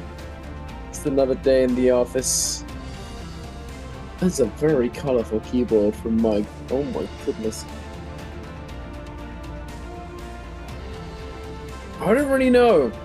Is Tarka actually, I don't know. It seems extremely sus. It is very sus. Every single person who's played it except Shawan has flopped immensely hard. Every single one. We shall see, ladies and gentlemen. One of these days, we shall see. We'll finally get the characters that are actually overpowered enough, and perhaps we'll then see some balance within the meta. But who knows, ladies and gentlemen? Let us move forth on to Holoroth with the Starry Night or Dusk, one of the two. It is going to be Fireflies. Any goofiness occurring? Look at the Shetland with a 4.1 average on the Viper. Oh my god. Oh, wait a minute. I remember that day, dude. You were not giving the credit where credit was due. Genuine was playing very high level Viper. I remember I showed Taki this, and Taki has been resisting playing Tarka, playing Viper, when the proof is in the pudding, and Mr. Genuine is the pudding and proof, Duncan. Something that can throw everyone off the wild card. It's this Viper right here. Braven's face right now, Jack. With the F2 of V2 Viper. Yeah, I like to see people with the cojones to try new things, Duncan. And Genuine has been making a name for himself. He can't go 2 words without checking what my face looks like. I'm not looking at what your face looks like, Duncan. I'm always imagining what you look like. I don't really need to see what you look like to know what you look like, Duncan. It's just you have a very impressionable face. It's just like I know what focus tag you're gonna throw, just like I know what your face is gonna look like. Looking at the landing spots, though, no one actually landing directly on the puzzle. Just a bunch of timings here. For the first time, Spider's actually landing in one of his normal locations. We've seen new locations everywhere else. For some reason, they're just gonna give 225 the full high yield bottom left, while everyone's landing in Bizarre. I take that back. Everyone is landing on Fireflies, actually. Literally every single landing spot is a Firefly on the map. We see Spider dipping over, finding that first Firefly. Already at 73%, no grapples though. Lipo immediately checking the vibes up. Spider letting him know the vibes are up. If you want to mess with this right now, marking down that 1 armor reset. As he's scouting out Lipo right here, Lipo's gonna move away as we look over to Mike and HM right here. Mike did not grab a Firefly. He's going to make his way into zone as he's trying to max range HM. HM kind of walking down. Mike wants to smoke. Mike already noting the first armor reset here. As HM is just going to continue walking down Mike. Mike going to loot up. Switch weapons here. Oh, picks up the long sword. Finally, HM does back off right here. Realizes like, I don't like this guy's body language. He's so confidently ignoring me. Confidently ignoring me.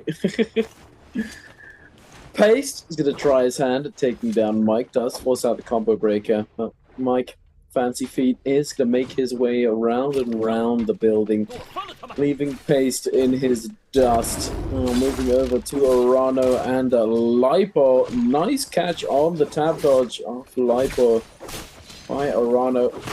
Blade RMB knows the grapple MB into follow-up is soft, true, and sussy. Unfortunately, though, he's not going to be able to hold down his opponent. Lipo is going to be able to... actually, no, Lipo is going to go down, rather, and Frosted is going to be able to steal away the kill, but it's as though Karma is going to take control, and Frostivus is going to pay for it. Going down to Arano. Oh, going down to Spider. Oh my goodness. Every kill is being taken. Every single one of them. For Arano. Oh my goodness. Does he get the poison proc? Sure if he did. Poison does not proc, unfortunately. Now Arano with no ultimate being forced to kite away from an ulting Shiol. But thankfully for Arano, Spider is trying to chase down with flying knives right now. It's not. Although it is many things. It is the strongest solo weapon in the game. Its chase down isn't the best. You know, it's good, but more situationally good than just being solid overall. You know, dual blades, dual halberds, by far the best chasing weapon in the game, I would say, no? Ooh. Adrian coming down. HM release champing into the Netherlands. And Mike throwing a max range. Horizontal to 225. 225 going to find the parry, taking down Mike, and now sending HM with a back-to-back, and now 225 going to throw his hand at the max range LNB release. HM, 1, hold 2. Not going to get anything out of it, but 225 again. The spear. You got to watch out for 225 in the spear. He's been 1 with the spear today. Going to look for the parry right there. This time, HM spaces out perfectly, jams up the lane, hits 225. Oh, 225 just stick to the horizontal or the bonks. We can't be throwing out those horizontals. Easily gets parried right here. He's gonna get the ball to create some space here as he's gonna make his way onto the roof, looking for the armor reset. He's gonna make it to the other side, pop 1 heal off. HM, a little bit of a spoke soon. No mistake here. 1, 2, 3 is gonna come out. Does get the gravel stagger. 225 makes his way around the building. Oh, wait a second. Cut off at the last second. Grapple cancel is going to come out as 225 makes his way in the building. Finally, armor swaps, gets a half charge though. Combo work's going to be coming out. 225 still has the combo break, tries to lay the trap. Doesn't get it, but comes flying in, gets the stagger, forces out the ult with the untrue arm B. Looking for the uppercut. Double tap dodge going to come out. Sends HM back to the ground. Opts to take the heal, doesn't want to do damage to the shield right here. 1 tap dodge, 2 tap dodge roll, no stamina. Releases the horizontal. HM shows the hands, shows the hold, releases, and 225 is going to find the parry. Finds a little bit of chip damage here, there, and overall finishes off JL's HM. Wonderful fight from these two. I'm not gonna lie, it's T25, it looked a bit dire for a second there, but he's able to come back as soon as he picked up that purple spear once again. 1 with the bonks, 1 with the spear. T25. It's his strength right there, or at least it has been for the past couple of games. Now Arano, unfortunately, not in a pretty good position. Has no kills. does still have his resurrection, but white armor is not ideal at this point in the game, unfortunately, for him. Speaking of armor, Mike on the purple armor.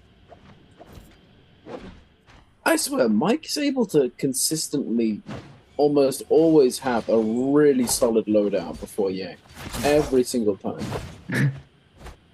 Luck box of loot. Luck box of loot. Now Pace gonna find a stagger, or no, Star gonna find the stagger onto Pace, forcing out the ultimate. Unfortunately for Mr. Star, the Syro. Wait a second. Pace. Wait, it's V2. The V2. Wait, I didn't even realize. What the? Oh, he's gonna make his way. He gets the ticket as Pace. Upset, but what can he do when the Kylan has ultimate? He takes to. Star's gonna go to the top, get the double heal off, and Pace has been duped. Wanted to go into Yang, but now he's not gonna be able to. As Pace is gonna secure it. I mean, they can all go in, but we shall see who is going to be coming out on top here. Alliance Paste or BB's Frostivus. I haven't seen Frost. With the V2? Frost with Spear, very rare. Very, very rare, Mr. Duncan. Can he do? Maybe he saw 225 with the Spear, but you see some R&Bs out here. Look for this. We need some bonk action in here. I mean, the two things that 225 went for a ton was either an R&B bonk, or he spaces out perfectly and clogs and catches you coming in with the horizontals. Base V2, Sussy Silly Goose Energy with the reinventing of the Syra. Looks like we're playing trios and solos, Duncan. It does, doesn't it, right now? Considering that we've got Yoto having not been a very prevalent solo character for such a long time, making a reappearance. Okay, very nice wake up there. Instant light catching Frostivus, going for that soft true spear R&B. Oh, and catching him, reaching once again. Parries the skill rush in, Paste. Trying to chase him down, does get forced back for a moment there. Equalizing effective health. Frostivus with that little bit extra tip. Paste has no stamina. Forced to parry, takes the gambit, feels like he's forced to. And there you have it. Frost able to come out on top. Very nicely done indeed. Now, heading over to the other realm of Yang. We have Spider up against T225. Certainly an advantage, I'd say, considering the armor and the weapon. Spider might have the mental advantage. And T225 coming off a big MVP round. But he wasn't happy about it, though. That's the thing. He wasn't happy about it. And, you know, feelings are temporary. Happiness, you know, we... 1-2. Oh, a little bit. Oh, does find the light attack. See, the 225 is the just dodge sequence right there. The dodge sequence for Spider to try and almost clutch at the very end was very clean, I have to say. But unfortunately, it was not enough. Spider take a deep breath, just like Pace took a deep breath after he got one charge by Frostivus, closing the distance, not letting him go to his nice little mid-range hold dodge nonsense. No. We're gonna get nice and personal with the pocket folks attack nonsense. Now, we are in a new patch, ladies and gentlemen. You do not get cleansed anymore when you die with the red buff. But you do get a little bit more time to work your magic. That 1-2 going to come out from Frostivus. Hold with the double charge. Spider eating a ton of damage right here. Oh, no! What in the go through the window uppercut combo? I'm not gonna lie. If I think Frost went to like jump cancel to reset to do the uppercut. Yeah. But he ends up going through the window. I'm not gonna lie. If I'm Spider, I'm just like, oh, he messed up. No. That's actually a more painful way to die. Yeah, when they mess it up and then they manage to somehow just salvage it. It's painful. Frost is just chuckling to himself like, oh, almost. To the window. To the uppercut, Duncan. To the uppercut. To the grapple combo. Finding himself a Viper. Juan Yuan looking like he's having a lot of fun. Up against the wall. Wait a second. Oh. Oh. Okay, tap dodge. Switch it to bomb dodging, but Ross with the 1-2 spacing it out. Covering the nonsensical diagonal. Let's go. What in the nonsense is happening over here? HM, able to pick up a kill. Finally. Starting up a little bit of momentum this game, perhaps. First kill on the scoreboard. Start. Let's have Yang depletion. 1 minute and 10 seconds left. Does get parried. Trying to run away now. Just a classic line from Mike, just looking like a dodo face, throws the back-to-back .9s, and then looking like we're lost, goes for the parry. It just starts just like, wow, I hate this person. Just the duck walk fade away. You think your opponent's unaware, actually full aware, just full baited. Hook, line, and sinker. HM though with the gold pole sword.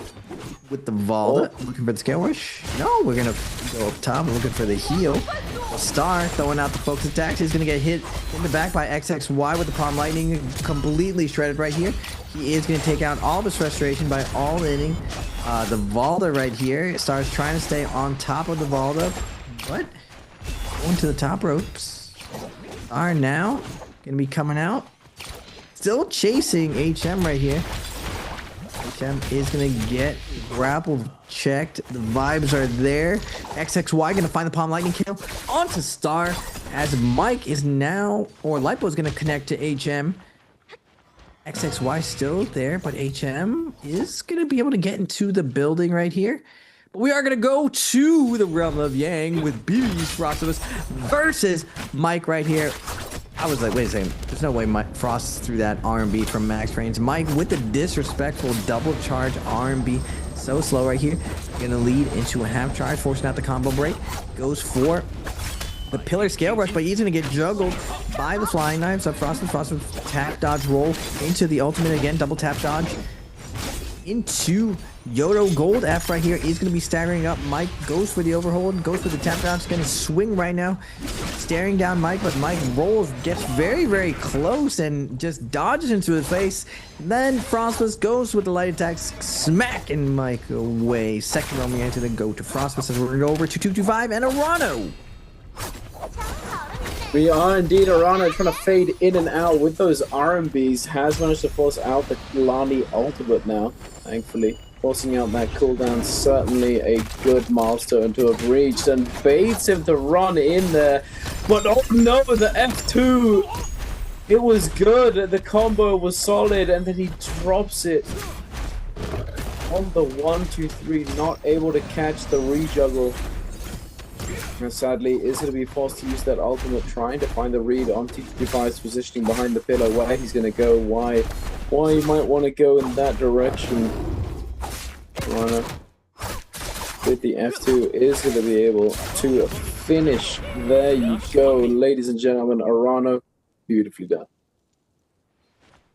Now, what in the oogly will occur moving forward, Mr. Raven? Because there's 7 people alive and a couple Yang depletions. Wait, is Mike dead? Oh. 5 minutes, Yang depletion. I want to see the leaderboard. Someone is already up to 5 kills. Mike left a bloom behind. Ah. That's why, because I saw the leaderboard and only saw one person with the orange outline up there on their icon. And I thought, wait, did Mike somehow die to somebody while we were watching the other Yang? But no, he was alive. Well, that makes sense why Mike wanted to get the fight going very, very fast. Managed to find a kill and then go into Yang. Knowing that, or he just got lucky. Could have luck box it, just ate the Soul Bloom. I was wondering who did have 5 kills. It looks like BB's Frost. This is at 5 kills already. 225 at 4 kills though. On Alani, he needs to find a kill, but everyone is around this building. Not an ideal location to lock down a kill. Just a lot of different tricks you can do here. Kiting in and out windows here. Arano with the pole sword chasing down Lipo. He's going to get kicked in the face as he goes through, and a ballista shot from Frostivus. He's gonna find 1 hit, 2 hits onto Lipo from downtown. Work smarter, not harder, Mr. Duncan. You'd be surprised how many kills people actually get from ballista shots. In specifically, Yang depletion and off spawn is where people are just so unaware and they tunnel vision a ton of kills. It's one of the things I did talk to him about, that let's just say certain rival players were doing it, and he was surprised at how these guys were getting kills. But you know, if you can't beat them, join them with the you know, optimal play, as we'll say it. Yes, optimal ballista shots. Now Mike is going to be holding the high ground versus 225. 225, 3 minutes left for his Yang depletion. Has a little time to work with here. Oh, that gold fist blade though, doing a ton of damage to him. As Mike is going to pop his Liam ultimate, throwing him into the sky. Does he have flying knives? He does have flying knives, but a little bit of misplay by Mike. The angle a little bit too high, allowing 225 to pop ult, get out. But just because you got out of the ball doesn't mean you can't go back in the ball. We're going to go one more time. Getting juggled. Oh, Mike again.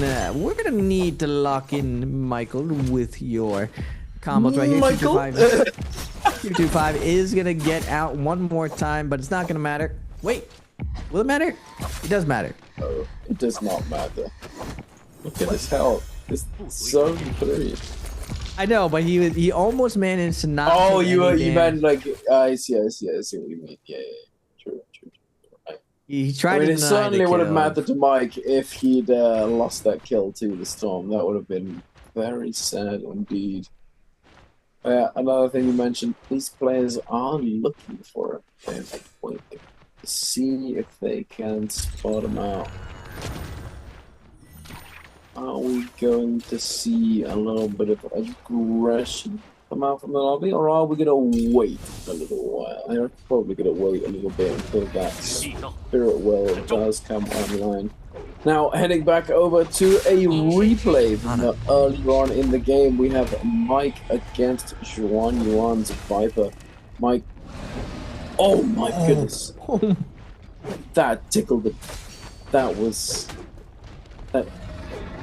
that graced a very close margin. What in the early parry? My good lordy. Oh, and again.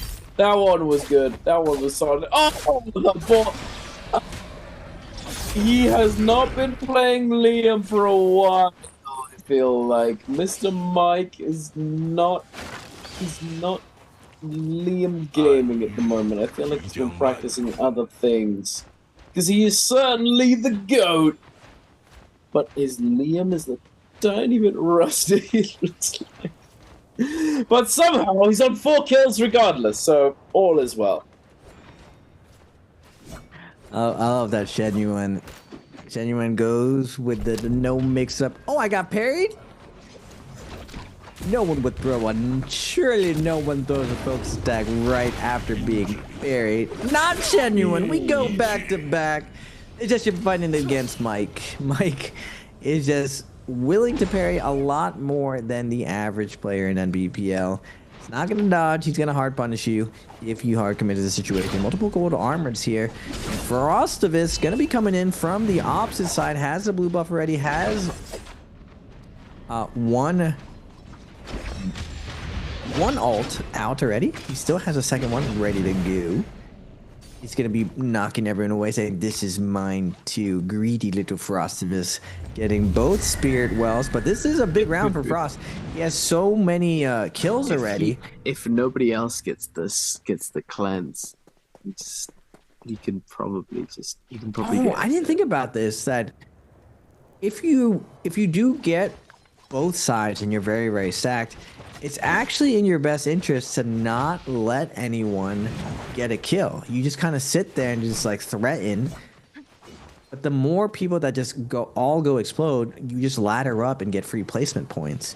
It doesn't make sense to ever force the issue. You should instead defend like what Frost is doing, defend the flag, and let everyone's Yang Depletion go out. Try to get a pistol shot off or something. But make as many people go out as possible in this next situation. Just, again, like I said, get placement points so you ladder up for free right here if no one else takes a risk and all in someone else. So, not very, very sneaky. Very, very sneaky. As Frostivus looking at HM. We both got pole swords. Are we brothers now? Because we are brothers in arms of the pole sword. The heavy sword buddies. Are you gonna join me, Buster? We're gonna bust some people up with these heavy swords. Now he has to be. Frost has to be careful with Liam. We do have a lot of privilege as casters and viewers to see what the actual score is. The players do pay attention to the kill feed. But it really depends on where you're at in your game, whether or not you were looking at the kill feed extensively. I don't know if Frost knows that his biggest competition is Mike in this instance. Kind of know based on people's armor how the vibes are going as far as kills. But out of nowhere, HM, Lobby's gonna activate. He got the flag, and now everyone's like, hey, what are you doing with the flag? Everyone turns on him. The range attacks are coming out. Oh my goodness, HM is just getting feeded. Not what you want, especially with only 40 seconds and counting left. The no ult zone is in play. If he takes one wrong step, he could end up inside the no ult zone. Oh, the cactus play! Okay, big brain. Cactus him into the no ult zone. Oh my goodness, that looked like a actual airstrike. Good lord, he did not have fun. HM is gonna go down, and I'm not sure who did pick up the kill. I was too focused on the absolute carnage that was ensuing. Oh my goodness, Mike, by the hairs on his chinny chin is able to actually cleanse just barely. The Chuzzler is going to be able to pick up a kill onto Mr. Arano, and now Frostivus is going to try and chase him down with that slow pulse sword uppercut. A bit sussy, but is still going to chase regardless. To deny one of the heals, can't deny it, unfortunately. Oh, hello, Mike. Oh, and no, we'll be friends. Chuzz wants to be friendly. No longer. Okay, Mr. Chuzz. Beautiful reads onto Mike. Mike getting his combo break forced out and then immediately getting parried. Very nicely done. Good read coming out from Charles as well as from Frostivus. Seeing this happen is going to be heading right on over to Mike and trying to force out the ultimate as he has now done. Chuzong getting a little bit too close for comfort. Does get thrown into the zone, but not much is going to come of it at the end of the day. Chuzong with the LMB on the pulse sword, fending off Frostivus, but Frost certainly in a pretty solid position to take this game.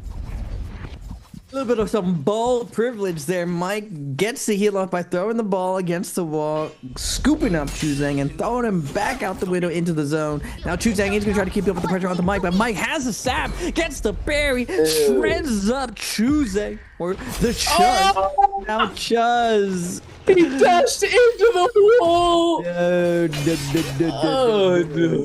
little bit of some drunk driving into the Justina wall right there. Now we are going to get Mike versus BB's Frostivus with the pole sword, putting the F down in the corner. Mike swerving left to right, gets out of there.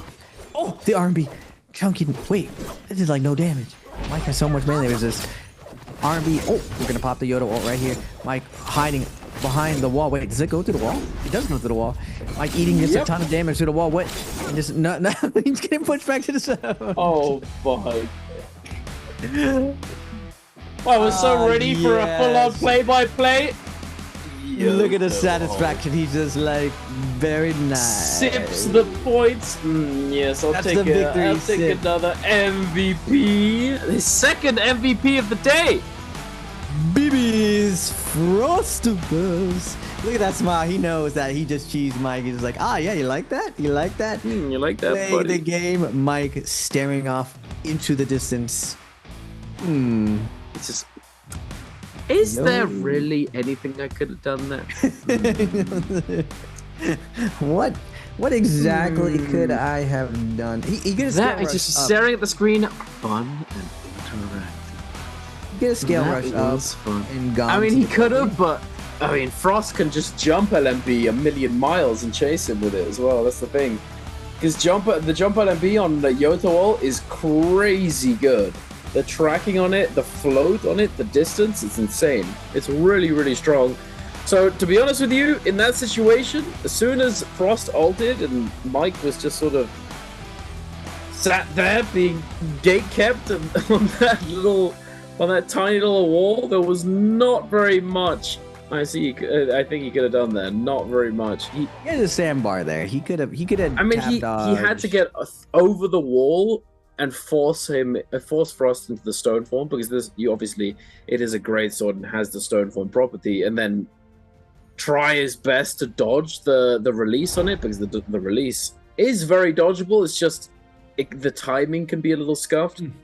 Regardless, answer for treasures time once again, ladies and gentlemen. If you want to get your hands on a special gift box, make sure to get your answer to this question in the chat. And the question is, which player chose to play Viper Ning in game number 5? Was it A, Bowder's Juz? Was it B, YZGT225?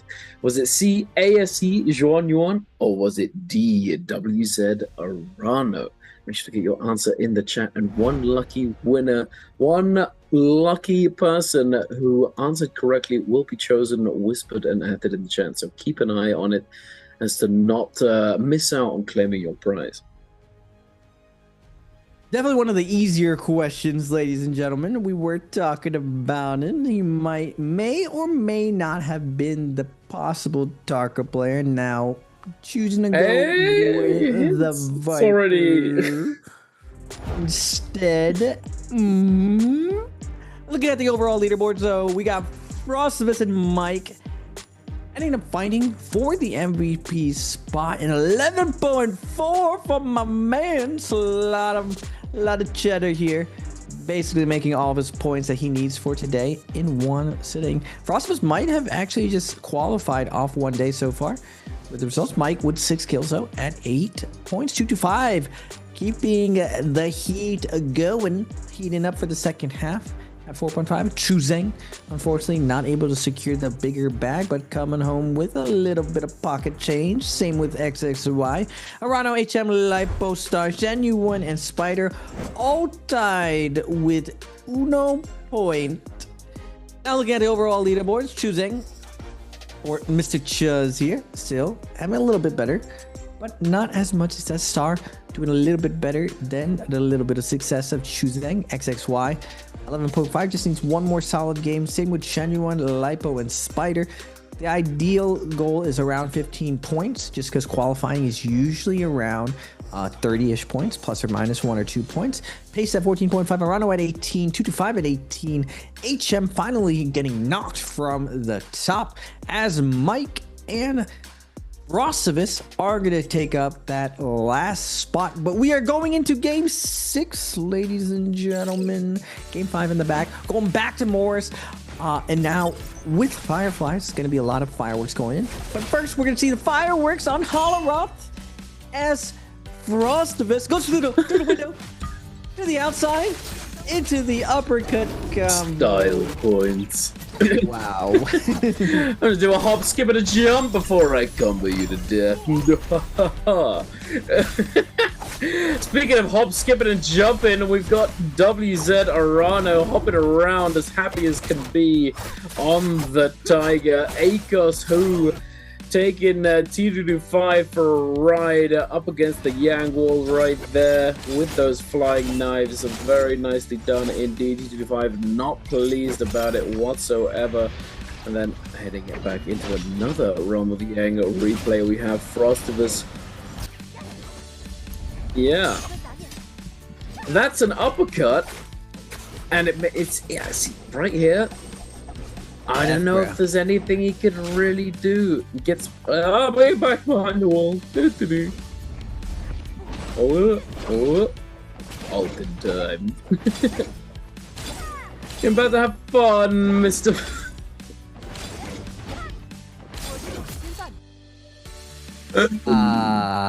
Satisfaction. Yes. Excellent. And Frostivus is taking that MVP with the Yotohime. How much damage did he have on the board? Only 19,000. I say only, but that's still pretty significant amount of damage. 7 eliminations, his third MVP so far. He had Merciless, triple damage reduction, advanced heal, and Moonshot? And Moonshot. And he didn't even use the knives. I feel like we've seen this happen a few times where he's had insanely good Jades and not used the weapon for it. No need. No need. No need. Exactly, Raven. No need. Duncan, no need indeed. Now, I mean, he had the coaching session from Coulier with the pole sword, and you definitely see that Frost is a lot more confident. He kept saying that I just keep getting gold pole sword in my end games. So, speaking of these end games, we are going to go to our last round of the day after this short break, ladies and gentlemen. Don't go anywhere as we have one more round of NARAKA BLADEPOINT solos to go.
Hello and welcome back, ladies and gentlemen. And we're nearing the end of the day. It is the final game that's going to be coming up very shortly.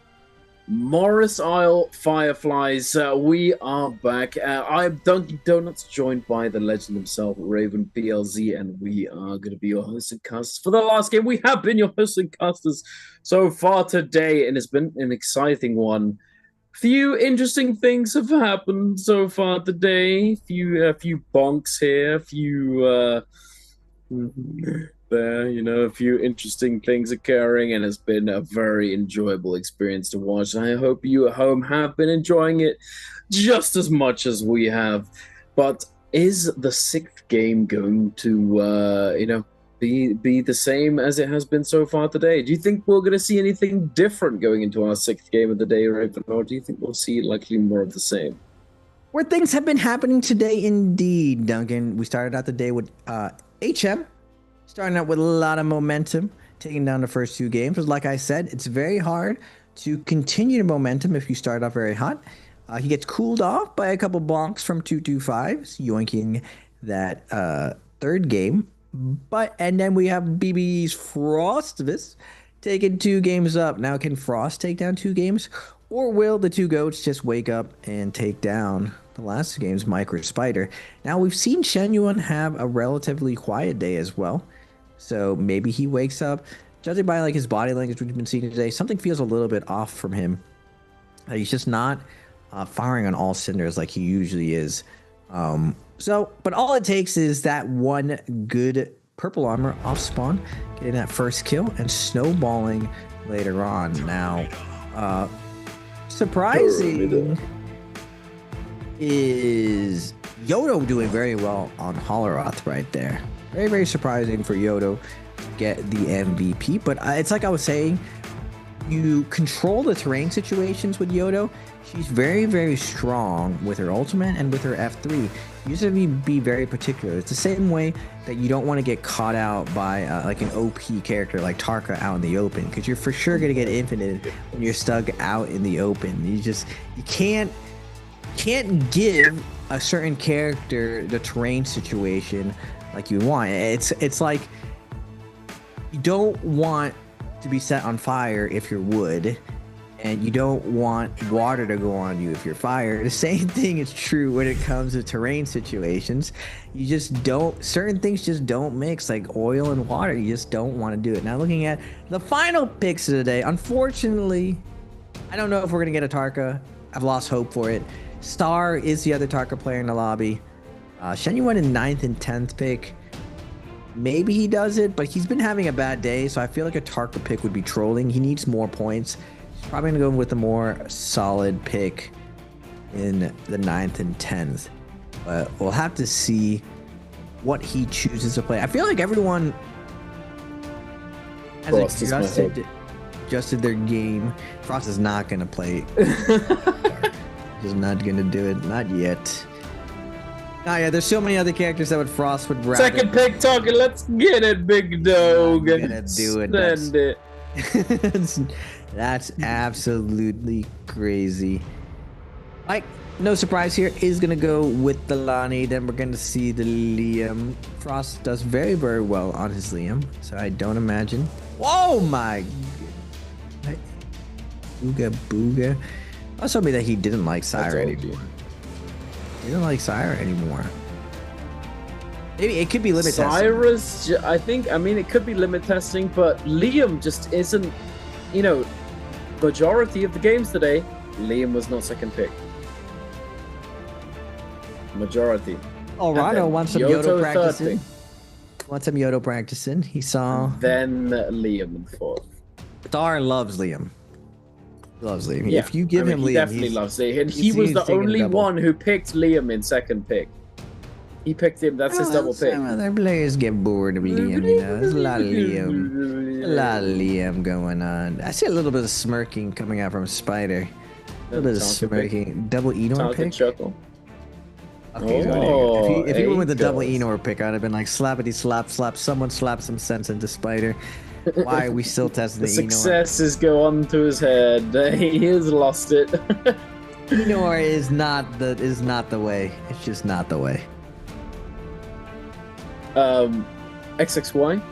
What are we getting, big dog? What is coming out? The Kylan. Now we have a few more priority picks, like Justina here, to Mulk. Shyol as well. Definitely still it's up for grabs. There you have it. Chuz gonna be pulling out the Shyol. HM. What do we just see from him? The man himself. Okay, slow down. 9, 8, 7, 6, Counting 5, down now. 4, 3. Come on, man! Pick your character. There we go. Come on. He's keeping us in suspense, Mr. Yeah, I know. It's just he's just teasing us. Tarka. Oh my god. Double pick Wu Chen, dude. If we're gonna go Wu Chen, we gotta go teleport Wu Chen. That was like he picked the secret sauce. He picked game 6 as well. Hey, he's working on the Wu Chen today, you know. I mean, fair enough. Fair enough. Lipos is like, you know what, Valda's nice. Now TT5, I know it's been a long time since you played Tarka, but bring it out. You know, Tarka would make sense because he could get parried over and over, but okay. Justina's out there. Paste. What we got? Has he played Feria once? I think he's played Feria. Oh my god! Oh. Come on, dude. Enor's not it. Enor's not it. I don't think so. I mean, it's okay in Spirit Well, I guess. Ish, maybe. If you're scaled. But Yang, I feel like it's troll. You just kind of lose Yang. As long as the Enor doesn't turbo win initial neutral, it's kind of troll. Because realistically, if the guy you're fighting has a fast-moving weapon like dagger, fan, even fist blades or dual blades, dual halberds, they're going to be able to kite you pretty effectively on the pillars, for sure. Right? And then it ends up kind of being you desperately trying your best to maybe snipe them out of the sky, and then if you don't manage that, if they haven't ulted, then you're kind of cooked. And then outside Yang, you need it to be an isolated 1v1, and even then, in an isolated 1v1, trees exist. I don't know. I kind of agree with you, Mr. Raven. It's definitely... I mean, it got buffed. It's received a few buffs since its release. It's a little bit better. I don't know, though. I don't know. It's sussy. Well, looking at the last picks of the day, the average points, everything looking a little sussy with the exception of Mike and Spider. Mike at 3.8 for his line, but Spider at 8.7 for the Akos. Whoa. Tiger King says, yeah, just Spider looking to dominate this round. Process with the Syra, no points there. I remember when, I'm not gonna lie, we got like a 0.5 average on the Syra beforehand. Although, there's something about Syra that's in the water. So, I'll have to see how it goes pace with the no-pick Enor. I'll have to see what his average is after today. I imagine first time Enor, baby. Let's get it. It might be one of the 0-point averages of the day. I was not convinced on the Enor. Even when you're an ult, you're not even getting to secure your soul bloom when you kill someone, unless you get an ISO fight. But everyone is not taking ISO fights right now. The zone is too small. Everyone's always just flocks to the same spot somehow every single mid game. It's like clockwork. We just see it happen over and over again. You know, all of a sudden, you know, we cut to a fight where it's between two people, and then within the next minute, you know, all of a sudden everybody in the lobby is there. It's just somehow they manage to all gravitate towards it. And I mean, I guess considering that a lot of these NBPL players have been playing with each other for a really long time. They kind of come to, you know, it's kind of like an unspoken consensus as to where everyone kind of wants to go over to in the mid game after first Yang. Regardless, maybe we'll get an interview that will answer us this question. But for the moment, we got started on game number 6. Nice little jump and through jump and be through the window. Spider just I think it's Star's ready to go to bed, bro. He's not having a good time. Oh my goodness. Someone just got dipped in the sauce. Star just was not able to play the game. Just dunked in the sauce like a chicken nugget. We are going to go over to 225 and a Mike right here. 1.2 berry from Mike.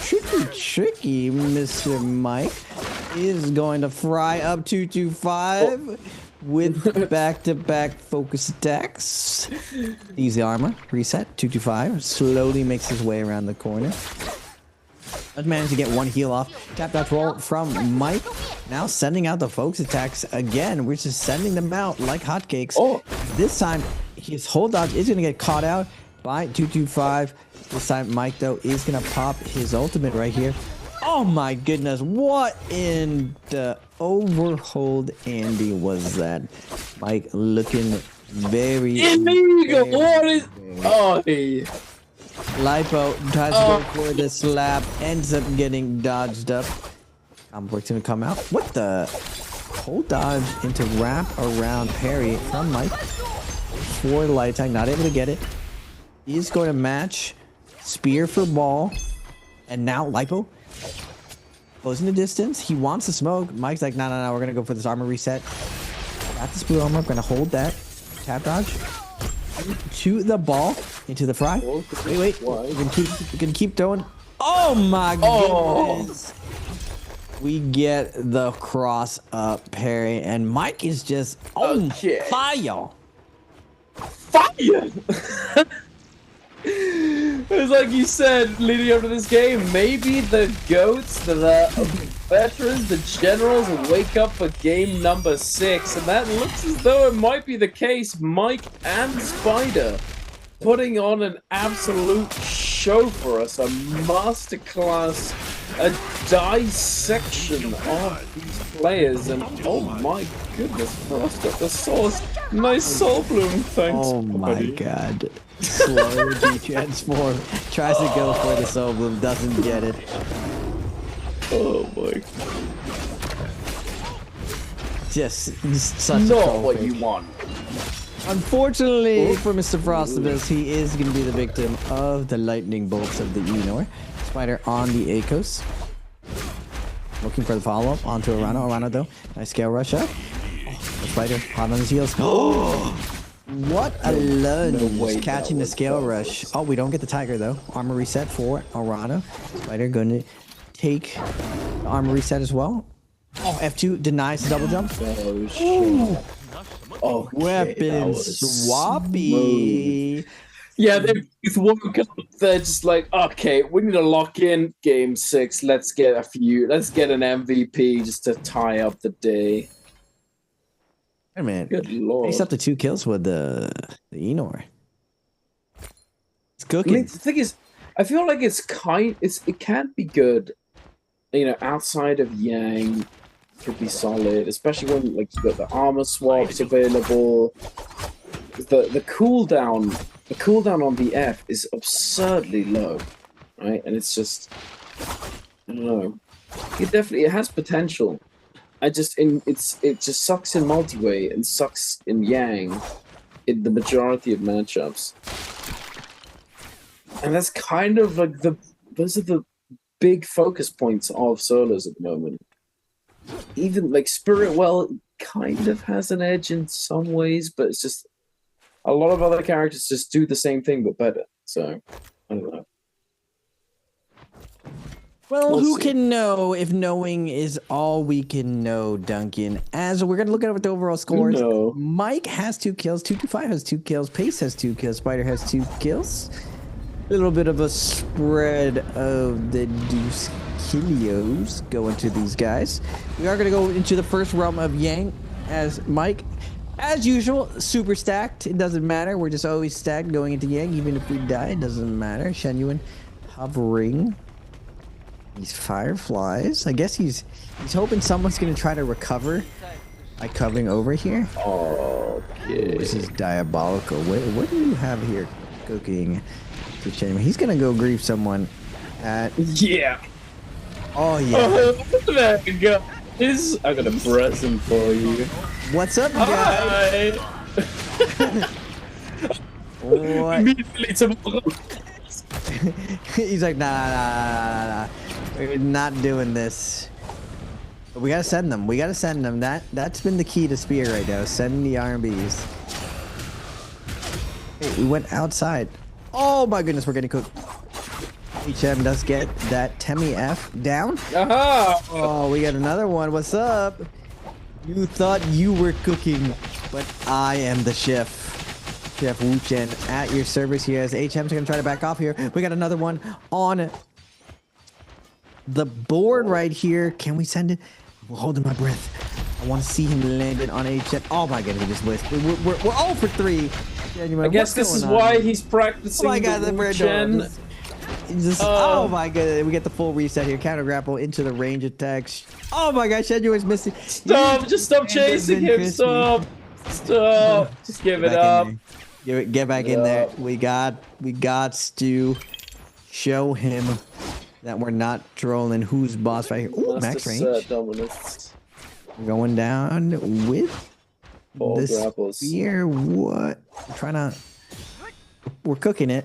We're not being hasty. Might be a little burn. Oh, we got the bonk.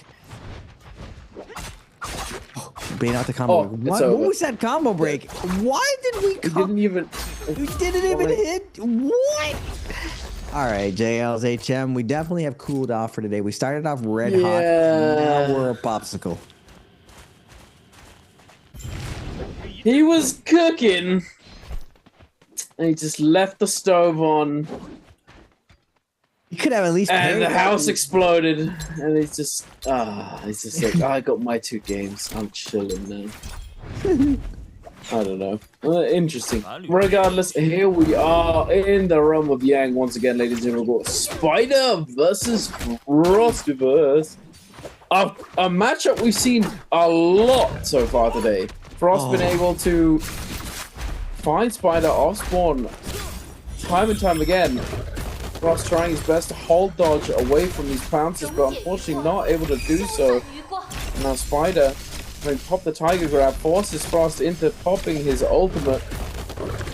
Oh, Frost really needs to get some damage here, he needs to get some value, otherwise Spider is going to be more than healthy enough to take him down.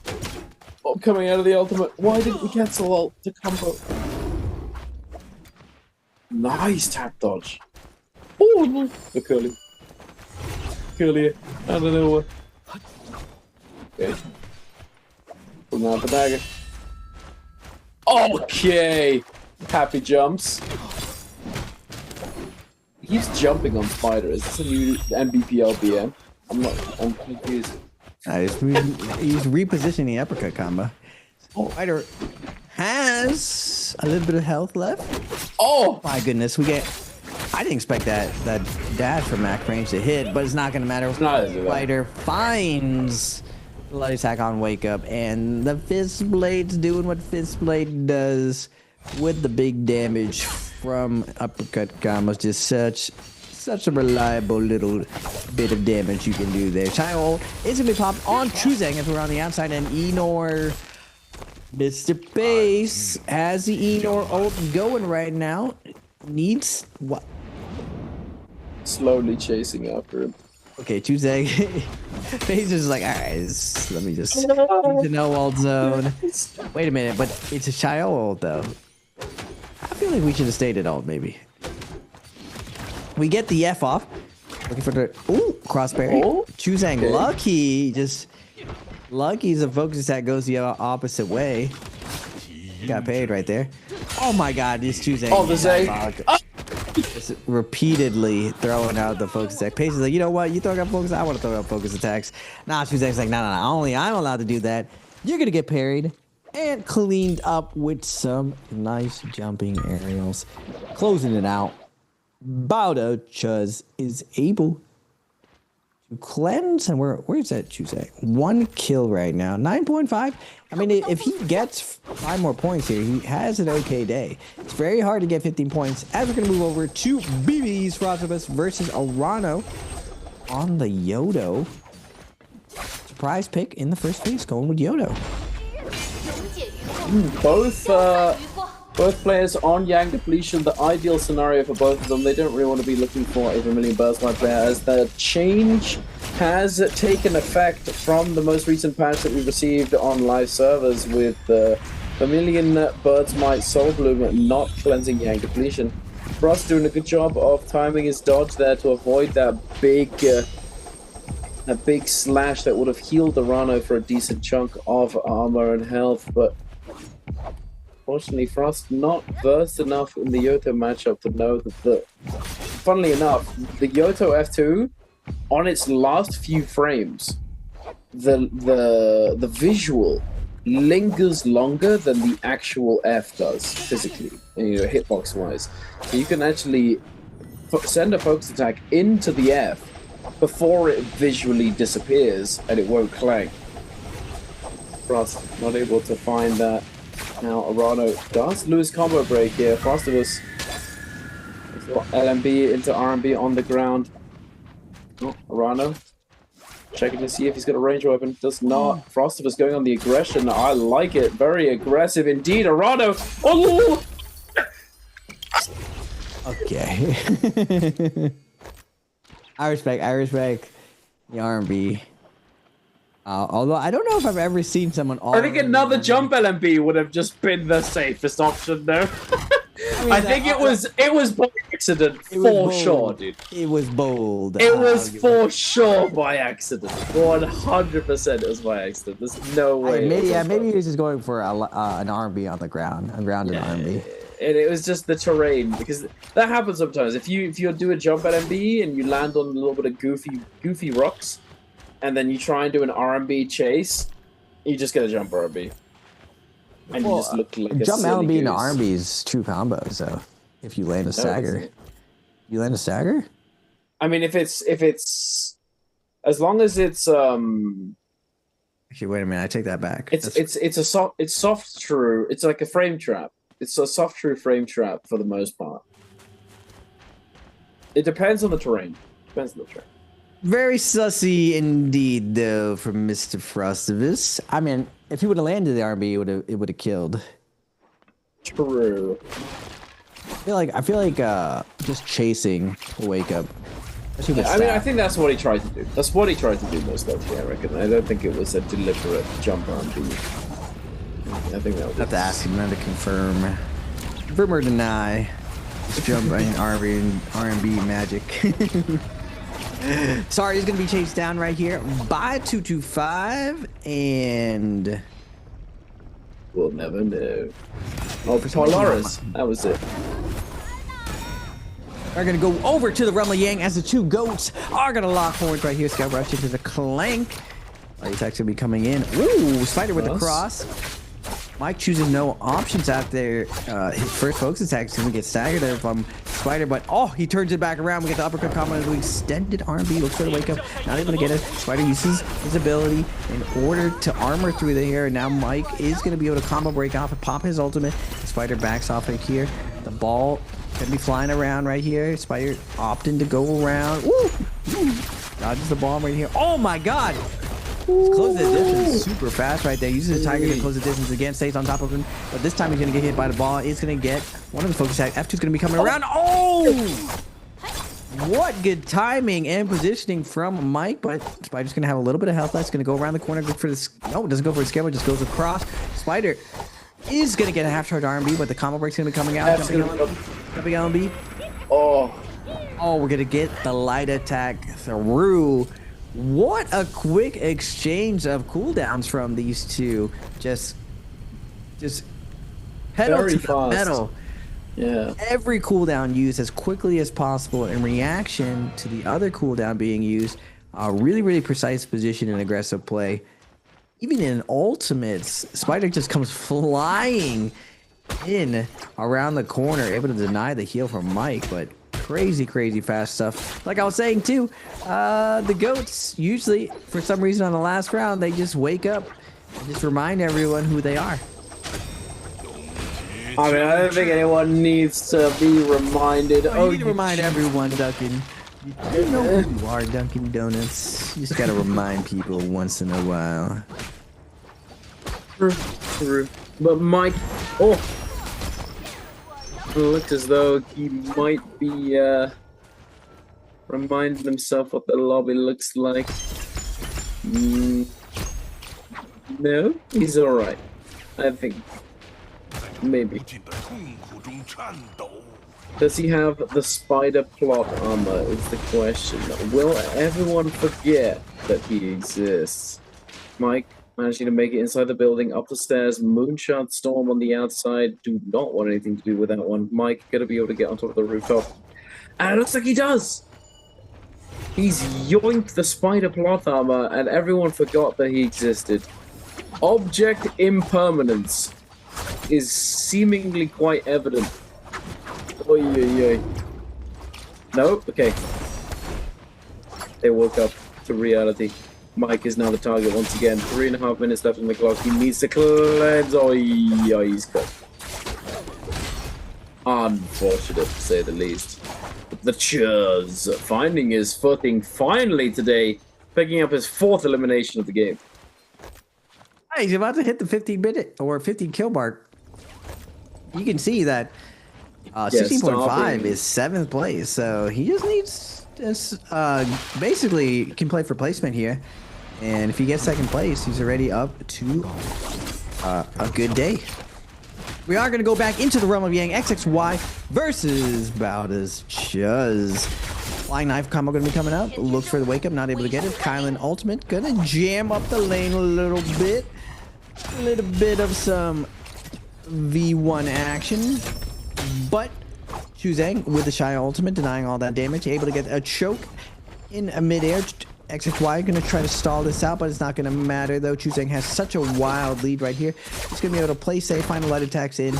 Looks for the parry on the follow, but XXY, wait a second, give him a little bit of opening. Now it's getting a little dicey. If he gets another stagger, he could die. Oh my goodness, Chuzang in a very precarious position, and he dies! I spoke too soon for Chuzang. Even though it was a replay, I cursed him. It's reversed 100 to 0. Unfortunate. But the Chuz did cleanse, so he's alright, and he's on 4 kills. The Chuz. The Chuz. The Chuzler. El Chuzarino. For the moment, it looks as though everybody is happy to chill. That's all maybe. Who's taking this game, Raven? Well, it is game 6, Duncan, and I was saying the veterans wake up right here. Chuzang is going to be coming from the depths right here. He was having an absolutely slow day, but Lady Luck has smiled upon him and blessed him with 4 kills right here. Now, he still has to go through 225. Very, very good on Justina. It looks like Mike does. He ended up falling to Chuzang there. Arano still on the Yodo. We've seen Yodo do well in these multi-way fights, especially with Spirit Well up. And Lightboat has been playing very solid today, so not going to be a pushover on the Valda either. Very, very stacked endgame here where everyone is opting to wait for the Spirit Well situation. Little does everyone know someone is watching them. From high above, death shall be raining upon them as Arano sitting on the ballista. And for some reason, I don't know why, everyone just forgets about it because it's so newbie that they don't realize that someone is always on there ready to go in these multi-weight fights. A little bit of a mistake here to shoot early right here. Well, there's a protective dome to Spirit Well, so But he can just wait out. I guess if he wants to go be a part of the shenanigans. Spider just gets hard grief by the ballista. And immediately he's going to have to kite this out. Still don't understand why people are chasing and kiting with nunchucks. That weapon is straight booty cheeks when it comes to those situations. XXY is going to find one of the spirit wells, going to pop the Kylan ultimate. 225 doing friendly hop, being like, hey, what you doing over here, Kylan, buddy old pal? As Spider is still on a road to recovery after getting violated by the ballista from max range here. Looks like he is going to get that full heal off. Now, XXY does have a second ultimate with Kylan. Again, though, man, everyone is just having the pole sword when it comes to these endgame situations. Getting unlucky with the pole sword. Now, Spider, you've seen everyone who's grabbed the flag immediately been targeted by everyone. So is it even worth it to have an XXY waiting there? Is going to get the parry onto Spider, but Spider does not care. He's going to sit right in the middle of here. Tiger in it. He's going to get pushed out for a second. Another Tiger. Going to try to come through. He does manage to go through and get cleansed right here, but at what cost, Duncan? At what cost? What cost indeed, but we'll have to see whether or not... Oh! Light Polaris with the Valda Spear is going to try and hold him down, but unfortunately he's going to be the one having a fun time instead. Ultimate, it just gets absolutely shredded through. Now, the rest of the lobby is going to give chase to the A-Class. It has Spider's plot armor finally worn off. But are these players actually going to look at him? You see them trying to chase him into the ballista tower. But right here, this is one of those spots that is very, very good for kiting. One of the infinite kiting positions. That being said, with this many highest caliber NBPL players chasing you, I don't think a tower would even save you at that point. I think the tower will save you, as the tower did save him right there, Duncan. The proof is in the pudding, and the pudding is this tower. But the pudding is not finished yet, Mr. Raven. No one died here because of the tower kiting. It's incredibly hard just because of the three platforms to the right of the tower. You're able to shift levels and have a guaranteed spot to heal. If those platforms didn't exist, the tower wouldn't be as good. That's why Moore's towers are not the same as other towers on other maps. The ledges are a lot skinnier, and it's harder to find the heal. We are going to get 225 and Arano locking horns for a second, and it looks like both of them, unfortunately, are going to get sent to the grave for locking horns. We do still have Spider and Chuzang and XXY. Still up, Chuzang. Gonna get hit by the 1, 2, 3, and then reset again. One armor reset. He just keeps going for the light attack, but Spider just keeps punishing the light attack with the trap, and now F2 to the wall. Seen him do it before. Shio ult's gonna come out. Chuzang's gonna try to pop a heal right here, but XXY is not gonna let him heal. Unfortunately for Chuzang, he's not gonna get the juicy placement points, but he's gonna ladder up to a respectable day and salvage his day with a solid last game performance. Now, to close out the day, we are gonna get XXY versus EWC's champ, SR Spider. Gonna open it up with the uppercut combo to start it out. He still has Tiger buff. He might have to do his thing. A little bit of a weapon swap action. Rampage gonna be revealed by XXY, but again, Spider with the LMB finding the stagger, but the armor reset from XXY. He's gonna get double charged by Spider. Tap dodge into F2 into the uppercut combo, but it's soft. True, we're gonna be able to pop that ultimate. Kylan ult's coming, slashing through. But Spider disrespectfully just staring him down, dodging all the nonsense. Still has his ult to his name. XXY has nothing left to stand on except certain death, as Spider is going to give him a little bit of space, but it's not going to matter. He's going to push into the zone. F's going to be coming out. Slap's going to come through, but Spider chasing down. Wait a second. XY does have a little bit of space. Double charge going to be coming out, but Akko's ult is out. Spider going to slow it down. Wait a minute. Tome is going to come out, juggling up Spider. Spider slowing it down, trying to narrow it down. Laser in right now. Look for the Tiger. Not able to get it. XXY. Wait a second. He gets the armor reset. Now Spider in a precarious position. He is going to Tiger him into the zone. That should be enough to seal the deal. This pistol shot's going to be coming out. XSY. No more plays left. F2's going to come out as Spider is going to walk through and claim the last round of the day.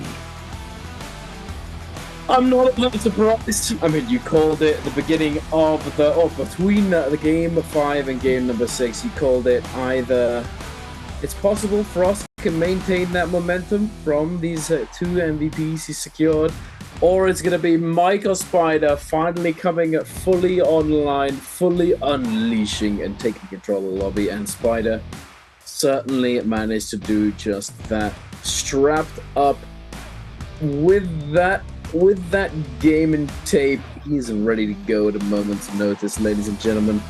Spider securing game number 6 MVP. All but securing, I would say, his qualification into the bi-weekly finals, along with a few others. Although, that being said, bi-weekly finals qualification has sort of teetered around the 35-point mark, I would say.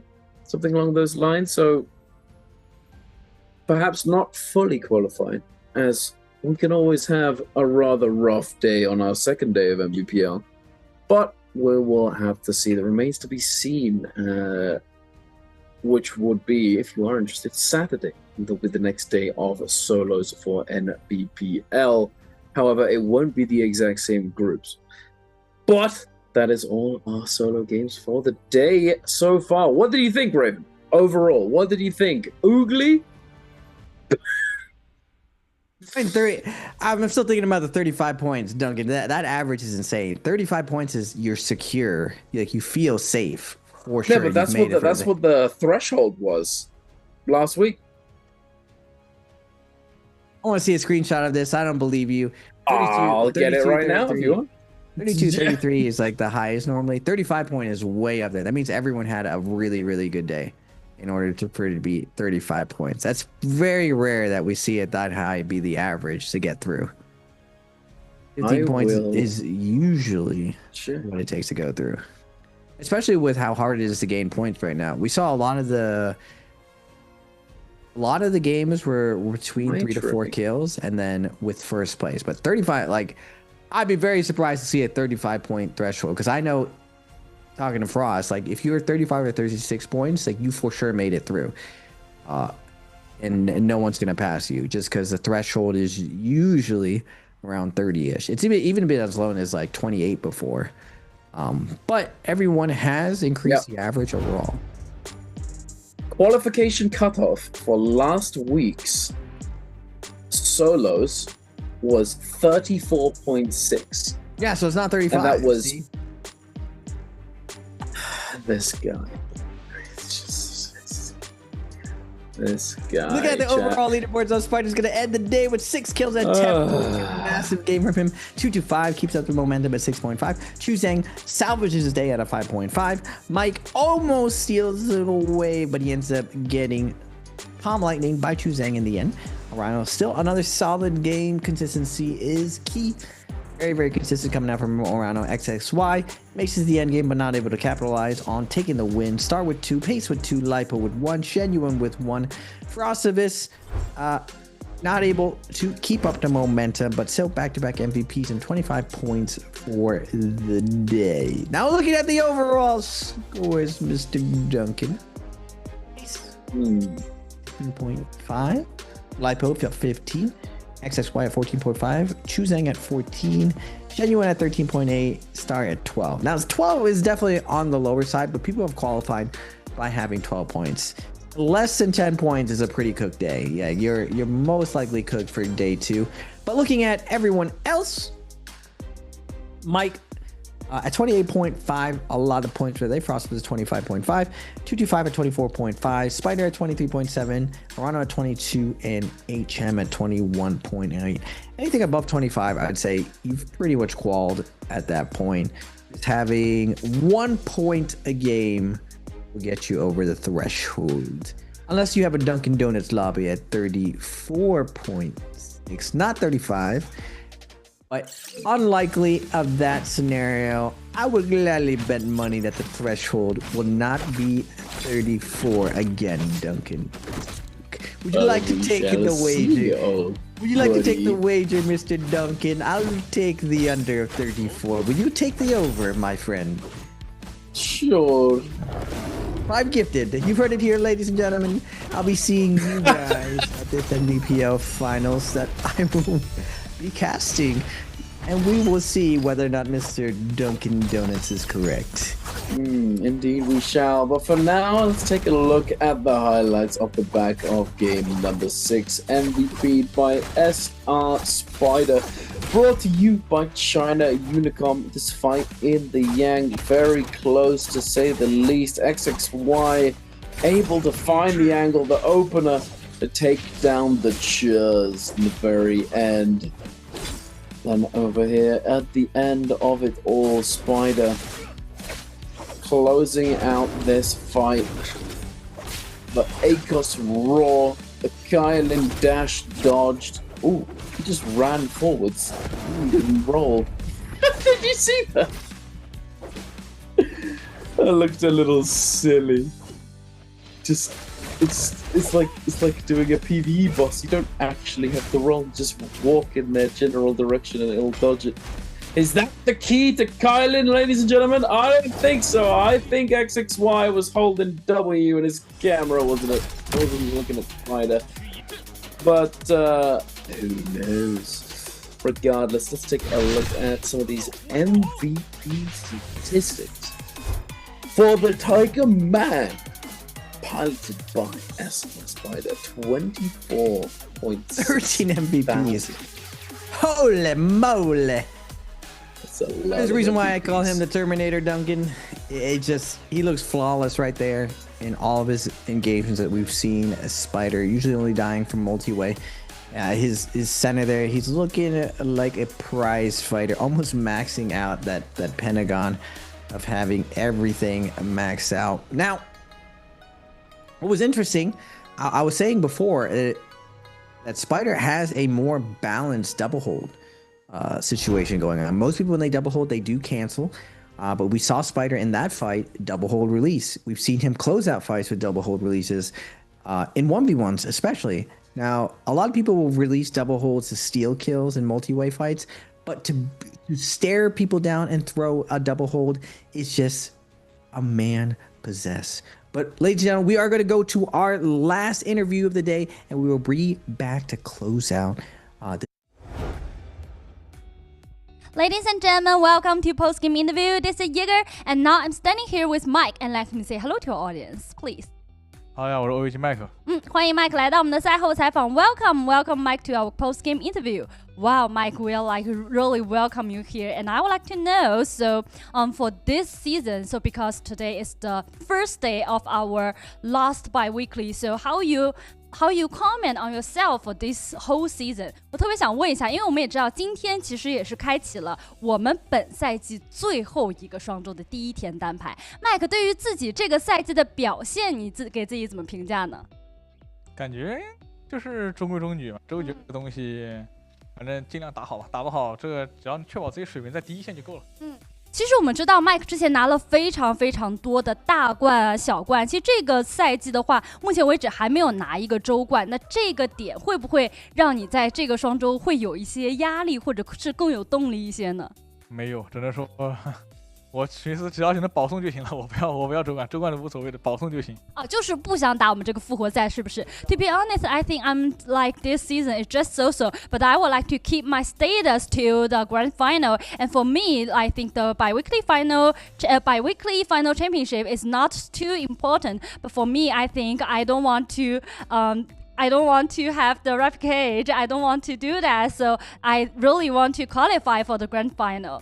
哇，我们也是期待一下接下来的比赛。OK， 我们来看一下今天的题目是什么。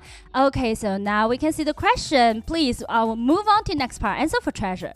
So we can see the question is, which hero did OUG Mike use in the game 6? 这道题目呢是在刚才这把比赛当中，那么 Mike 自己拿到了什么英雄？说到英雄啊，我们都知道，其实这个赛季当中，我们的规则也是发生了我们的升级和改变。We know like this season that for the solo game, our rule just update. So I would like to know, so how it can affect the solo game player. 那我特别想知道，其实这个赛季我们的 BP 规则改变了之后，麦克，你跟我们讲讲，你觉得对于单排的选手们有什么影响？或者说，像上个双周的这个周决啊，或者像平时的常规赛，会对你们造成怎么样的影响呢？我觉得这样改的话，其实说就是更加考验自己选手的心态，包括自己的水平，因为你不存在说是什么，就是你开的赛点，你选英雄大伙都知道。就如果你要想自己靠自己吃的话，就是在所有人开赛点的时候，你拿你的英雄杀出这条血路，就你杀出一个冠军。现在就是这样嘛，没啥影响，基本因为主要是更明显了一点，确实可能更难打一点，但也考验自己选手自己的这个基本功了。所以你还是觉得更加靠自己。So personally speaking, I think it's still the personality, ability for every solo game player. Just like we need to practice like more hero in the NARAKA, and after that, just practice like one-on-one fighting in the game, and also that's up to yourself and practice more and then have a better status is really important things in the solo game. Okay, I think all players prepare and let's start counting. Mike 应该准备就绪给大家发出福利了。好，我们接下来就准备进入我们的倒计时，用英文倒计时。3, 2, 1. Screenshot. Okay, let's find out the correct answer. 也有请 Mike 给我们公布一下正确答案到底是哪个呢？ D. Yeah, the correct answer is D. Okay, and we just talked about the like personality ability, and we know that we always talk about the solo game now. Not only the our players' ability, but also like now the BP is important and the coach is important. I would like to know. So the coach company with you so long time. So how can he help me? How can he help you? 那我特别想知道，因为我们刚才其实正好就聊到了，就是说选手的个人能力上面，我们也知道，其实，在教练可以看到每场 BP 的时候，教练都是陪伴着大家，而且包括自己，就是麦克自己的。孙教基本上场场都在，对不对？特别好奇呢，在赛制规则升级之后，我们的教练会对你进行怎么样的帮助吗？我觉得现在的教练就是因为英雄多了，你得去搞明白赛点该玩啥，然后搞明白别人该玩啥。就是现在你选手，教练可能打单排，毕竟不能帮助太多，就但是你只要能确保你的那个心思在那个单排上，然后教练能给你提供 BP， 他就只需要提供 BP 英雄就够了，其实。So I think the like our coach don't have like too much help can give to the our solo game player, but for them the BP is really important and he need to know like if you pass the match point, so which hero to choose is really important. Okay, at last I would like to know, so we know your nickname now changed from Mike to Old Mike, so how are you feeling? 那我特别想最后问一下，就这个今天发生一个很好玩的事情，这个赛季啊，大家对麦锅的称呼从麦锅变成了老麦，哎，麦克自己怎么看这个称呼的改变？年纪大了，这个操作不如以前了，就是现在只能靠一些思路跟大脑来赢得比赛。不能这样说，不能这样说。其实我感觉还是大家兄弟之间感情更加好，更加像一家人了。So for me, I think maybe Old Mike is because like I'm elder now, and sometimes I need to depend on my brain and not only like the practice and ability or one-on-one fighting, but I just tell him that I think because Nbpl is like a big family and you guys have like better friendship. 那我这边也是再次感谢麦克来到我们今天的赛后采访。那也说了，其实自己也是把重心放在了接下来想要直通到我们的总决赛。那我们就期待一下最后的表现。这周希望多拿点分数，然后看你怎么进入总决了。Okay, we're looking forward together and thank you, Mike, for today's interview, and we will get back to our casters.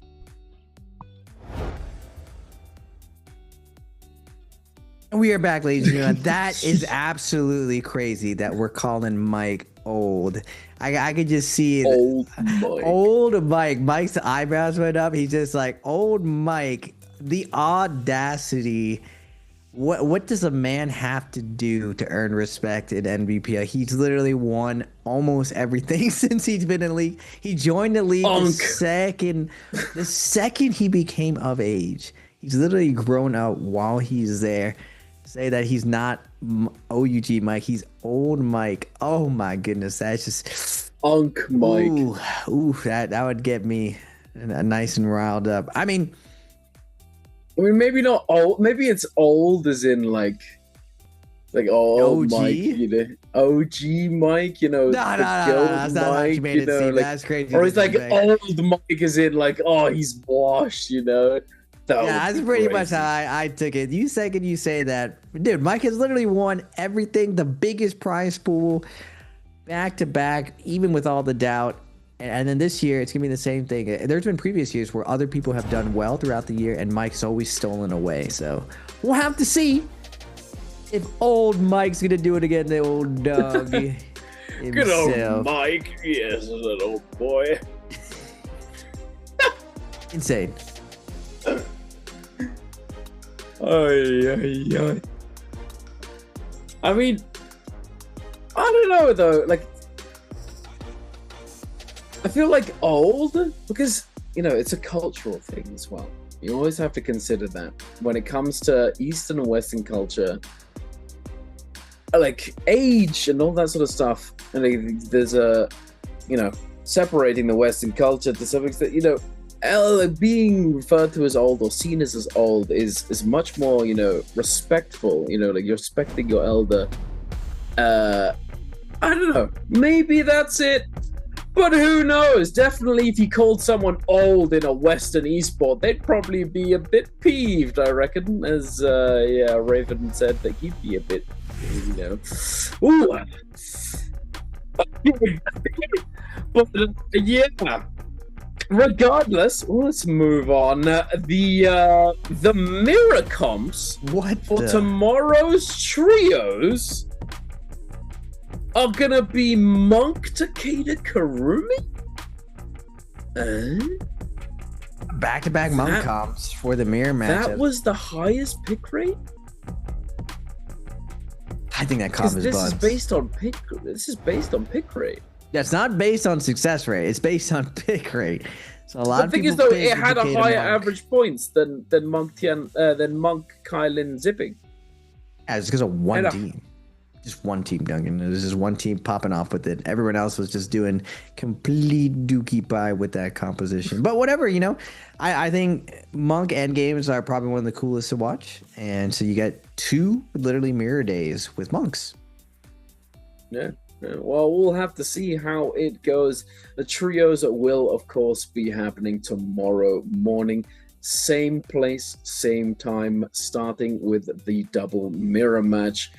You know, based off of the finals that we had the other day, Raven, that we casted together, there was some interesting things happening, if you remember.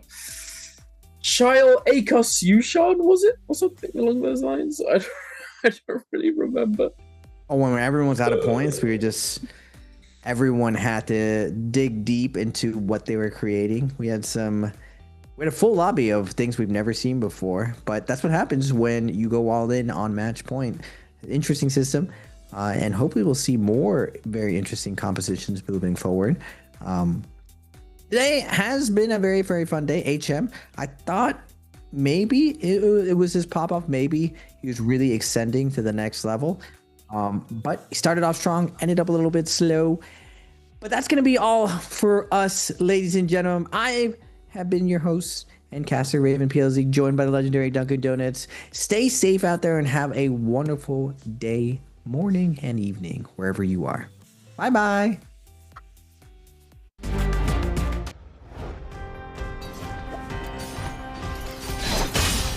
I